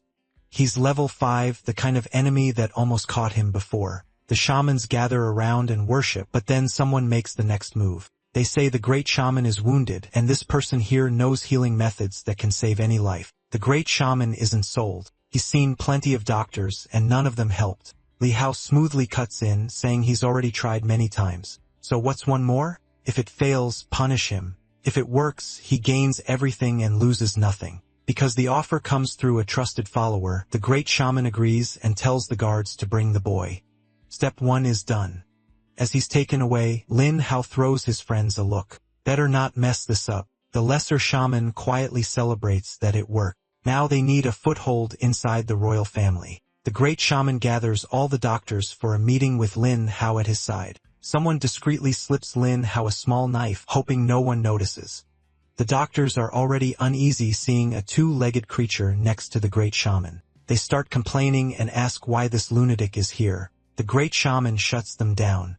He says this is the one who can heal him, and his power is so great he paid for it by becoming a two-legged creature that only confuses everyone more. They can't believe someone could turn into something even lower than a goblin. Li Hao notices Chirp staring at something on the great shaman's chest, like she wants to eat it. So he uses that moment to talk big, saying they chase power while he gave up his goblin form and gained the true power of life. Then he tells the great shaman to show the wound and remove his shirt. Li Hao begins the treatment and the wound visibly starts closing. Endura quietly says he only healed the surface like planned, leaving the inside damaged, and now he's going to sleep. The great shaman is amazed that it worked so fast, but the system knows the trick. Endura only fixed the outside while secretly draining magic power, dropping the shaman's spirit from 50 to 45. Even so, the great shaman feels better and asks what reward Li Hao wants. Li Hao plays it carefully. The injury is deeper than it looks, so treatment will take time. But yes, he does want something. The great shaman says he could ask for half the temple and still get it, but Li Hao wants something else. Since some priests opposed him, he wants a proper apology, and the priests instantly panic. Then he finishes the demand. He wants the items hanging on their chests. The priests tremble and protest. Those are relics left by the first shamans. Hearing that only makes Lin Hao want them more. Even the great shaman hesitates since those relics are sacred to the priests. Lin Hao keeps pushing. He says he isn't being petty. The relics hold spiritual power that can boost his healing. With them, the treatment will go faster. He steps in closer and says handing them over means the great shaman gets cured sooner. One priest fired up unleashes his aura and refuses. Lin Hao looks toward the great shaman, who still seems unsure. So Lin Hao suggests they speak alone for a moment. Interested, the great shaman agrees and gives him the chance. The other priests get upset, wondering what he wants to say in private. He explains that anyone refusing to give up a relic is basically saying they don't want the shaman healed, so that person must be the traitor. The great shaman thinks it over. This plan could expose the mole, but he also wonders if the boy in front of him is the real traitor. Seeing that doubt, the protagonist adds, if the traitor stays hidden, they can keep ruining your treatment. And if that happens, healing you will be impossible. Now under pressure, the shaman gives the protagonist 3 days to find the traitor and 1 month to finish the healing. With that settled, they leave the room. Outside, the priests are confused, trying to guess what the doctor told him. But the great shaman, looking serious, orders the relics handed over, which leaves the priest shaken and even more nervous about the private talk. He clearly doesn't want any questions and scares them into obeying. Back in the room, the protagonist gathers the relics, and Chirp quickly absorbs them. Then she starts evolving, wrapped in the sacred items. The bad part is that during this change, she can't fight and she's still worn out from before. For the next 3 days, the great shaman's protection keeps him mostly safe. But if a surprise fight breaks out, he's in trouble. Before long, someone knocks, saying they've brought a gift from the great shaman. The system instantly warns him. After his big performance earlier, assassins have been sent to kill him. This goblin isn't insanely strong, but he's still level 3, and the protagonist has almost no shot in a straight fight. The servant kneels and offers a bottle of wine, saying it will restore magic power for healing the great shaman, not trusting it. And with no help from Chirp or Endura, he quickly checks the system for something useful. The goblin gets nervous and keeps pushing him to drink while he stalls. Then the goblin panics, pulls a knife and moves to attack. In that instant, the protagonist spends 300 points on an item that creates a horrifying illusion, scaring the goblin so badly he nearly dies on the spot. Costs a lot, but the protagonist is just glad he escaped death. He then makes up a story, saying the illusion was protection from an ancient goblin ancestor, and the brainwashed goblin runs away believing it. When the other shamans rush in to check the noise, the protagonist says the goblin tried to murder him and claims the mastermind must be somewhere inside the temple. He looks around and spots one shaman acting strangely calm, too calm. The system tells him that despite the man's face, he's terrified inside. So the protagonist points right at him and says, I know who the traitor is. It's this one. The accused shaman tries to argue back, saying there's no proof, but the protagonist pulls out a blank sheet and claims it's the assassin's confession before he died. The great shaman reads it while watching the suspect's face. Then he says, there's nothing written here, yet you still looked scared. Someone usually that calm shouldn't react like that unless he's hiding something. With that, the traitor is arrested. The great shaman thanks the protagonist again and promises a reward after he's fully healed. Still, during a meeting, the shamans begin to feel uneasy. The great shaman also feels something is off about how, but for now, he lets it slide. He'd rather wait for the cure first, then decide what to do. The protagonist earns a lot of points, especially for exposing that the royal family had spies inside the temple and making the two sides clash harder. Meanwhile, Luke and his group keep tearing through goblins, but when they check the rankings, they see someone has passed them.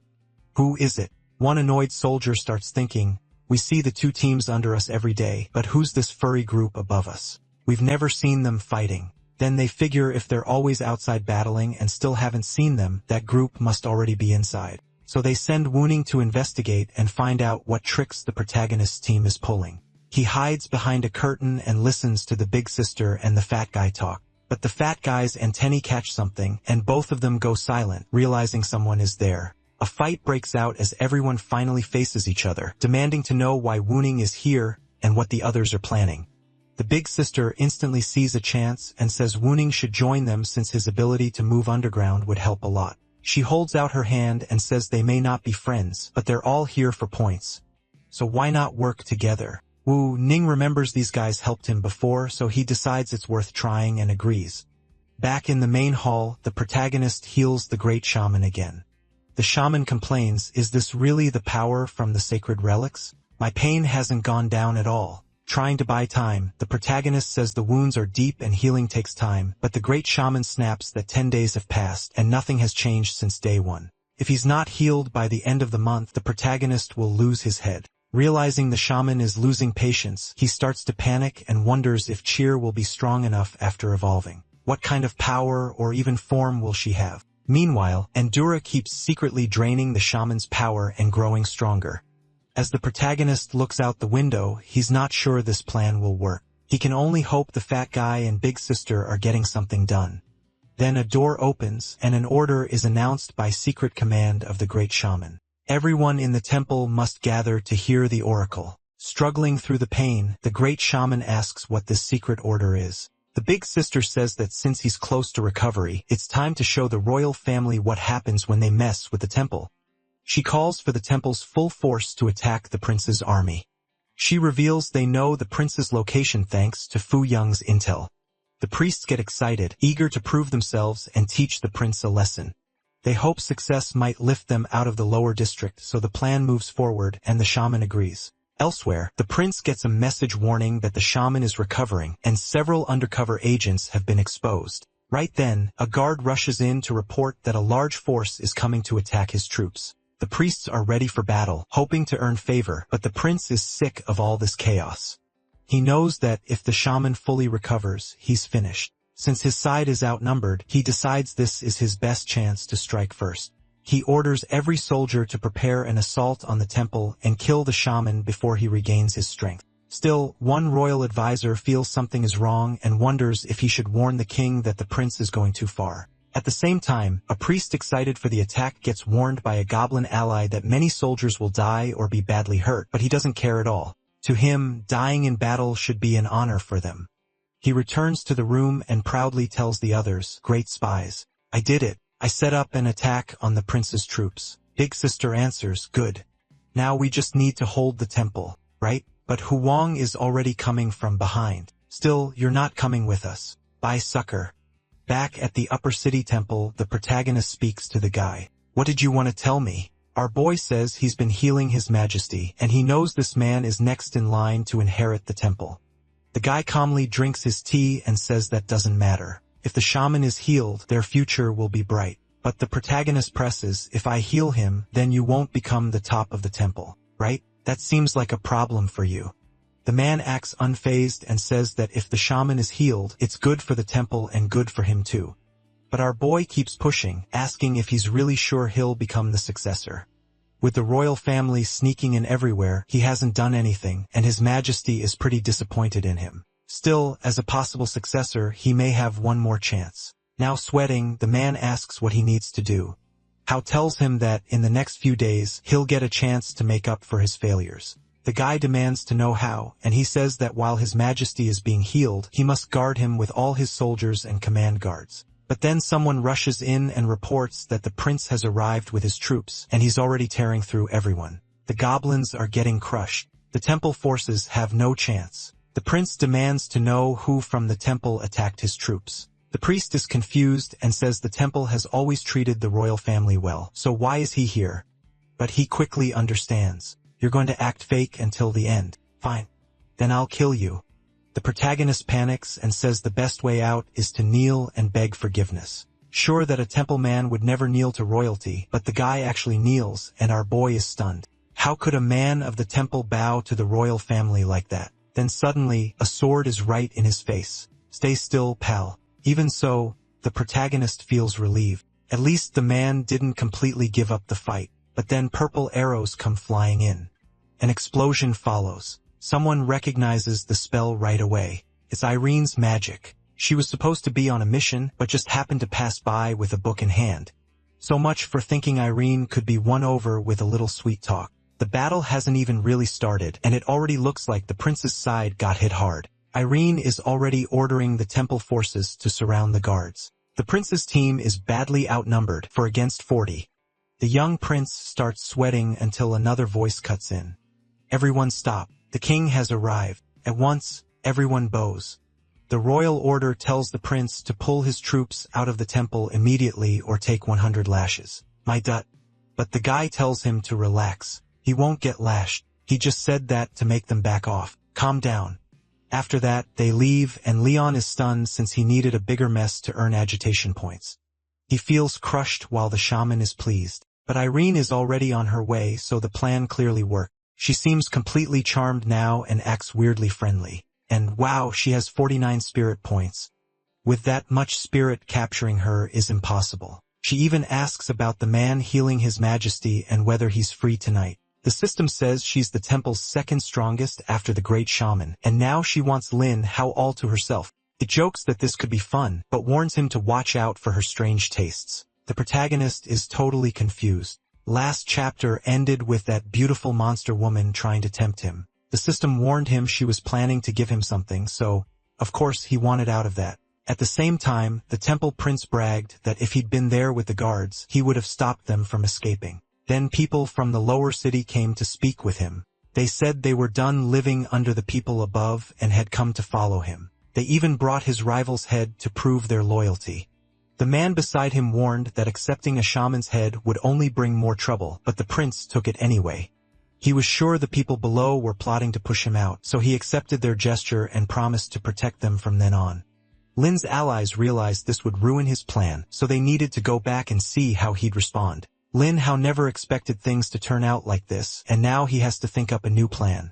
Just then, Irene calls out to him, and, of course, she starts with a slap. As they walk through the castle, she praises his talent and says the leader will be healed soon. She can't help herself. Every time she sees him, he looks even cuter.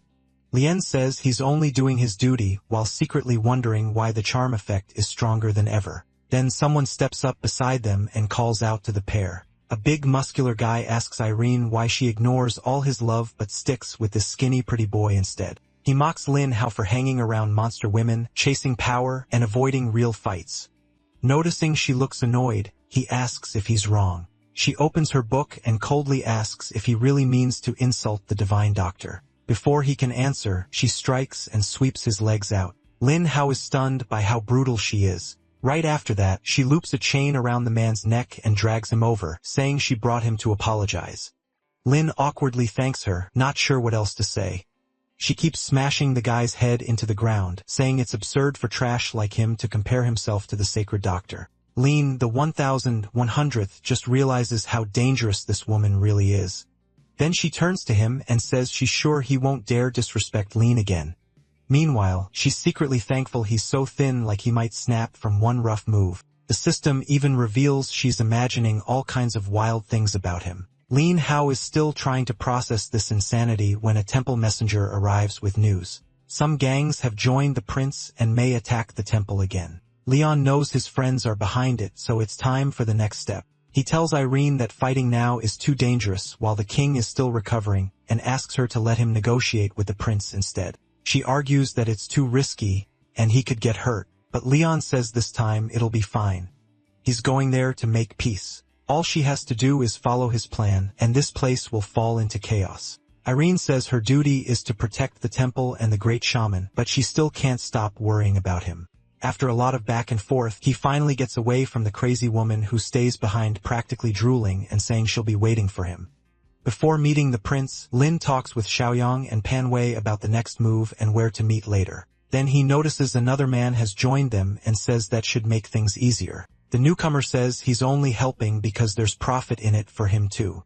Lin points out that, as far as he remembers, this guy isn't the kind to help anyone. The man answers that he was pressured into it. When Lin asks how, the chubby one explains they threatened to expose everything this guy did to their group. Lin welcomes him and jokes that with that much dirt, it's best none of it comes out. They gather in a cave and start talking through the next part of the plan. What they really want is the fake death item Ri has. He clearly doesn't want to give it up, but Lin already knows about it. The second he says he thinks the boy has it, everyone rushes after it. Then the story shifts to the prince's palace. A servant reports that someone from the temple has come to negotiate. He asks why Lin is here, and Lin answers that he came for peace. The prince makes it clear he wants no peace. He wants revenge on the temple. Lin replies that even with the 3 lower gangs united, the temple still won't surrender. The prince immediately orders his men to attack, but the man beside him warns it's too dangerous. Held in place, Lin says it's absurd to attack someone who came to talk peace.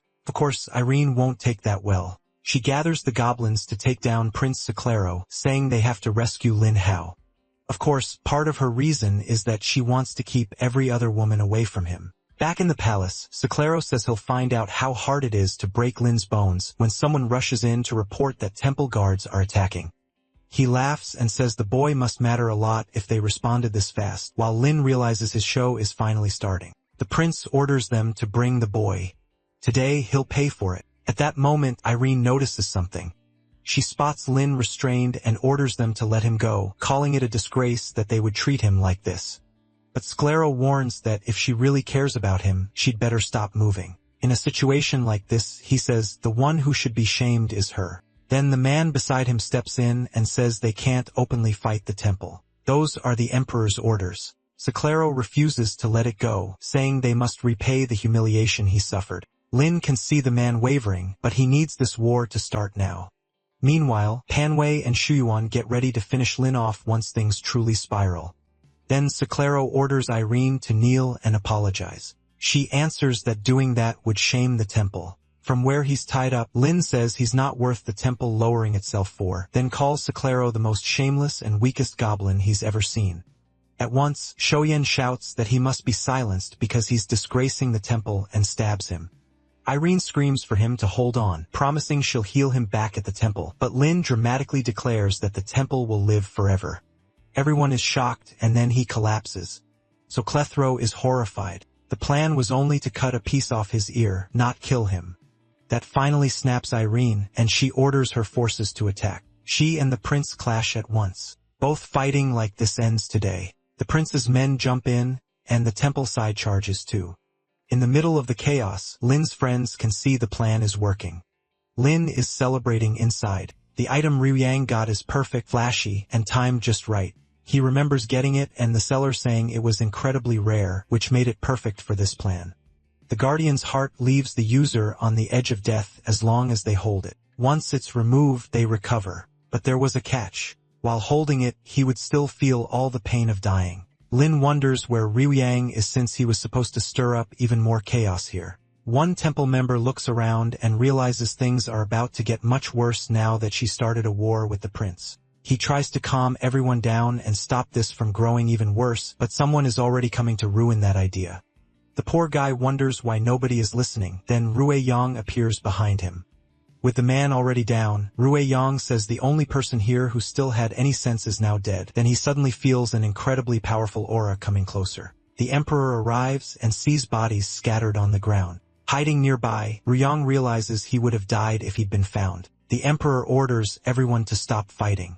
Irene and Sokolorit obey at once, but then someone warns that several enemies are still hiding, and His Majesty must be careful. The king tells everyone to settle down, thinking he still can't cut ties with Sokoloro.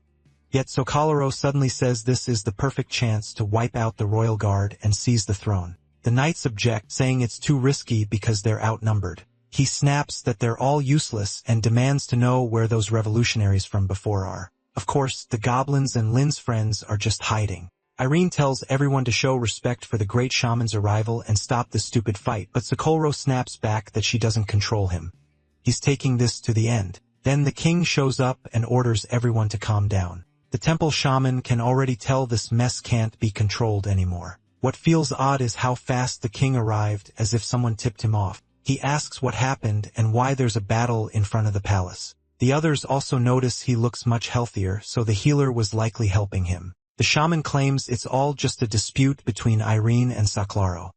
During the confusion, Litten manages to free himself from the cross. Sokoloro keeps mocking Irene, and she fires right back. The king then warns the shaman that taking Sokoloro to the temple would destroy the kingdom's balance. Even the system points out how sly the king is. Now that the shaman is recovering, he suddenly wants peace. Meanwhile, Lu Yunsheng is thrilled. The chaos he wanted is finally happening, and the plan is moving forward. With the adventurers, Lu Yun notes that everyone is getting stronger and stacking up points, but the blue-haired girl warns that at this pace, it'll still take at least 6 months to reach what they need. One guy slams the table, saying he refuses to stay with these filthy goblins that long. She reminds him how strong the elite soldiers are. They barely beat even one. Until the generals hit level 4 and the rest reach level 3, they have no shot at winning. That's why he came here in the first place. Back outside, the king tells the shaman that since things are settled, this should end here. The shaman knows he still hasn't fully healed, so being offered a way out of this mess might be the smartest choice.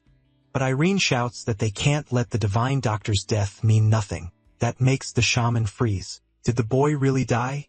Irene says yes, they only came to save him.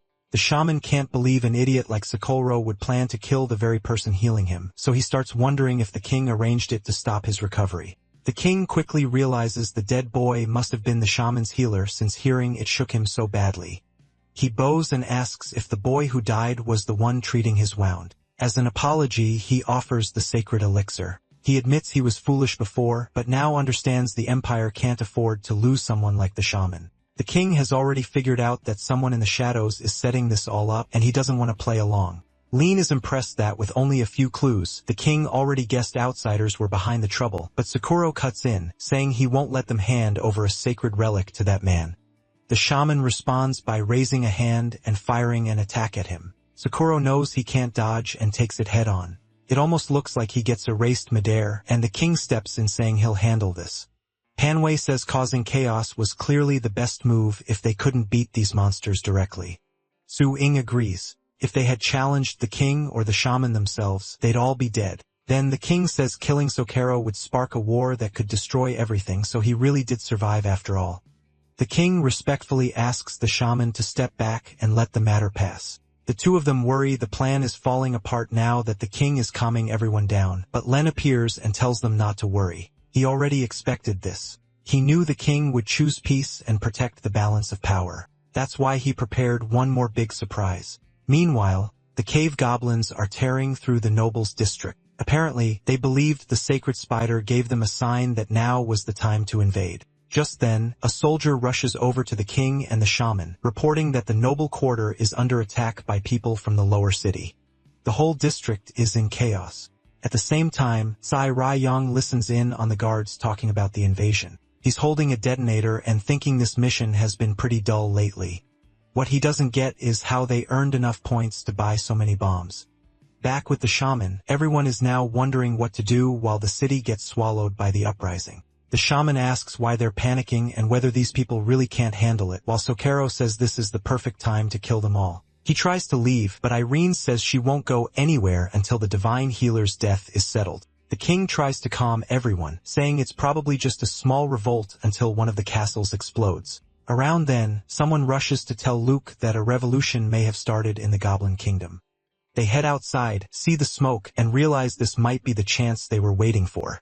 Amin says it could be Tsai Ryong's work, and once they check the ranks, they're sure it's the right time to strike. So he rallies everyone and says their moment has finally come. They have to use this chance to bring back Tsai Ryong and earn as many rewards as they can. Then the king and the shaman get word that the whole palace has been destroyed in an explosion.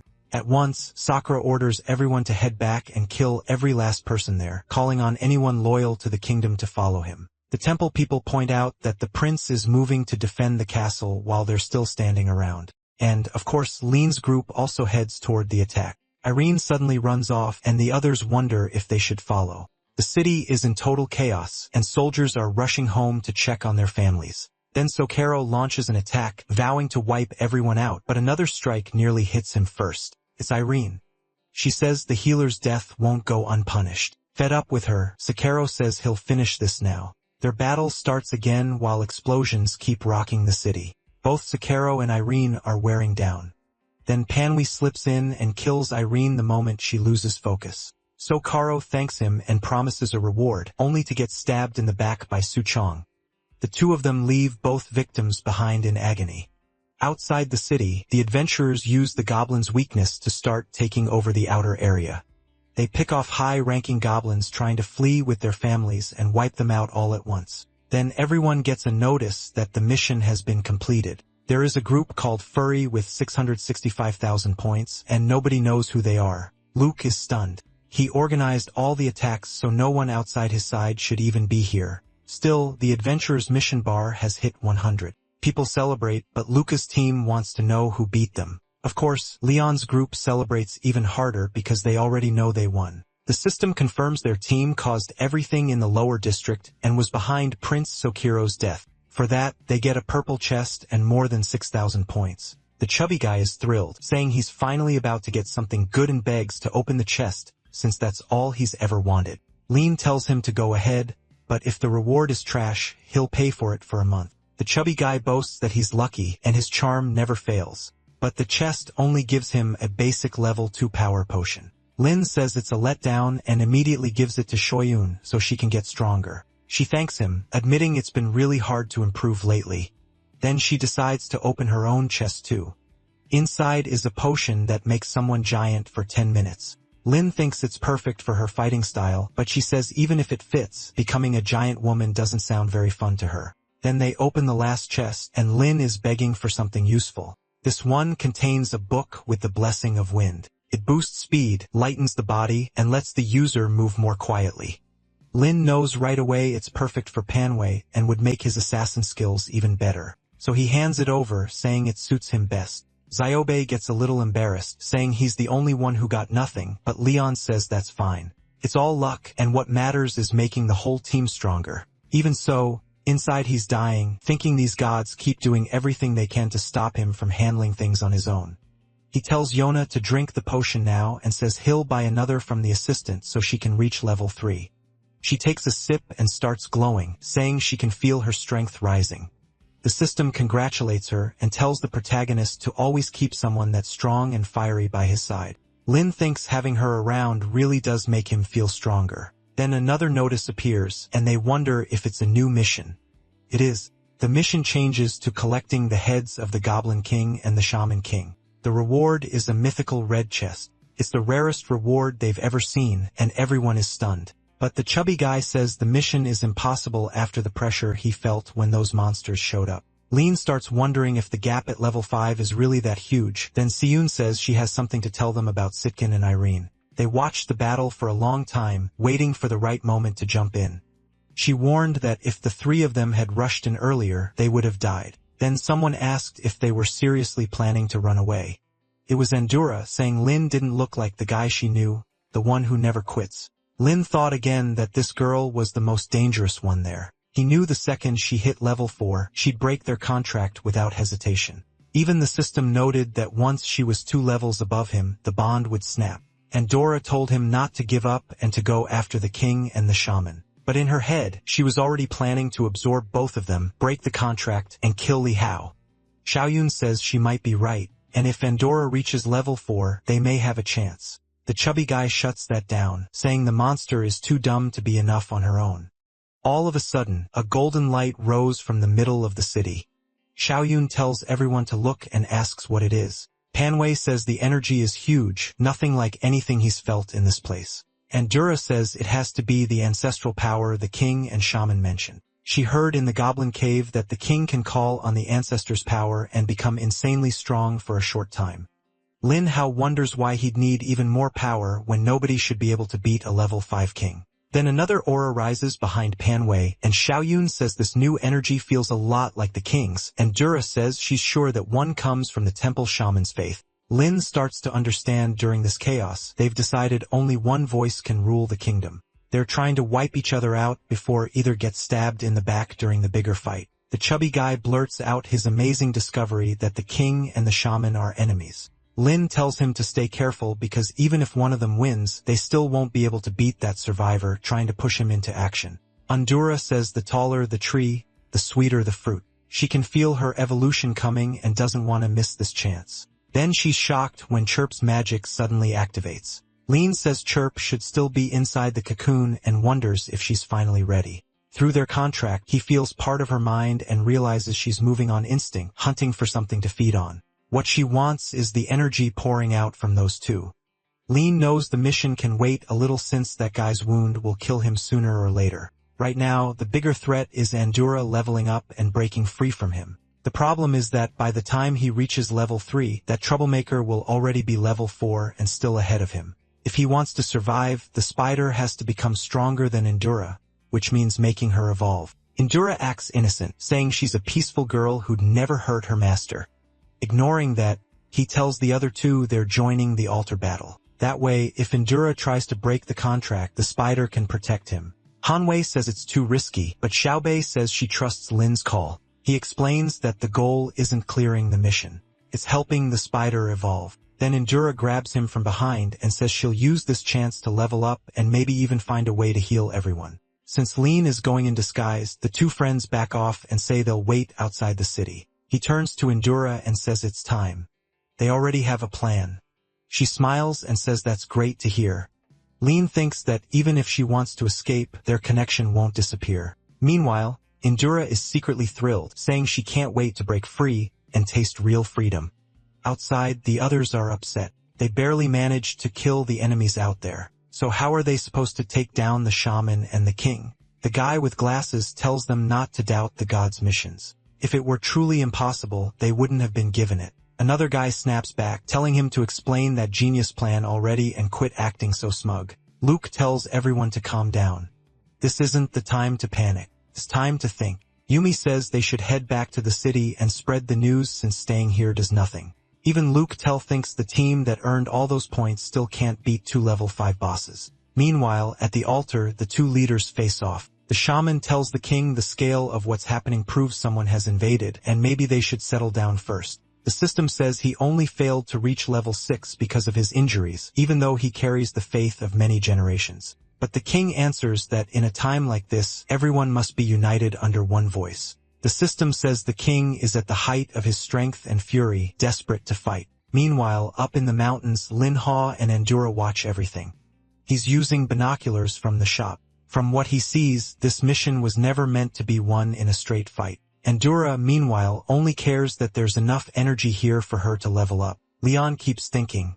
Everything he's learned says this altar battle is the key moment when suddenly someone taps his shoulder. It's Andura asking how she's supposed to draw in the energy and boasting that once she evolves, she'll be his strongest ally. Leon simply tells her to go set up an ambush.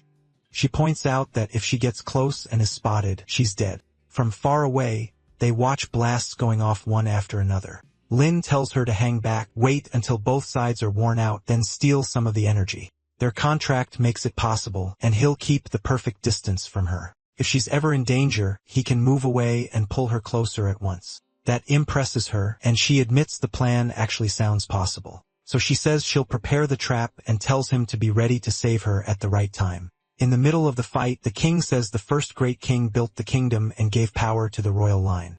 He also raised up the strongest person of that age, the great shaman. But over time, splitting power in two only made the kingdom unstable, so the shaman has to die. The shaman calmly answers that if the king is so sure of himself, then prove it. With that, he starts calling on the ancestors' power. Both declare that only one of them will leave this place alive. Then they unleash huge blasts at each other like a full-on Dragon Ball fight. The king gets pushed back, and so does Nishivan, who admits the king is no joke. From above, Andura watches it all. She sees them burning through massive amounts of power while knowing a single hit from either one would kill her. The king praises the shaman, then says he must know by now that he's going to lose, so he should surrender. The shaman fires back that the king should worry about himself because he's about to be sent to his eternal rest too. Suddenly, a green aura starts rising from both of them. The shaman says it feels like familiar magic. The king demands to know who's doing it. Of course, it's Andura above them, draining energy from both sides. She says the world belongs to those who grab their chance, and she won't let this one pass. The king and shaman both rage as they realize they're being drained by a cursed caterpillar. The king keeps losing energy, and a lot of his stats are already falling. The same thing is happening to the shaman. Even the system says this little lizard is getting way too bold, and it looks like the shaman has lost his edge. Watching from afar, Ling can already tell she's stolen enough to level up, and then it happens. And Dora is surprised it took far less energy than she expected, but then someone says she's gone too far. The king and shaman attack her together. And Dora only smiles, saying she already got what she came for, and won't waste time on them now. She's sure her master will pull her back any second, but both attacks are about to land, and she still hasn't been recalled. An explosion tears through the forest, and Endura barely escapes alive, wondering where Lin Hao is and why he didn't save her. He knows she can heal soon, so these injuries aren't deadly yet. Her system says surviving hits from 2 level 5 enemies is incredible, and all she needs now is time to recover. But the king and shaman keep bombarding her, swearing she'll die. Endura runs while trying to heal, confused why she still hasn't been pulled to the protagonist's max distance. As a support creature, she can't win a 2-on-1 fight like this. Then the king appears right in front of her and says it's over. Mithaki follows with an explosion that blasts her away and slams her into a wall, and Dora had to burn all her remaining energy to make a shield, and even that shattered. One more hit will kill her. The king complains that her sudden attack made his power unstable. Then he leaps in for the finishing blow, saying she deserves 1,000 deaths. And Dora throws up her arms, begging to be saved and crying that she doesn't want to die like this, then vanishes right in front of him. Lin saved her. He says she's safe now and can recover. At once, Andorra starts using her healing magic. The system says she barely made it out alive. Right now, she's even weaker than a level 4 creature and will need a long time to recover. Seeing how low her status is, Lin thinks this is the perfect moment. The problem is the shaman master already figured out where she was sent and is teleporting after them. Lin Hao says this was expected. After getting ambushed like that, there was no way they'd let anyone escape. Still, he's already on the Nimbus cloud and getting out of there. The king and the shaman reach the spot Lin was at and wonder how they vanished so fast. The king asks if this really was where the lizard girl should have appeared. The shaman says yes. What's weird is that her magic trace ended here. Then he looks at the king and asks if he wants to keep fighting. The king catches on right away and asks if he's suggesting they work together. The shaman asks what he thinks, and the king admits it's tempting. But instead, both of them power up and punch each other in the face. These two really never stop. The king says teaming up is worse than killing the shaman now and taking the whole goblin kingdom for himself. The shaman agrees for once they want the exact same future. Their energy erupts again, and the fight restarts. While escaping, Li Yun notices it and smiles, saying another chance is opening up. He keeps flying, happy that the longer they fight each other, the better it is for him. Soon, he's back at the temple where this all started. He notices the spider girl reacts more strongly the closer he gets to the altar. When he raises his hands, her aura forms around it. Then he realizes her evolution cocoon is slowly fusing with the altar. As long as those two keep fighting, the altar stays active. The info says the sync needs at least 10 more minutes. Back in the battle, the shaman says the ancestors are always with him, and he'll lead this kingdom to glory. Right then, magic pierces the king from every side. The shaman says once he absorbs the king's energy, he'll recover all the damage from this fight. Then a huge aura suddenly erupts behind him. All across the city, goblins wonder what that massive energy is. Li Yun's group starts asking if this has something to do with him. The spider religion followers begin crying, saying their great leader is coming into this world. Han Wei immediately says Li Yun Xiao has to be behind this. One soldier asks if it's the sacred spider's power, and another says it came from the place where the fight was happening. As she starts to appear, people begin shouting for long life to the sacred spider. Meanwhile, Luca, stunned to learn the Goblin King has been killed. The mission everyone thought was impossible had finally cleared one major step. At the meeting, everyone just sits there in silence. Luca wonders if this was done by that same squad from before and realizes they're far stronger than he thought. Then someone calls everyone over to look outside. Outside, people stare up and ask what that thing is. Luke can't make sense of it. The king dies, and now there's a giant thing in the sky. The shaman sees it and wonders if someone is trying to change the faith tied to that altar. He knows that would be the worst outcome, leaving the Goblin Kingdom without its soul. So he rushes off saying whoever did this must be stopped and killed. Meanwhile, Chirp is taking shape. The old altar was only a vessel, and now that the cocoon has almost fully dissolved, she's absorbing faith much faster than before. At last, Li Yun had created the spider relic. He thought he'd have more time before the shaman noticed, but her power is rising so fast, there's no way he won't show up soon. Still, most of the faith has already been absorbed and the evolution is nearly done. Then someone says Low-Key had suspected him of being the thief. Lu Yun looks back and thinks that's why he's the great shaman. The guy got here way too fast. The shaman says he knew Lu Yun was a heretic with strange plans, but Lu Yun never imagined the altar itself was the target. The system notes that the shaman is weakened, but even like this, he's still deadly in a fight. Li Yunxing says the shaman must have the wrong idea. He's only taking some energy to heal his injuries. The shaman replies that now that the king is dead, his wounds don't matter anymore. Li Yun is shaken by how decisive he is and wonders if he should give up on this insane plan, but he pulls out the scroll and says there's no time to hesitate. He has to see this through.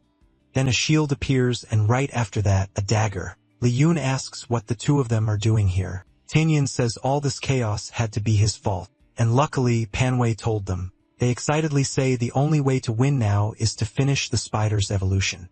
The shaman just laughs that Lin brought helpers and says they'll all die the same way. Kiddo tells Lin to protect the altar while she and Panwei buy time, and Panwei says he's been getting ready for this moment his whole life. Lin keeps watching Cheer's egg as it gathers more and more energy. Just a little longer and the evolution will be complete. As the two attack from both sides, the shaman says this plan is pathetic. He reaches out and says they'll both die in pain. In that instant, Tianyin realizes she can't move. The shaman fires another attack and she barely blocks it. She unleashes her aura and says Lin isn't his only enemy, but in the same instant, she's trapped. He says the fate of anyone who fails to strike is death. He closes his fist and bids her goodbye. The attack seems to hit her head on while Panwei looks for an opening. He lands a hit on the shaman, but it's blocked easily. Then the shaman starts growing larger and declares that all of them are going to die. At that moment, Tinyan drinks the potion from the chest. The shaman says he has to end this fast because he can feel the pillar's energy being drained, then he senses something off. Tianyin rushes in and slams a one-punch style blow straight into his face, smashing him into the stone. Panwei asks if that finally finished him, but Tianyin can already tell something is wrong. The shaman says it's getting late and he needs to end this now. Meanwhile, the egg keeps soaking up energy, and Lin Hao starts feeling Chirp call out to him. The shaman says this is where it ends, stretches out his hand, and tells MC to die. Purple spikes burst from the ground and stab through his body. Panwei shouts for him, and Tianyin can't believe this guy still had that much power left. The shaman says it's an honor for Lin to die like this, but Lin pulls a Naruto move. The substitution doll activates. The shaman stares in confusion, asking what that was. Our boy silently thanks himself for stealing that substitution doll before the other guy could. The egg is already at 98.9% with only seconds left. The problem is surviving a monster like this. The shaman asks where Lin thinks he's going and what he's doing. He starts forming a giant ball of energy, and Panwei and Tianyin jump in front of it. Lin turns back, confused by what they're doing. Then he drops to the ground and says this is the only way. He pulls Endora out of his shadow, and she's in awful shape. He lifts her up and says she needs to lose a little weight. Naturally, the poor girl asks what he thinks he's doing. Lin just throws her. She flies forward, freaking out and asking why she's suffering this much today. And then she crashes into the shaman's energy sphere, which starts sucking away her healing power. In panic, she cries that all her power is being drained. The system practically mourns for her. She suffered so much, she even lost a level, and now she can't break the contract. The shaman recognizes her and realizes everything from the start was part of Lin's plan. At that moment, Tinyan appears beside him with an enlarged fist and drives another clean punch into the shaman. He barely reacts, but Pianwei is already behind him too. They know they only need to stall for Chirp. The shaman smirks and asks if they really think he only knows magic. He punches Tio-In, then drives a palm strike into Pianwei's stomach, and to top it off, he kicks Endura in the chin.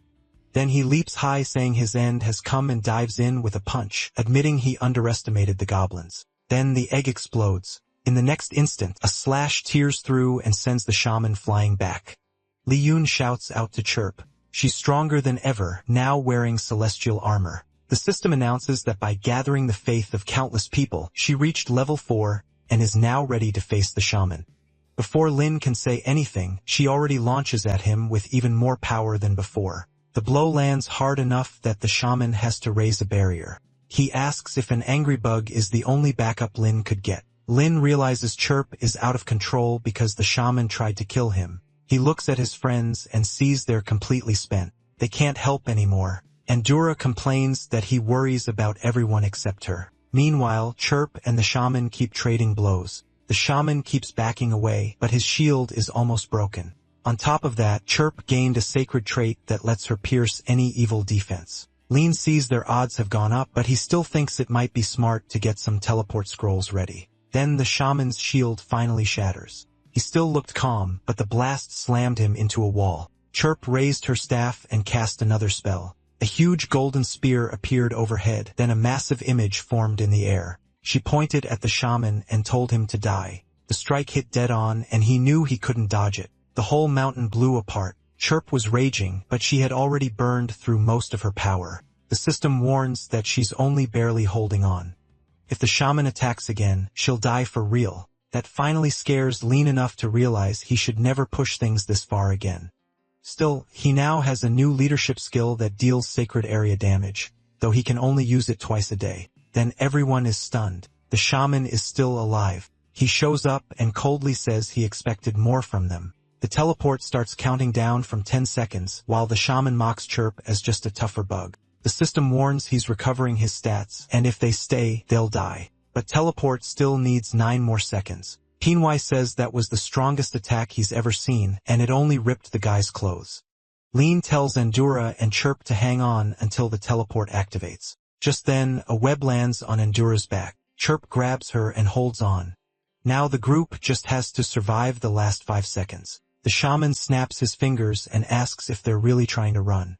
He says it's stupid to offend him and think they can leave unharmed. Lin's system suddenly reports that the teleport was cancelled. Lin is stunned. The shaman seems able to shut down even the elder's items. He turns to the girls and tells them to get ready. There's no other choice. Chirp keeps fighting off the attacks while Endura tries to back her up. The shaman says none of it matters and that no one is leaving alive. Then he pauses, wondering where the other 3 went. He mocks them, asking if those 3 really left their friends behind. Meanwhile, Lin is escaping on the Nimbus cloud, thinking that item was absolutely worth getting. The shaman says that's fine. He'll just kill the 2 left there. Endura tells Chirp to keep going because distance should trigger their teleport soon, but the shaman says their end is here. Right as he moves in to finish them, both vanish.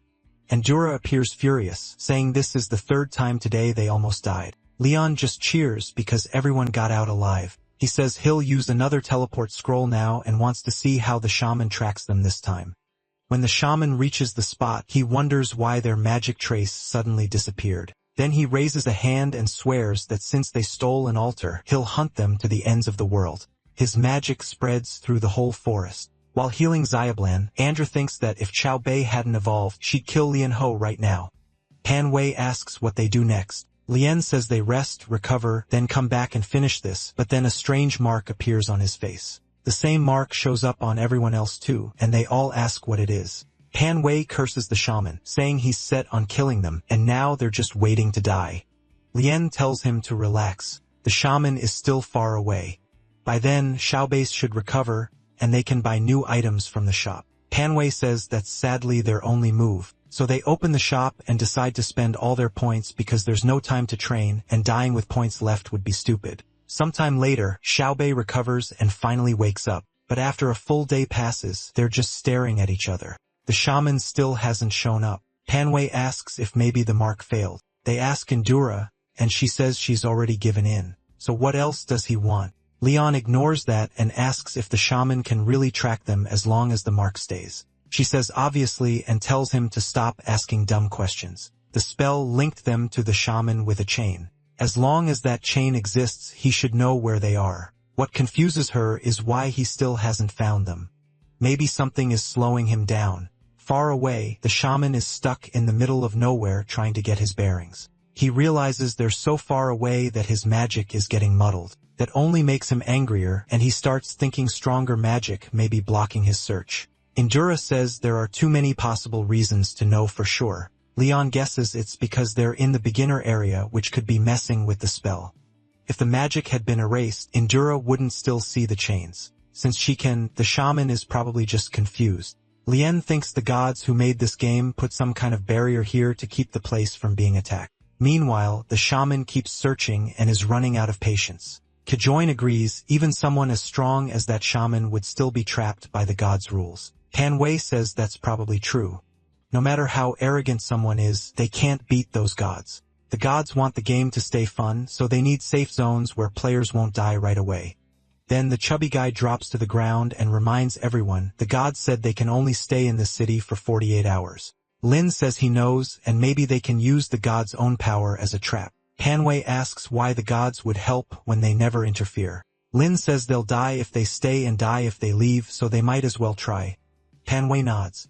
Even if the shaman finds them, the gods shouldn't let him destroy the whole place. Kajoin grins and says she'd rather go down fighting too. Of course, Andura asks why they want more trouble again. Lin keeps walking and tells her the complaint has been denied. Andura mutters that she does not want to face that shaman again.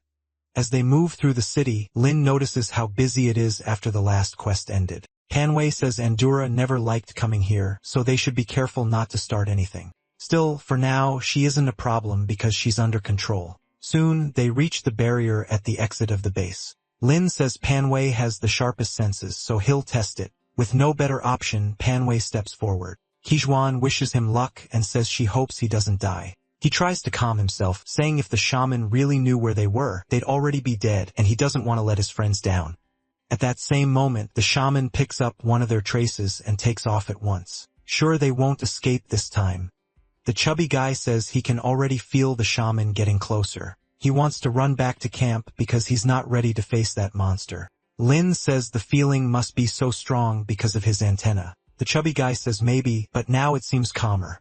Meanwhile, the shaman stops in midair, confused because the direction vanished again.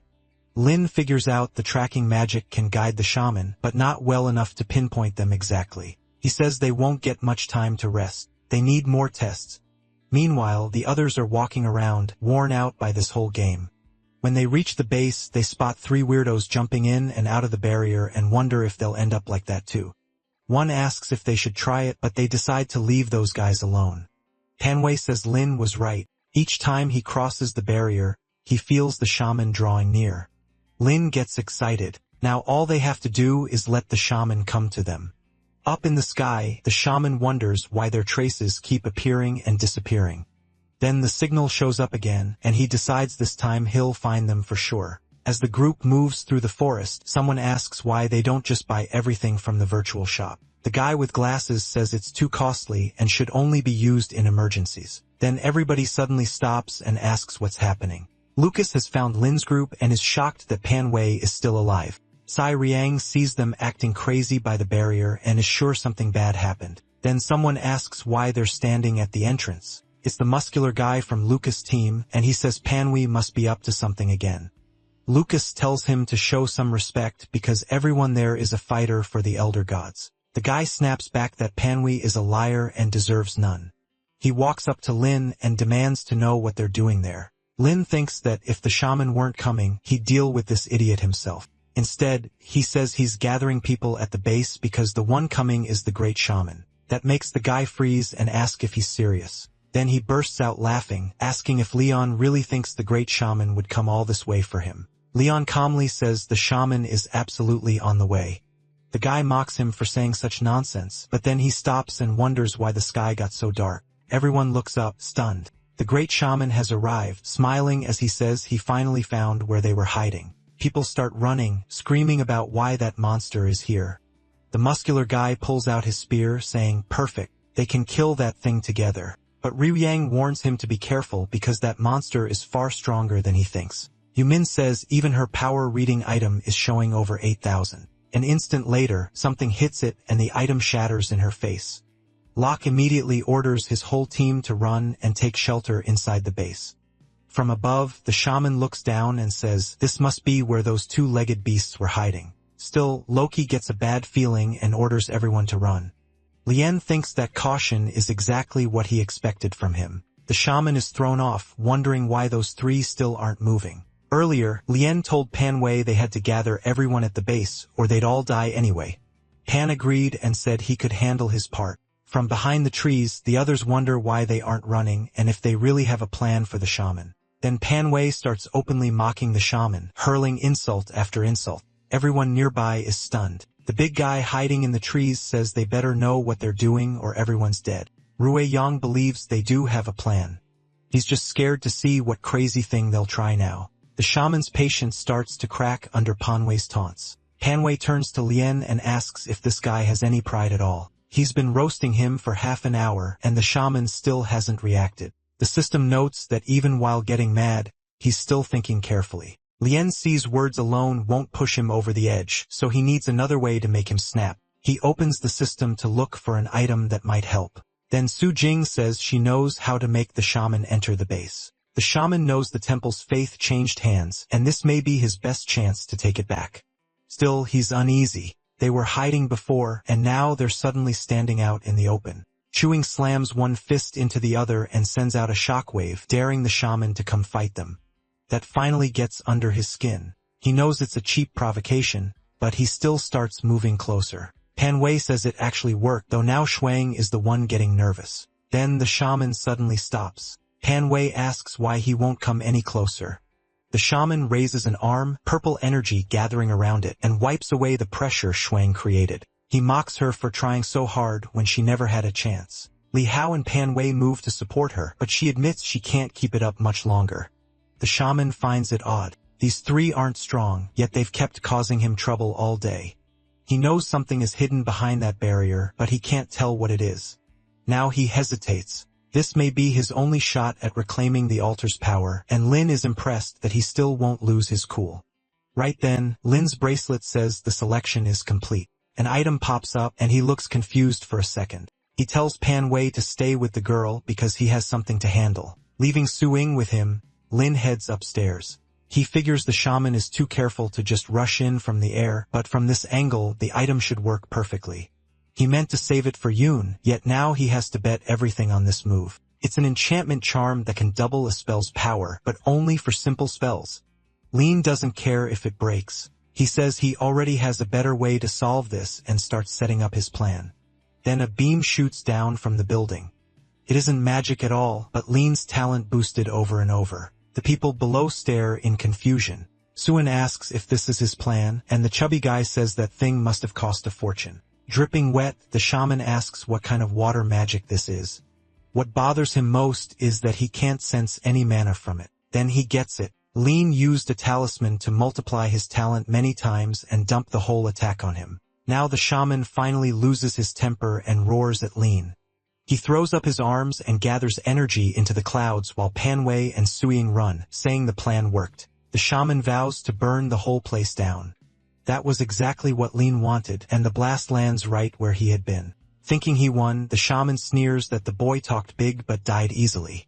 But Lin is completely fine. He asks if the shaman is ready for the show, and Agatha appears in front of him. Lin grins. The real fun starts now. The players hiding nearby are shocked to see an elder god show up. Even the elder god's presence terrifies them, but Yang realizes this probably means they're safe. Suing can't believe a real god has actually appeared. The shaman freezes, every part of him screaming that he can't beat something like this. What he can't understand is why a being like that would protect these two-legged beasts. Since Agatha isn't attacking, he decides his best shot is to gather power and teleport away. Lin notices the same thing. The goddess isn't striking, just warning him off. The system suggests Agatha is angry because someone dragged this mission's boss into the city, and Lin realizes the truth. The shaman was meant to be beaten by the players a year later, but he rushed the whole thing and messed up the god's plan. The system warns that the shaman is terrified and only waiting for a chance to escape. Lin knows if that happens, everyone marked by him could be hunted later, so he pulls a bullet from the post and says he'll have to gamble again. The shaman quickly introduces himself to Agatha and claims he didn't know what place he was attacking. Then he notices Lin Hao coming toward him on a cloud, ready to finish this. The shaman clearly hates that. Back at the base, everyone watches in tense silence. Lin tells him he'll put the altar's faith to good use and come back in a few months to finish him off. The shaman snaps that without that faith, the Goblin Kingdom is nothing. Secretly, he starts forming a spell in his hands, planning to grab Lin the moment he gets close enough and vanish.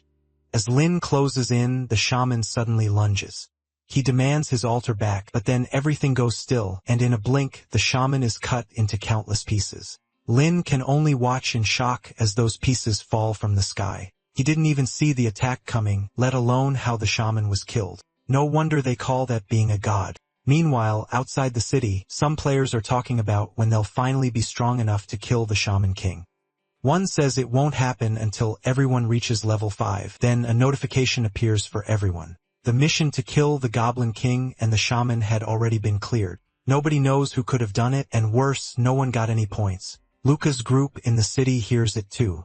The system explains that none of the ancient gods' heroes took part directly, but the one with the biggest contribution will get the chest. It also says there are still other goblins left. Even though the mission was cleared a full year early, the group is stunned, and Luca admits that trio really pulled off the impossible. Yumin says it was a one-time bug, and the gods won't allow that again. Later, Lin returns to his friends who are excited because they found a new way to clear missions. What surprises him most is that he actually gets the chest, making him wonder if it's because of his soft rice talent. Inside is a mythical golden chest. It contains an item tied to an ancient scribe who was incredibly powerful. His effect is simple. It always keeps strength and intelligence equal. So if someone has 50 strength, they also gain 50 intelligence, and the same works the other way around. Still, everyone is let down because only a level 5 person with at least 50 stats can use it. Lin says that's fine. It's still an amazing item even if they can't use it yet. Then a huge shadow falls over them. Agatha is staring down at the group. She reaches out with a tentacle, and Lin vanishes instantly. He's teleported to the northern part of the continent and dropped from the sky. After climbing out of the crater, he says the gods apparently don't want him dead yet. What bothers him is that he has no clue where he is. The gods gave him no explanation, and his whole map is dark except for the exact spot he landed on. Androv appears and says the energy here is so pure that she should recover very fast. Lin is confused, wondering how she came out without his permission. Then he notices something strange in the system. He's been given a mission called This is War. Because he messed with the gods game, he now has to infiltrate another gods game and sabotage it by stopping the other players from achieving anything. The reward hasn't even been decided yet, and Lin hates the idea of doing a mission like that for no clear payoff. Still, he wonders if the gods are training them to fight other adventurers. The mission also says combat is always active in this area, so he can kill other adventurers freely. The number of fragments he gets depends on the level of the person he kills, and those fragments can be traded for chests. To Lin, that sounds like a great chance. He just doesn't get why his goddess wants him killing other adventurers. There may be something bigger going on, but he puts that aside. Even if he's only level 2, Chirp is level 4, and Andura is level 3. So getting a gold chest shouldn't take long. The real problem is Andura. She's rebellious, and once her energy fully returns, she'll go back to level 4 and break the contract. For now, she just watches him, wondering what he's planning this time. Li Yunxing knows he still has items he can turn into monsters to sneak into the enemy base, and this is the perfect chance. This is the perfect time. Li Yunxing calls Andura, and she asks what he's up to.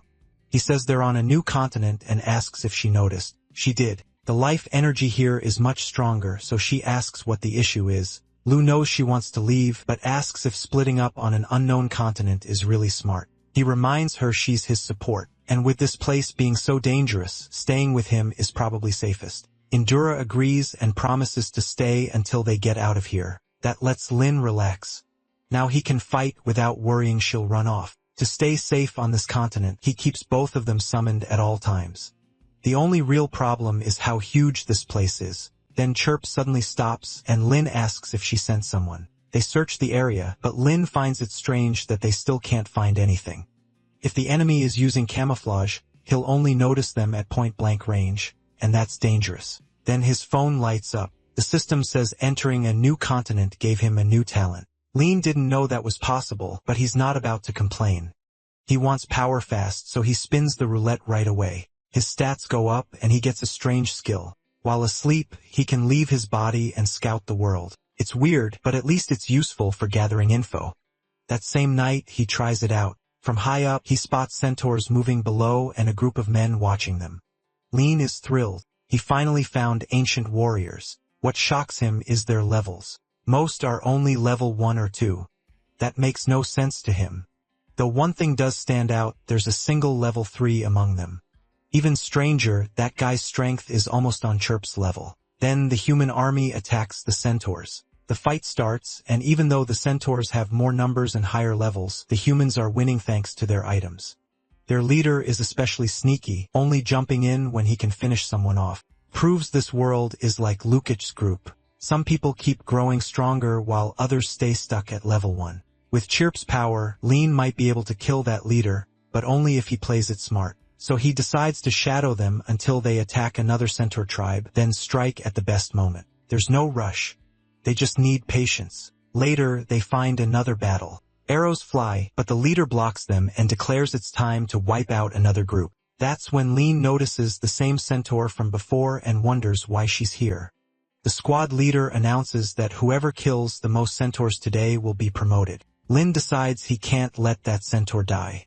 Once he levels up, he'll be able to make another contract. She fires an arrow, but the leader blocks it with ease. He grins, and her shock shows just how fast he is. Around them, the other centaurs are being cut down, and the humans say their leader will be next. Watching from above, Lin sees the man controlling the fight by pulling aggro and striking at perfect times. He has to mess this up. The problem is the guy is almost as fast as Chirp, so Lin can't let him get away. He warns Endura not to mess up her power, and she tells him to shut up. A moment later, the leader appears behind a centaur, but then he notices Endura on the mountain, glowing with a green aura aimed at him.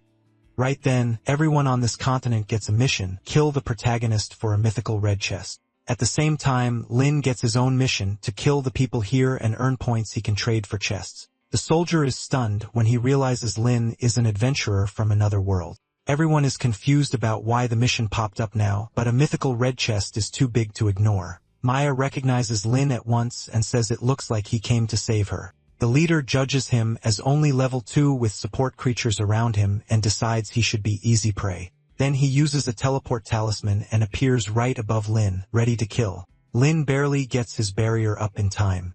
The captain smirks, knowing it won't last long. Once it breaks, he pierces Lin's hand, and Endura quickly starts healing it. He's impressed by the color of Lin's creature, but Lin reveals they're already linked. The captain calls him an idiot and asks why he'd keep an enemy so close. Then he charges again, saying he'll send Lin back to his own world. That's exactly when Chirp appears, and Lin says the whole point was to stop him from escaping. The captain is shocked when he realizes he's trapped. In the next second, Chirp cuts him down. That turns the battle in the centaur's favor. Still, Lin only gets 50 fragments from the leader since the others were too weak. Now he understands the point system. He'll need to kill people much stronger than himself. Someone at his level gives just 1 fragment, but an enemy 3 levels above him gives 600. It won't be easy, but at least he finally knows how it works. Then he pulls out his communication item, and Mia rushes over, saying she missed him a lot. Endura mutters that watching him get smothered would be embarrassing, though she sounds a little jealous. Lin is still wondering why the centaur is here. Did she return to her tribe? He says he gets it, but asks Mia to stop shaking and suffocating him. Still curious, he asks how she ended up here. Confused, she says she's always lived around this area. The other centaurs want to kill him, saying anyone who speaks their language must be using black magic. But Mia steps in and says he's one of them. The others still doubt it, so she swears by the Centaur King. If Lin betrays them, she'll accept the punishment herself. Lin is relieved, and the centaurs decide to spare him since he helped in the fight. Then Mia shows him they captured some enemies alive just like he wanted. The system notes that she has evolved a lot since they last met. Back then, Lin chose not to make a contract with her, but now she's close to evolving again, and he may lose the chance. Endura notices this and asks how many other girls Lin has been involved with. He can only wonder how this crazy girl even understands the centaur language. Endura says a simple language like that is easy. Later, Lin uses incense to question the prisoners. One of them calls him a traitor for siding with beasts, but Lin ignores him and lights the incense anyway. Then something feels off. He suddenly starts hearing the gods argue. One accuses Agatha of breaking the game's rules and says she should be punished. Agatha fires back that he also cheated by using rogue potions, but another god says that's nothing compared to what she's done. She argues those potions should only come from chests, not be sold in the shop. The argument gets louder, and one god says she invaded his continent far too early. Agatha answers that early invasions are allowed, and if he wants, he can invade her continent too.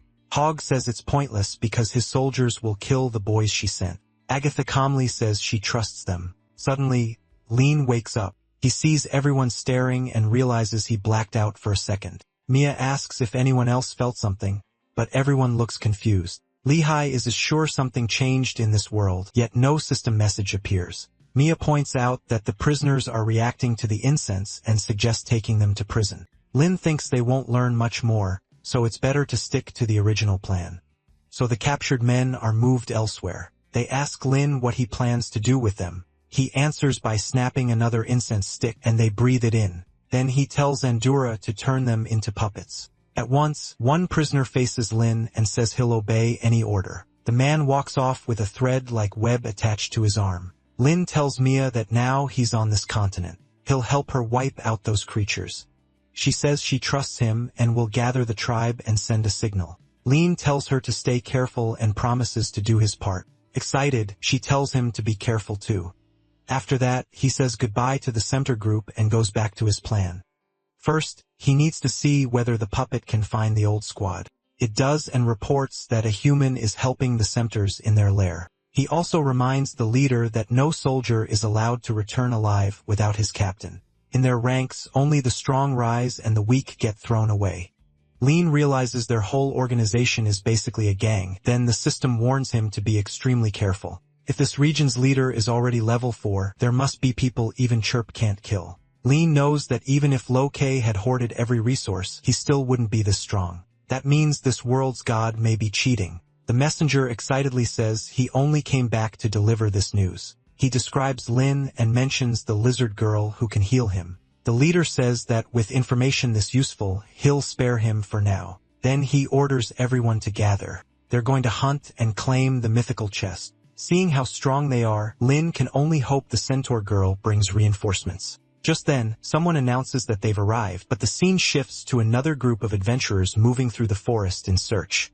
They're tracking Lean when the mage complains about hunting a kid this late at night. A level 3 fighter mocks her, saying that's exactly why he never became a mage, too tired and too frail. Up front, the brothers start bickering and call the people behind them the weird ones. The hunter and the mage fire back that the brothers are the strange ones. Their leader cuts in. Something feels off. They've walked a long time and still haven't seen a single centaur. He asks if their guide is lying, but the man insists they're close. Then a burning smell hits them.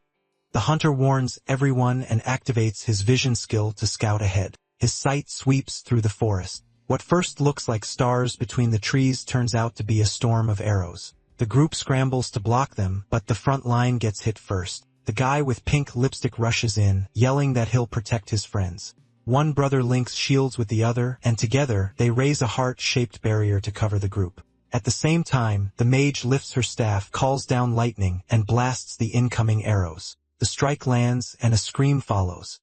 The hunter and the leader charge toward the sound. They spot centaurs pulling back, and the leader cracks his whip, cutting down 3 of them in one blow. Watching it all, Lean knows everything is going just as planned. He tells Mio it's time to move. A little later, someone arrives and tells Lean the troops he asked for are here while questioning if he really thinks he can win this war. From higher ground, Lean greets them and declares that it's time to finish this. Then the centaurs charge. The island soldiers yell for everyone to form up and get ready, but they're quickly weakened while the centaurs stay boosted by Endora's support. One of them can't believe the centaurs have this much life force. Another studies the battlefield and says he knows exactly who's behind it. Centaurs normally don't work together like this, so the key is killing the one controlling them. Then he spots Andora channeling energy.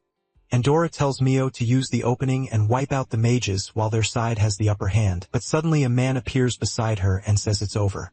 He lashes out with his rope, but Chirp jumps in and blocks it. The man is thrown off by all these strange creatures he's never seen here before. Chirp is already glowing with her golden buffs. As Andora falls back, the man wonders how he's supposed to get past this spider. Elsewhere, Lean tells Mio to fire her strongest shot at the mages. She nods and takes aim. Her arrow slips past the fighters without touching them and flies straight toward the heart barrier, protecting the mage in the rear.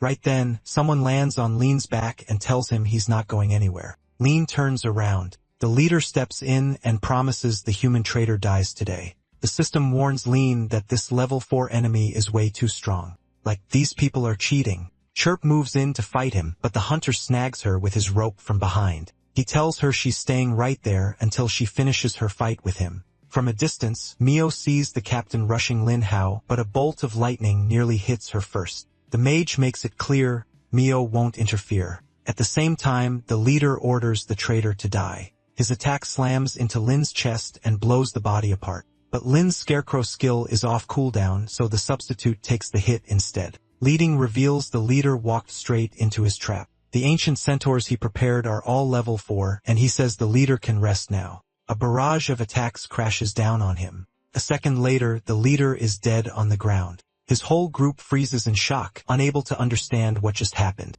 The brute and the mage realize it too. With their leader gone, they have no chance. Lean is thrilled. Even if he didn't land the last hit, the system counts it because he planned the whole battle. Then Lean,